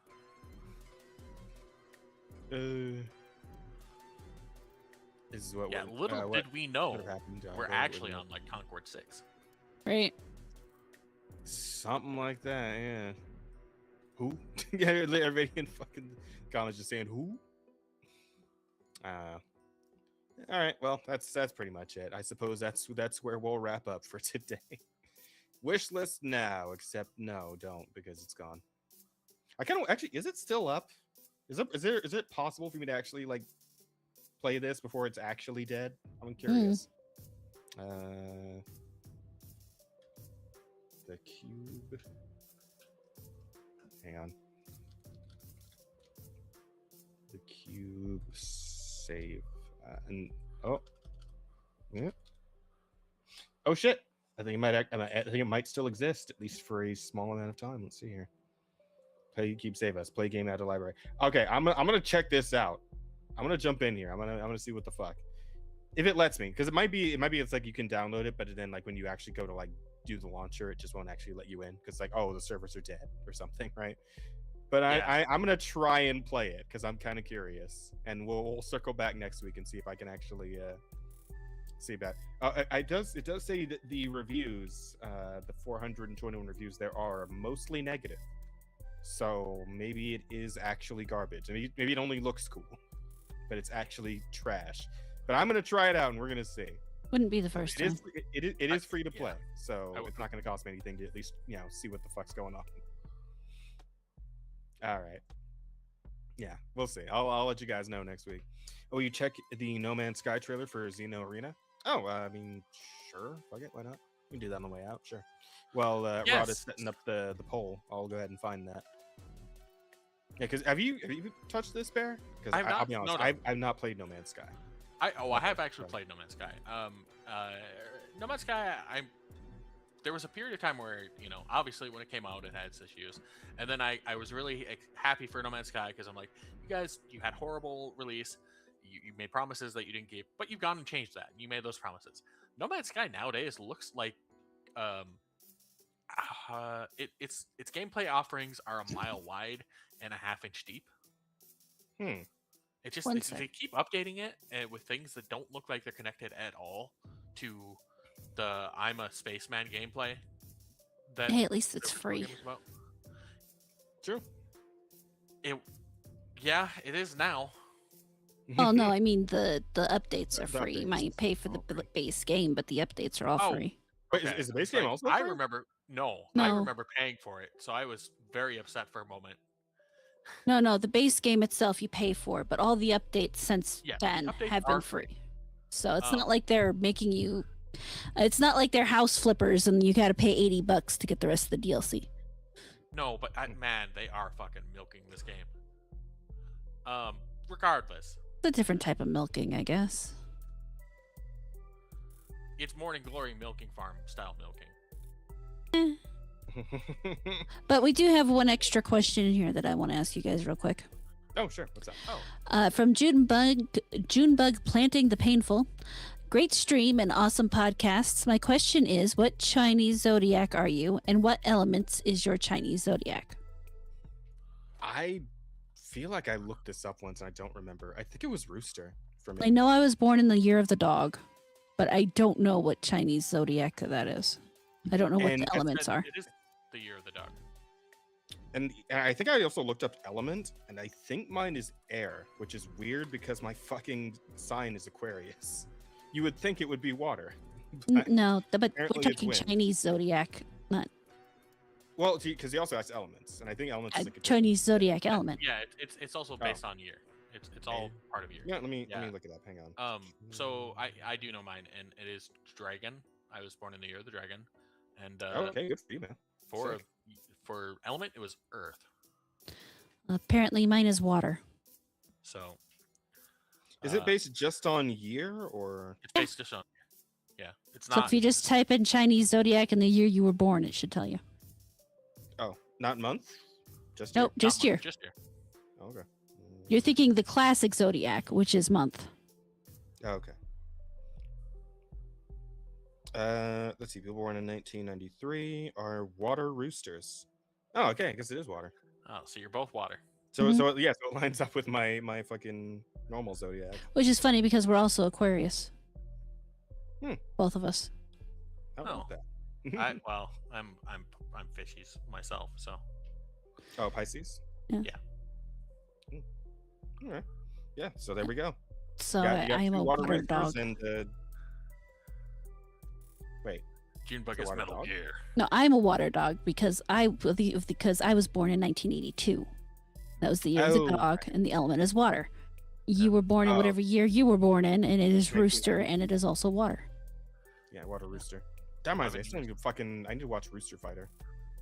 new fucking anime. Oh, I need to watch is that the anime where it's the rooster and the very first episode he gets fucking cucked? Yes, maybe. He's talking to a female hen. And Yeah, I know what you're talking about. I don't remember if that happens in the first episode, but maybe. I just remember he's like fighting monsters and shit. It's like a goofy ass it's just a goofy ass like anime about a rooster that fights monsters. Like, I gotta check that shit out. Yeah, I'm gonna try and do that before. So now for my poll. Wait, so what was your element, Bear? You dragon, but Earth dragon. Dragon. All right, but yeah, let's figure out what the title's gonna be. And We need titles. Oh yeah. We need two. I think the reincarnated Book of Slurs is pretty strong. Oh, sorry. Yeah. What were you saying? I was just gonna say that time I was reincarnated. Blah blah blah is a little long. It's too long. Yeah, it's just too long. I just was amused by it, and so I had to write it. It is very amusing. So Pandora's Big Book of Slurs is strong. So is the Uncanny Valley of the Shadow of Death. That one's really good. Got that one. Thank you.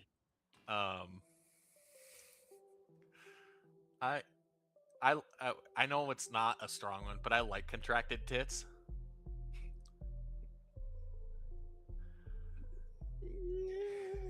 Could like what? It's no. We don't have to pick it. I just like it. Of what we have left, I don't know. I like we don't talk about John Halo. I like that one too. Yeah, I think that's a stronger one.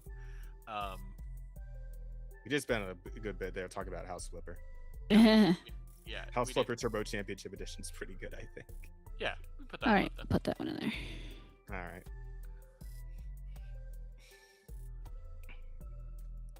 So those 4, and then we'll start the poll is started, and now you guys can talk about whatever in the world it was you were about to talk about. Oh, we're gonna play this trailer that Helms. Oh, yes, you can play the trailer. That's to check out. Yeah, get your men right, Black man. Rooster. His girl, yeah. Name him. All right. Let's see.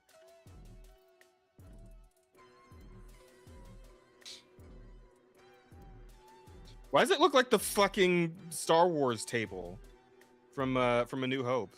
Like playing the weird alien chess. I don't. Is it? Where is it? We don't see it. Oh, my bad. Whoops. Hang on.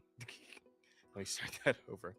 Okay, and so when shit lights up too, and this is what bothers me. Arena. Well, you'll see it. You'll probably see it. Yeah, look at this fucking table right here. Look at this. It's just the Star Wars. Well, it's a Pokeball, but it's also the fucking Star Wars table with the holographic like monster shit. It is also the Star Wars table, but it's a fucking Pokeball. Yes, that as well.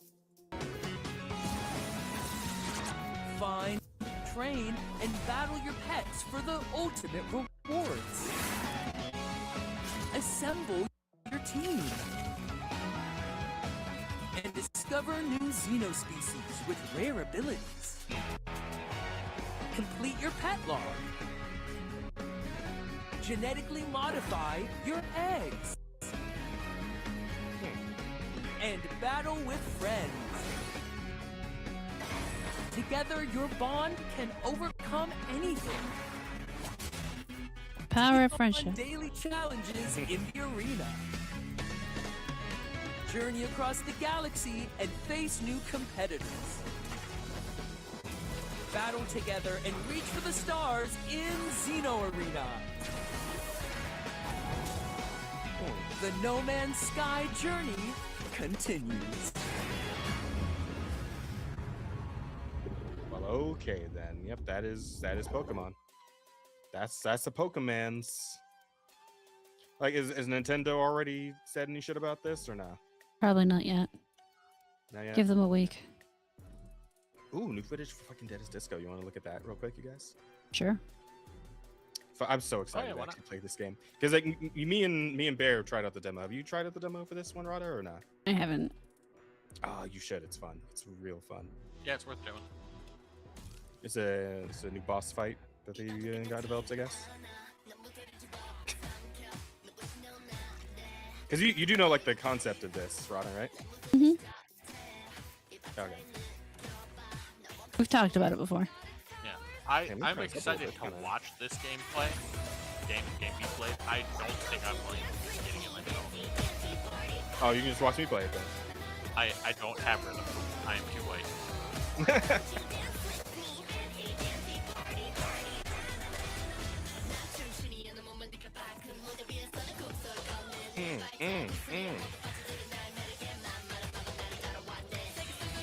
Oh my god, it's such a cool concept, man. I fucking love it. Paradise, my home. Be a princess, won't you? And die.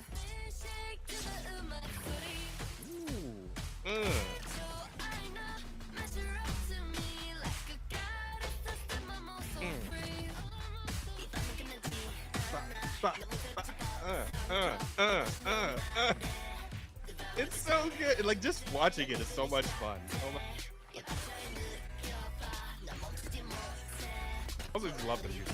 The soundtrack goes so fucking hard. It's making me want to play the demo again, honestly.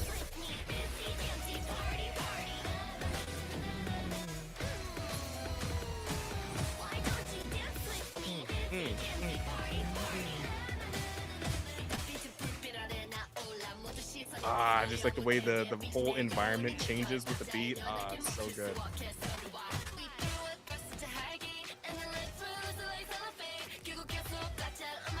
Yeah, man, I cannot wait to check this out. Why don't you dance with me? That's it. I'm taking you out with the rest of the track. Why don't you dance with me? I said. You know what this feels like? This feels like it's like kind of what I was hoping No Straight Road was gonna be. But like a perfected version of what I hoped that game was gonna be. I will say, just watching this one, I don't want this song. I don't want to hear this song. I like this song. That when she asks why won't you dance with me, it makes me like cringe and bad tingle. Just, I'm kind of don't like that voice. Like the rest of the song is fine. It's just that part. Gotcha.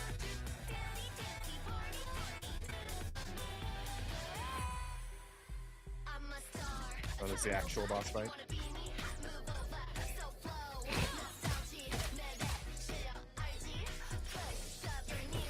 I was kind of wondering what like boss fights in this game would look like.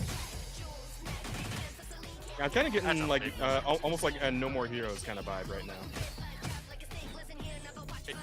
Is it just because of the yellow or no?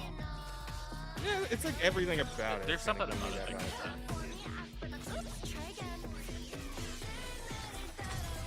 I definitely see the Arkham connection. Oh yeah, that too. Absolutely.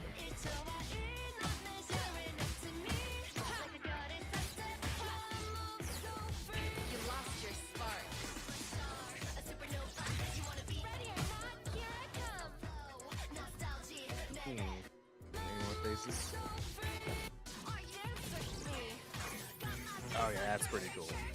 Really liking the colors here. Good shit. Did you really think you could take me on?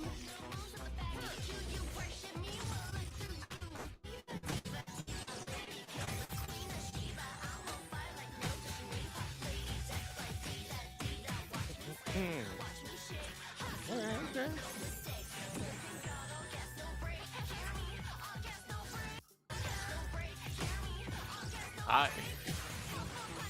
Junebug, I hope there's country roads in it. Yeah.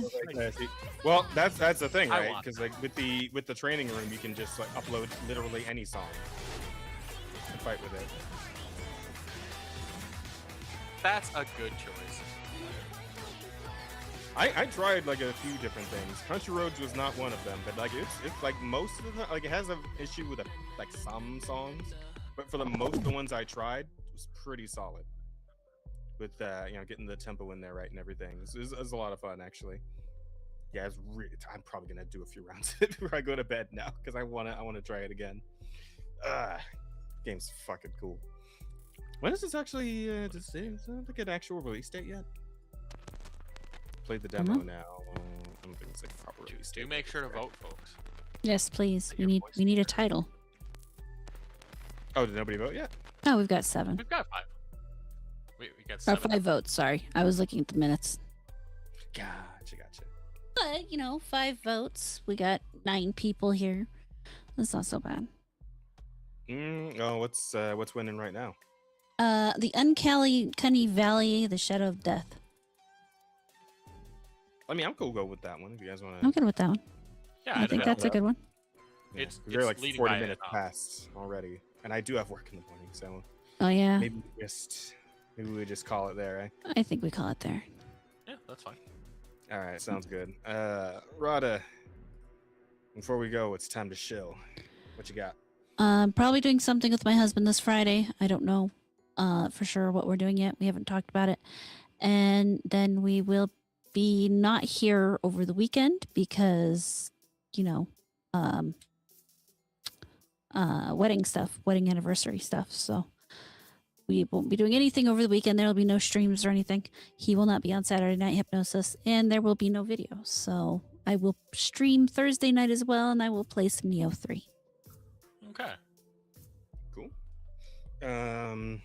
Or maybe House Flippers. We'll see. Sounds good.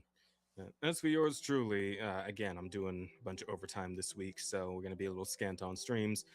Tomorrow, though, we're going to have a good time with some friendos because Rosa was setting up a donation goal for a while now to do crowd control Baldur's Gate 3 with the homies, and yours truly is included in that little plan.